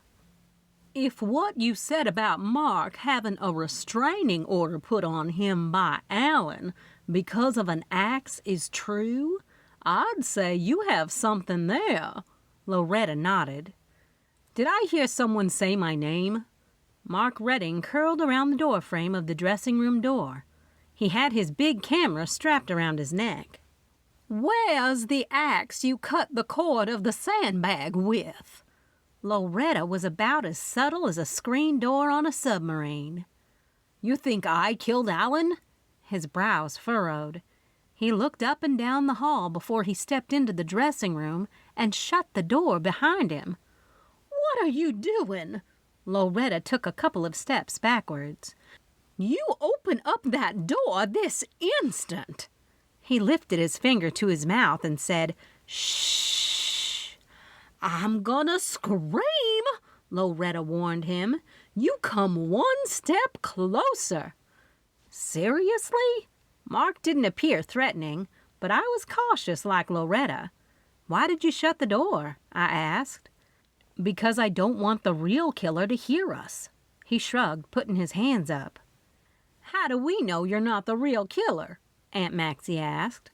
She'd picked up the pair of scissors in a stabbing hold, pointed it at Mark, and stepped in front of Loretta and me with her other arm out, motioning for us to get back. I told the Times people who are from here are crazy. He turned and put his hand on the doorknob like he was leaving. Crazy? Ooh, that set Aunt Maxi off, and that was a side you never wanted to be on. Do you want me to show you crazy? Listen, Mark jerked around. Alan Bogart and I had our differences. We both loved the theater, and in the end knew that about each other. We still didn't like each other, but he knew I respected his work. That's why I'm here. He threw his hands in the air. We had a fight. I threw a plastic axe at him. A plastic prop. The media made it out to be some sort of a crazy moment, but it wasn't like that. Alan had to put a restraining order against me so he'd get good publicity. It's how it works when you're big time. Then I started to do reviews under a pen name, and it was all fine. He pulled a card out from the camera case strapped on him and held it out. That's my pen name. Check it out. He laughed. Not that I need to tell you three anything, because the sheriff just left and my alibi checks out. It must have been one of you that told him I was the killer. All three of us looked at one another with downward-turned mouths and shook our heads. Each denied it, even though we knew it was me. And just so you know it, I had gotten a call from your good friend Perry Zella about coming to speak at his mystery group this afternoon. So my call log and Perry's call log proved it. I'd stepped out of the theater to take the call. When I came back in, Alan had already been killed. His alibi seemed simple enough to check out, and I was sure he was right about Spencer looking into it. Are we done here? Mark asked. All three of us nodded. Maxine and Loretta, when the two of you have finished gossiping, I need to get some headshots for the review. He turned the knob and walked out the door. I guess he didn't do it. It just added up so good. Aunt Maxi patted me. That's the problem, Loretta griped. All them crime shows make it out to be the obvious one as the main suspect. Then boom! Aunt Maxi and I both jumped when Loretta yelled boom. The killer is no one you'd expect at all. She shrugged. This ain't no crime show. This here is real life, and if Mark didn't do it, it leaves Gretchen Cannon. And I'm going to get that fur coat from Perry Zella, because it'll give me a chance to question Gretchen when I give it to her. I tapped my temple. And I'll question Perry about Mark's alibi. Why would you do that if Spencer already checked it out? Aunt Maxi asked, and finished putting on the final touches of her makeup before the rehearsal's curtain call time. You never know. I didn't have an answer for her. Maybe I needed to hear Mark's alibi from someone I trusted, like Perry. Or maybe it was curiosity, to see if it did align with Perry's recollection of time. Still, as a lawyer, and now as a part-time sleuth, I left no stone unturned. Going to the dry cleaners would be simple, since it was located right downtown. I even walked over there. Perry's business was a simple little block building. The words dry cleaners were stenciled on the front window, and it was as simple as that. When you walked inside, the smell of the dry cleaning products hit you like a brick. There was a small counter in front of the guts of the cleaners. Perry did his own laundering. He didn't send it out like most services. Hello, Roxy. I've got something so interesting to tell you. He pushed a button from underneath the counter, and the mechanical carousel with all the dry cleaned clothes moved in a circular motion until Perry took his finger off the button. Yeah? I've got something to ask you. I watched him take the fur coat off the carousel. You first. He hung the heavy thing up on the metal hanger. Did you call Mark Redding yesterday morning? I asked, not very sure of the time. Yeah, actually, Spencer just left here after asking me the same thing. I even showed him my phone. He had the cleaning ticket in one hand and punched the register with the other hand. I guess they are trying to cross suspects off their list of the murder of the producer. I'm guessing it all checked out? I looked down at the screen and saw the total of the dry cleaning, which nearly knocked me off my feet. Sure did. He looked up and nodded towards the direction of the theater. While we were talking, I heard all the sirens and then saw the ambulance. That's when he said he had to go, because something was happening in the theater. Then he called me back to confirm him coming to the mystery meeting. That's how I found out about the death. Crazy, right? I tried to play off why I was asking, and making it seem as if I was just curious, but it seemed Spencer was one leg ahead of me in this investigation. Here's something that's so crazy awesome I can't wait until our meeting tonight to tell the guys. He opened the fur coat and revealed a tag. This is a true mystery right here. This was a real fur coat of Amanda B. Succulent. Is that someone from Honey Springs? I asked, with no idea who this person was. Are you kidding? His eyes grew big and bright. His voice escalated. Amanda B. Succulent was a true crime mystery. My club even read the unofficial autobiography. I really think this was her coat. She was murdered by her granddaughter. The granddaughter took off and went on the lam. I wonder how Gretchen got it. I looked a little closer at the tag. Amanda had all her coats made for her, and they all had these tags in them. Do you know how much one of her coats sold for at auction years ago? No, I had no idea, but it was still an ugly coat. Over $1 million. I can't believe it.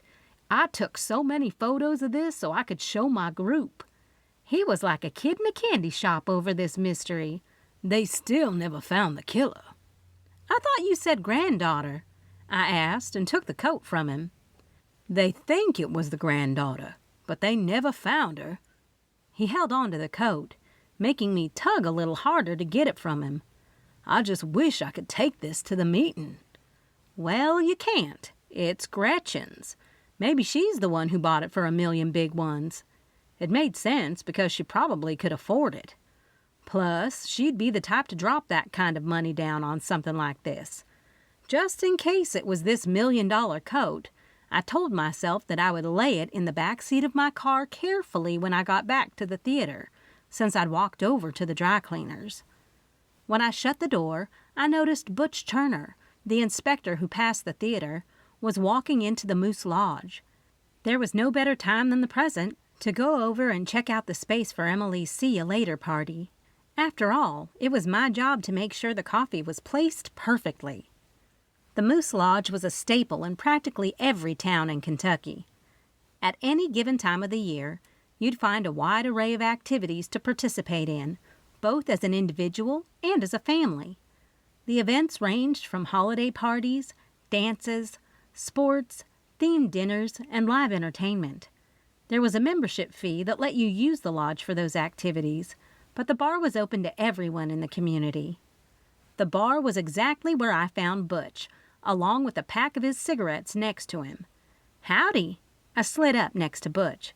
That's a little early for a drink. I know why you're here. He reached over for the glass of water sitting in front of him. And I'm not drinking. I'm meeting your husband here for an early lunch. Oh, are you inspecting the building next to the Bean Hive, Mr. Inspector? I teased, and realized I couldn't have picked a worse time to have decided to come here. Patrick. Code Enforcement Officer. Butch corrected me with his official title. Yep, that's why we're meeting. I bet you don't know why I'm here. I leaned back on the bar, facing out into the space. You obviously know, since you're meeting with Patrick, that Emily's closing the bakery and moving. He gave a slight chin raise. Well, me and a few of our friends are giving her a see-you-later party here at the Moose, and I'd love for you to come. I pushed off the bar and nudged him. I know you two have a fondness for each other, since you did give her a hard time about those pesky smoke detectors when she was building the bakery. We fought. He remembered. Dang. I wouldn't say you fought. I'd say you had very different views of the law. When I noticed he wasn't impressed with my interpretation of the event, I decided to stroke his ego. And you were right, just like you were with the Bean Hive. I better not come in there and see any sort of animal in that kitchen. He was oh so charming. I think I'll put the coffee stand over there for the party. I pointed at the sidewall and changed the subject. I guess I better get going. I'm going to be heading on over to the theater because I have to drop off some coffee they've hired me to deliver. It was my subtle segue to the real reason I was here. Speaking of the theater, he met my words with a deep sigh. I guess you heard about that sandbag falling on the producer. Mm-hmm, he ho-hummed. What are you beating around about? Me? I was just making chit-chat. I shrugged and kept my peripheral vision on the entrance, in case Patrick came in. You know me enough. I'm not a chit-chatter. You and I worked side by side a couple of months before you opened, and we really worked in silence." He let out an even bigger sigh than before. "I'm trying to figure out when you did the inspection last on the theater, because the sheriff's department is pointing out something about the cord." I pretended that I didn't know the cord was cut. Even though I didn't think Loretta was the killer, if she did come up and need my services, I was getting a jump on it. Though technically, I'd get copies of the report if it came to that. "I already turned everything in to Spencer." His words made my jaw drop. "You should know all about the last inspection because your husband had replaced the doors on the dressing rooms because the old ones weren't in good shape." He jarred my memory of the Southern Women's Club fundraiser in which they needed to make repairs to the theater to keep it going. But I didn't recall Patrick saying his donation was because Butch had ordered the doors to be replaced. "Dang, Spencer's ahead of me again," I muttered, and decided it was high time to try to get into Spencer's brain to see exactly his next move. "And he also knows that Loretta Bebe insisted on using the lowest grade cord possible to pass inspection. So I'm not saying the cord didn't deteriorate with age, and I'm not saying someone didn't cut it. Butch was no help at all. All I know is it passed inspection, and I stand by my work." "Well then," I clasped my hands in front of me and rocked back on my heels. "I hope we see you at the party tomorrow night." "Tomorrow night," he gave a hard nod. "I just might show up for that coffee you're going to put right over there." Did I mention how I was first in my class in the Department of Body Language? Of course I did. I could tell by his body language that he'd already known I was there to pick his brain, not to look for a place for the coffee station. "Yes, I think that's perfect." I squeezed my nose up and waved goodbye on my way out the door, thankful I didn't run into Patrick. When I hurried across the street so Patrick didn't see me, I got into my car to text the group of girls before I gathered my thoughts about how I would ask Gretchen about the fur coat when I took it inside the theater. My text to the group was about the space in the moose and how it looked great, as well as the perfect spot for the coffee.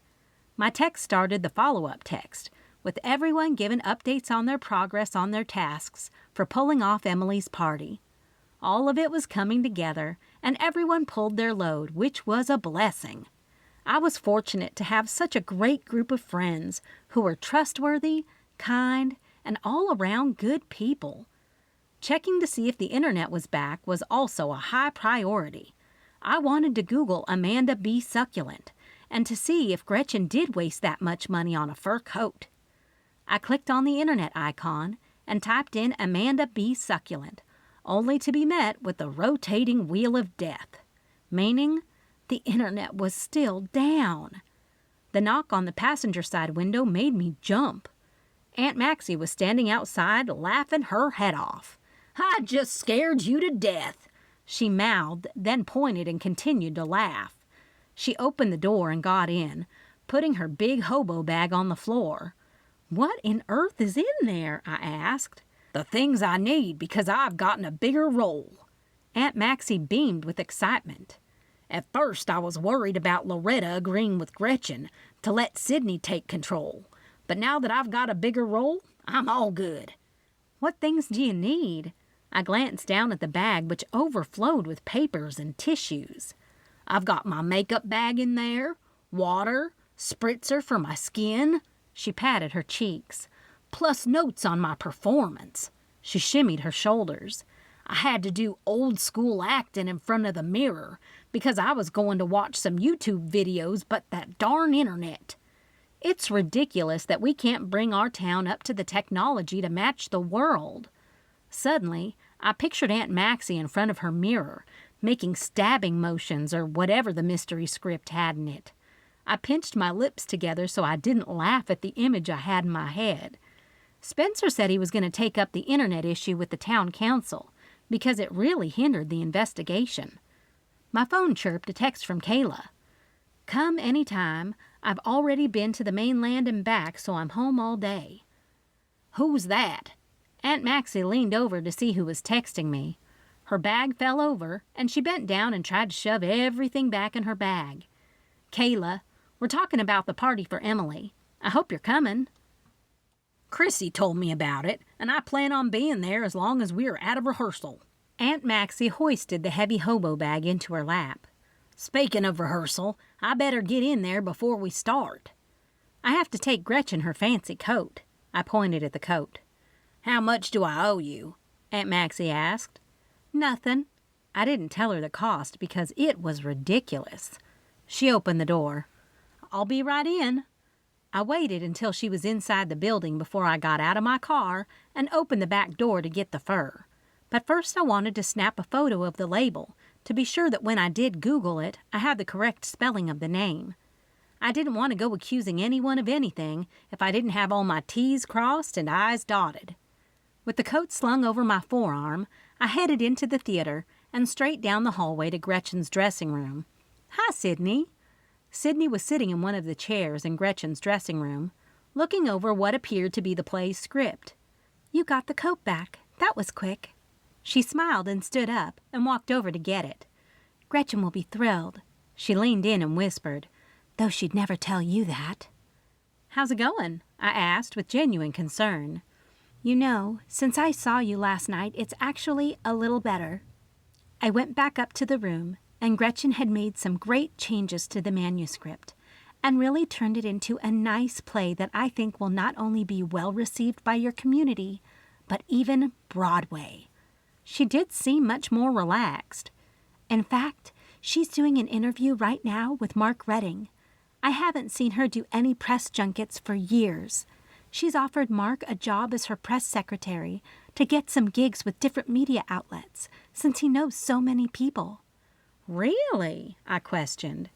"Yeah, strange how she and Alan have spent so many years trying to boost each other's careers by all these favors, when it was his death that really got the needle moving in her favor." My heart skipped a beat. Did Sydney just give me another motive for Gretchen Cannon to be Alan Bogart's killer? Sydney telling me how Gretchen's career had started to soar with the news of Alan's death only fueled my curiosity to see if she had any connection to the fur coat or the story of Amanda B. Succulent. The only way to find out any answers in today's age was surfing the web, and last I checked, the internet was still down. But I was happy to see some work crews and big trucks working on some lines. I had no idea if those lines were for the internet, but I was putting all faith and hope that it was. When I parked my car at the marina to have Big Bib boat me over to the bee farm, I noticed some papers on the floorboard of the passenger side where Aunt Maxi's hobo bag had dumped out. When I reached over to pick them up, I noticed it was her play's manuscript. "Great," I said with a groan, and looked up out of the windshield where Big Bib was looking back at me, waiting. I put the papers in my bag and decided they would have to wait until I got done with my business at the bee farm, and then took the manuscript back to the theater. Within minutes, with Big Bib's help and Bunny's willingness to stay at the Bean Hive for the whole day, I found myself back on Kayla's couch, enjoying another cup of her coffee while reading the fascinating story of Amanda B. Succulent and her life. She was a wealthy widow, and her husband was an oil man. I didn't read in too much detail about that. It says here she was a big supporter of the arts. I grabbed my bag and took out Aunt Maxi's play manuscript to grab the notebook I'd put in there. I wanted to take notes on the article, since Kayla had forgotten to get copy paper when she did boat over to Honey Springs. "Gretchen," Kayla said, gasping. "And look!" I pointed at a photo I'd found of Gretchen and Amanda together at a big charity event. If they weren't friends, they knew each other. According to the article, Amanda was found dead in the freezer in the garage. I didn't want to picture it. Chopped up? Kayla made a crunched-up face and dragged Aunt Maxi's manuscript off the coffee table. She sat back and started to thumb through it. No, all in one piece like her killer cared about her and really tried to preserve her body or something. I'd read a case once where someone had been murdered by a family member and put them in a stand-up freezer at their family's restaurant in a brown sack that others thought was frozen meat. I vaguely remembered the case, but it was the conclusion that stuck in my head. The family member who killed subconsciously wanted to be found out and did want the body to be preserved so they could eventually have a funeral. I bet it was the same with Amanda. That's why they think it was the granddaughter that killed her." "It makes sense. But what does that have to do with Gretchen?" she asked. "That's a good question." I picked up my phone and showed her the photo of the label I'd taken of the fur coat. According to everything I found so far on here, Amanda's coats were auctioned off, and there are photos of them. Nowhere did I find this coat. I'm not saying it couldn't have been sold outside of auction, so I'm not sure. It just seems odd. This dead woman's coat is on Gretchen, and now the producer is dead. "Roxy!" Kayla gasped and jumped up, waving Aunt Maxi's manuscript in the air. "I think we have our answer." She shoved the pack of papers in my face. "Have you read this?" "No. Aunt Maxi said it's great and is excited about it. Why?" I put the laptop on the coffee table and stood up next to Kayla to look at what she was overly excited about. "This play reads a lot like Amanda B. Succulent's life, only the names have been changed." She handed me the manuscript. "What?" I looked down at the papers in my hand while Kayla pointed out the various similar accounts that we were reading on the internet. "I'll get us another cup of coffee while you read that." My head was in a tailspin as I scanned more of the manuscript. The similarities were uncanny. "I'll get that coffee later." I quickly texted Big Bib and asked if he could come get me.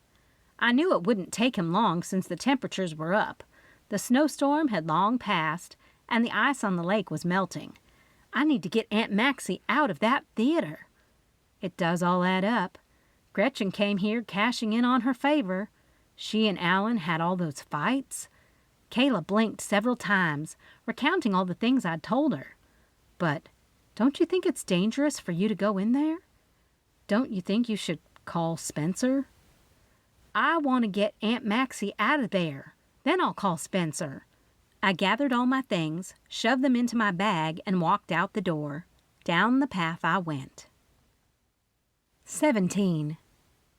Not that I wasn't grateful the crew was working on the lines, but it was just annoying how they'd stop traffic while they finished up one of the wires. Traffic wasn't bad. It was only one other car and me. But there I sat, in my car, stopped, annoyed. "Hi!" I had rolled down my window and called out to the lady with the stop sign. She walked over. "Is this going to take long?" I asked. "No, we just need to get the bucket down so we can move over to the last box and get the internet up and running." She was pleasant, even though she shivered from the cold. "Great. How long do you think it'll be?" I asked. "Before you can go or the internet comes up?" She wanted clarification. "Both?" I asked with a smile, in hopes I wasn't annoying her. "Looks like you're about to go now, and in about an hour for the internet." She flipped the stop sign to the other side and motioned for me to go. When I got to the theater, Aunt Maxi was on stage with Gretchen, who was directing her. She was totally into her part. Aunt Maxi was playing who I considered to be the character equivalent to Amanda B. Succulent, and Chrissy appeared to be playing the relative. I stood there with my eye on Gretchen. Aunt Maxi didn't appear to be in immediate danger, so the more nonchalant I was, the better. The play seemed to take a turn in the middle. When I read it, it appeared that the ghost of Amanda B. Succulent haunted the family member who killed her. So it wasn't exactly how the true crime went, but close enough to get my attention. None other than Gretchen played the ghost. While they played out the scene, I continued to type in the Google search on my phone to see if the internet was back up. I knew the lady had told me about an hour, but I could pray it would be earlier. "Granddaughter of Amanda B. Succulent," I said out loud and typed into the search engine. "Cut!" Sydney's voice boomed over the actors. "I don't think the lighting is right. George, do you think you could lay off the purple tone and do a simple sunrise blue?" George, who I assumed was one of the crew's lighting guys, waved a hand and started to push all sorts of buttons on the control panel from his area in the back of the theater, where all that stuff was kept. "Take 5. Sydney held her hand up in the air. Good work, people." From the way the actors were smiling, I could tell Sydney's directing was a far cry from how Alan had handled them. I couldn't help but watch Gretchen leave the stage. I got up to follow her out into the hall, where I bet she was going to her dressing room. When I peeked inside, she wasn't there, but the briefcase was on the table. Alan's briefcase, the one I'd seen him with when I walked in on him, when he was in here reading his manuscript. "Hey there," Sydney walked up behind me. "What's going on?" "I was looking for my Aunt Maxi. She left her script in my car." I pulled it out of my bag and followed Sydney into the dressing room. "She must have memorized it because she's doing great. She's a natural." Sydney sat down with her papers in her hand and pulled the pencil from behind her ear. "Dang, tip is broken off." She looked in the briefcase, shuffling through before she found another pencil. "Is that yours?" I asked about the briefcase. "Yeah, I got it back in film school." She sat down and started to mark on the paper. The sound of dings came from my phone and her phone, then vague, distant sound of dings went off down the hall. A few woo-hoos could be heard in the distance. "I think we just got internet. That would be great." Sydney was so excited. I pulled my phone out, wondering if I was standing there with the real killer. While I pretended to be paying attention to my phone, various things started to pop into my head that would actually make sense if Sydney did kill Alan Bogart. When I looked at the internet search on my phone, my search engine popped up the last thing I'd Googled, Amanda B. Succulent's granddaughter. A photo of a young woman with brown hair popped up. I looked up at Sydney and tried to picture her with brown hair that was not the deep brown. She looked at me and smiled.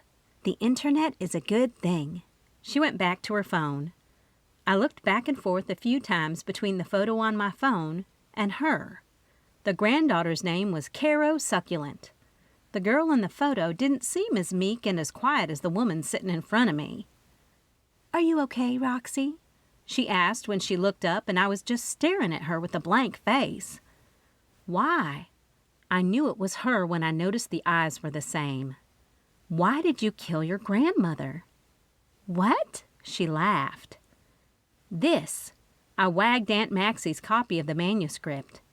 "You killed your grandmother. You knew Gretchen from the arts where your grandmother took you.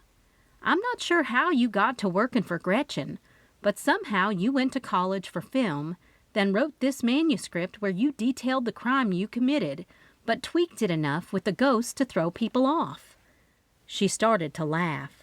Her attitude only fueled me more. The other morning when I was delivering the coffee and the romance play was still the production, I was dropping off Gretchen's personal requests, and I found Alan in here. I thought he was looking at his briefcase, but he found your life story in there. This.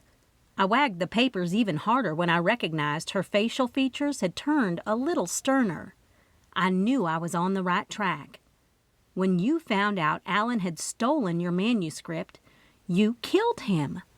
I honestly thought it was Gretchen after I picked up the fur from the cleaners and Perry told me about the tag and the history of your grandmother. I couldn't understand why Gretchen had the fur, but now I know it's a prop in your sick manuscript. Aren't you just the nosiest citizen in this little town? Sydney's head tilted. You know nothing about my life. Oh, I think I'm right. Look at you. You're shaking, you're so nervous. I pointed out how the papers in her hand were shaking. I'm fine. She put the papers in the open briefcase, but still held the pencil in her grip. Her hands fisted. You just don't understand. This business is cutthroat. Alan stole from me. You thought writing the manuscript was going to clear your conscience of killing your grandmother? I started to pepper her with questions, trying to confuse her more and buy me time to come up with a way to get the heck out of there. She cut me out of her will. Sydney seethed and lunged towards me with the pencil above her head. I smacked her arm out of the way and fell to the side. There's no way you're going to get out of here alive. Her eyes were on fire. She shut the door of the dressing room and locked it. Help! I screamed. These doors are soundproof, like most doors in theater dressing rooms, so actors can rehearse lines. She thought she was so clever, but she didn't know Honey Springs dressing rooms. They were not anything special. Like Butch had said earlier, Patrick had donated the doors from a pile he had left over from another job at Kane Construction, and they weren't fancy noise-proof doors. "Help!" I continued to scream as she got closer. I swung my bag at her as she shifted from side to side. Each time she got a little closer, she swung her arm down, trying to stab me with the pencil. I knew I couldn't die from a pencil, but it might stop me from getting away from her. I kept one eye on her and one eye on the path to the door, only she continued to hop around like a little jumping bean. "You think you can turn me in? Now that I have reached a level of fame in my career and no longer need to be under the control of Gretchen Cannon?" She came at me a couple of additional times. "Help!" I continued to scream, hoping anyone would be walking past the door and hear me. A thud and splintering wood shard flying in the air made Sydney and me turn to the door. "Hold it right there!" Spencer Shepard was staring down the barrel of his gun, which was pointed directly at Sydney O'Neill. 18. "Tell us one more time how you figured it out." I stood in the middle of the coffee shop, telling Perry Zella and his mystery group all the details of how I'd figured out that Alan's killer was Sydney, also known as Caro Succulent, the granddaughter of Amanda B. Succulent. On the night of Sydney and Gretchen's arrest, Perry still held the mystery club meeting at the coffee shop, and I was all too happy to tell them about it. After Kayla had read the manuscript while I was looking up Amanda, she said it was eerily like Amanda's life. I remember seeing Alan in Gretchen's dressing room with the briefcase. He'd found the manuscript and took it for the play. Of course, I had hand gestures and facial features to go along with my story to make it a lot more interesting. I continued. When the internet pinged on my phone, it was then that it brought up my last search, which was the photo of Caro. I recognized by the eyes it was Sydney, and that it was her briefcase Alan had taken the new play from. It was hers. She had written it as a way of letting out her feelings about killing her grandmother. "It was her sick way of making herself feel less guilty," Perry said and looked around at his club. "This has happened in crimes before. The killer needs closure for themselves." "Right," Mark Redding chimed in and continued to write in his little notebook. I wasn't sure how Gretchen fit in, but according to Spencer, she somehow figured out Sydney was the killer, and she blackmailed her into working for her, even taking one of Amanda's fur coats in exchange for helping Caro change her identity. It was crazy how it all turned out, and I was still trying to wrap my head around it and the danger everyone was in. Gretchen and Sydney knew Alan had stolen the manuscript from the briefcase, so they hatched a plan for them to create a big argument. While Gretchen made a scene, Sydney slipped off stage. She knew all about the ins and outs of the theater, since it was her degree, and she knew if she cut the rope, the sandbag would kill Alan. "So she did take the axe from Newton's wheelbarrow?" Perry asked. "She did. When she saw Newton's tools, they devised a plan the night before in their hotel room to carry out the plan." It was crazy how many details Gretchen had put into it. Gretchen was the mastermind that fed Sydney's guilt. Gretchen also thought that she could get out of being under arrest for murder since she didn't actually cut the rope, but that's not how it's going to go down. "This is crazy," Perry shook his head. "And to think a big murder like Amanda B. Succulent from years ago will be solved in small-town Honey Springs." The days following the big arrest were kind of crazy. Gretchen and Sydney had been transported to a federal prison while they went through the legal process. I'd given my statement. Loretta had changed the play back to the sweet romance, and everyone was happy with their parts and the simplicity of just entertaining the citizens of Honey Springs. It did take a few trips and the community coming together to switch out the props, but in the end, it all worked out. Even Emily's See You Later party was fabulous. It was a big time, and she was thrilled to see all the people coming together. Though I was happy for her moving and getting on with her life, I was even more excited about what was happening today. I can't believe this is happening. I reached over to Patrick, who was sitting in the chair beside me in front of Evan Rich's desk at the Honey Springs National Bank. I squeezed Patrick's hand. Evan was busy eating a couple of pecan balls and sipping the coffee I'd brought him. He watched the printer spit out the papers needed for me to sign to make the Queen for the Day building, which was next to the Bean Hive, all mine. Tamara had already purchased Bee's Knees Bakery right after Emily moved away from Honey Springs. I'm excited about the roastery. I think it'll be a cool addition to our town. Evan slid the papers across his desk in front of me and put a pen on top. As soon as you sign the loan papers, I'll get the necessary paperwork over to Penny, and she'll finish the closing. Sounds good. I couldn't stop smiling. Speaking of Penny, how is she? Evan asked about my mom, who was the local real estate agent. She's doing great. In fact, she's been on a vacation, and Patrick and I are meeting her at her office after we leave here so we can discuss all the crazy things that took place while she was gone. I signed on the line and pushed the papers back to him. How's Emily doing? She's settling in. And Mocha. He shook his bald head and smiled. Emily loves that cat. Great. I'm so glad it worked out for both of them. When Emily had come into the Bean Hive to give me her final goodbye, she couldn't leave without adopting Mocha. The match was perfect for both of them. Well, congratulations. Evan, Patrick, and I stood up. Evan shook our hands. It looks like you're going to be busy with construction for the next few months. Good. Patrick spoke up. Anything to keep her mind occupied with something other than murder investigations. Evan was right. I was going to be busy the next couple of months, getting the building ready for the new roastery and maintaining my tour schedule. But if another murder investigation came up, I was not so sure the roastery would occupy me that much. What was Patrick thinking? I thought, with a simple smile on my face. Recipes from the Bean Hive. Pecan balls, submitted by Gail Shanahan. Ingredients: 1 stick butter, softened. 2 tablespoons sugar. 1 cup flour. 1 teaspoon vanilla. 1 cup ground pecans. Powdered sugar. Directions: mix all ingredients except powdered sugar well. Form into small balls. Bake 15 minutes at 325 degrees. While still warm, roll cookies into powdered sugar. Enjoy. Salmon cat treats. Ingredients: canned salmon, 1 egg, ½ cup flour. Directions: pulse the canned salmon in a food processor and chop finely.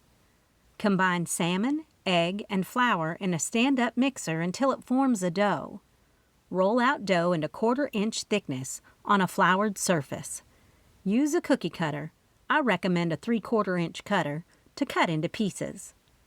Put the treats on a baking sheet and bake at 350 degrees Fahrenheit for 20 minutes. Coffee soufflé, submitted by Andrea Stokel. Ingredients: 1 envelope, 1 tablespoon, unflavored gelatin. 1½ cups brewed coffee, cooled. ½ cup milk. ½ cup white sugar, divided. 1/4 teaspoon salt, divided. 3 eggs, separated. ½ teaspoon vanilla extract. Directions: combine gelatin and cold coffee in a small bowl. Set aside for 5 minutes to soften. In a heat-proof bowl or the top of a double boiler, combine coffee mixture, milk, 1/4 cup sugar, 1/8 teaspoon salt, and the egg yolks. Set the bowl over a pan of simmering water. Stir until sugar is dissolved and gelatin has melted. Whisk in remaining 1/4 cup sugar, 1/8 teaspoon salt, and the egg yolks. Cook and stir until mixture is thick and creamy and coats the back of a metal spoon. Remove from heat. Whip the egg whites with a pinch of salt if desired until stiff peaks form. Fold egg whites and vanilla into slightly cooled custard. Pour into a serving dish or lightly greased mold. Chill until set, at least 4 hours. Maple Pecan Breakfast Ring. Ingredients: 1 cup milk, half stick butter, 1/4 cup, 1/4 cup sugar, 1/4 cup softened butter, half cup finely chopped pecans, 1/4 cup sugar, 1/4 cup brown sugar, 3 tablespoons pure maple syrup, half teaspoon maple flavoring, 2 tablespoons softened butter, 1½ cups powdered sugar, 1/4 teaspoon vanilla, 1/4 teaspoon maple flavoring, 1 teaspoon salt, 1 package yeast, 1/4 cup warm water, 1 egg slightly beaten, 4 to 5 cups flour. Directions: in a large microwave-safe bowl, heat the milk, butter, sugar, and salt until the butter is just about all melted. Stir to melt the rest of the butter. Cool slightly. In a mixing bowl, combine the warm water and yeast until bubbly. Add the egg to the milk mixture and then add to the yeast. Either with a dough hook attachment on a heavy-duty mixer or with brute strength of your arm and spoon, add the flour and knead 5 to 10 minutes. Cover in a bowl and let it rise 1 hour until doubled. Directions for Maple Pecan Breakfast Ring. Punch down and roll out a large rectangle, 20 inches long. Spread softened butter all over to the edges. Combine remaining filling ingredients and sprinkle evenly all over. Roll up jelly roll style. Cut roll in half lengthwise and turn the cut sides up, next to each other. Prepare large round pan and grease the outsides of a ramekin too. Place the ramekin in the center of the round pan. Twist the 2 halves of the cut dough and gently pick it up and place it in the prepared pan to form a ring. Pinch the ends together. Cover and let rise 30 minutes. Bake in a 375-degree preheated oven for 35 to 40 minutes or until golden brown. Remove from oven and let cool in pan. Make glaze by stirring softened butter into powdered sugar. Combine the flavorings and a little water and add to the soft sugar-butter mixture. Stir until smooth. Add more water if necessary until you get the consistency you like. Pour glaze over the top. Serve warm or at room temperature. Also by Tanya Kappas. Magical Cures Mystery Series. A Charming Crime. A Charming Cure. A Charming Potion novella. A Charming Wish. A Charming Spell. A Charming Magic. A Charming Secret. A Charming Christmas novella. A Charming Fatality. A Charming Death novella. A Charming Ghost. A Charming Hex. A Charming Voodoo. A Charming Corpse. A Charming Misfortune. A Camper and Criminal's Cozy Mystery. Beaches, Bungalows, and Burglaries. Deserts, Drivers, and Derelicts. Forests, Fishing, and Forgery. Christmas, Criminals, and Campers. Motorhomes, Maps, and Murder. Canyons, Caravans, and Cadavers. Hitches, Hideouts, and Homicide. Assailants, Asphalt, and Alibis. Valleys, Vehicles, and Victims. Sunsets, Sabbatical, and Scandal. A Southern Cake Baker series, under the pen name of Mamie Bell. Cake and Punishment, Batter Off Dead. A Ghostly Southern Mystery series, A Ghostly Undertaking. A Ghostly Grave. A Ghostly Demise. A Ghostly Murder. A Ghostly Reunion. A Ghostly Mortality. A Ghostly Secret. A Ghostly Suspect. Killer Coffee Mystery Series. Scene of the Grind. Mocha and Murder. Freshly Ground Murder. Cold-Blooded Brew. Decaffeinated Scandal. A Killer Latte. Holiday Roast Mortem. Dead to the Last Drop. Mail Carrier Cozy Mystery. Stamped Out. Addressed for Murder. Kenny Lowry Mystery Series. Fixin' to Die. Southern Fried, Axe to Grind, 6 Feet Under, Dead as a Doornail, Tangled Up in Tinsel, Digging Up Dirt. Spies and Spells Mystery Series, Spies and Spells, Betting Off Dead, Get Witch or Die Tryin'. A Laurel London Mystery Series, Checkered Crime, Checkered Past, Checkered Thief. A Divorced Diva Beating Mystery Series, A Beat of Doubt Short Story, Strung Out to Die, Crimped to Death. Olivia Davis Paranormal Mystery Series, Splitsville.com, Color Me Love novella, Color Me a Crime,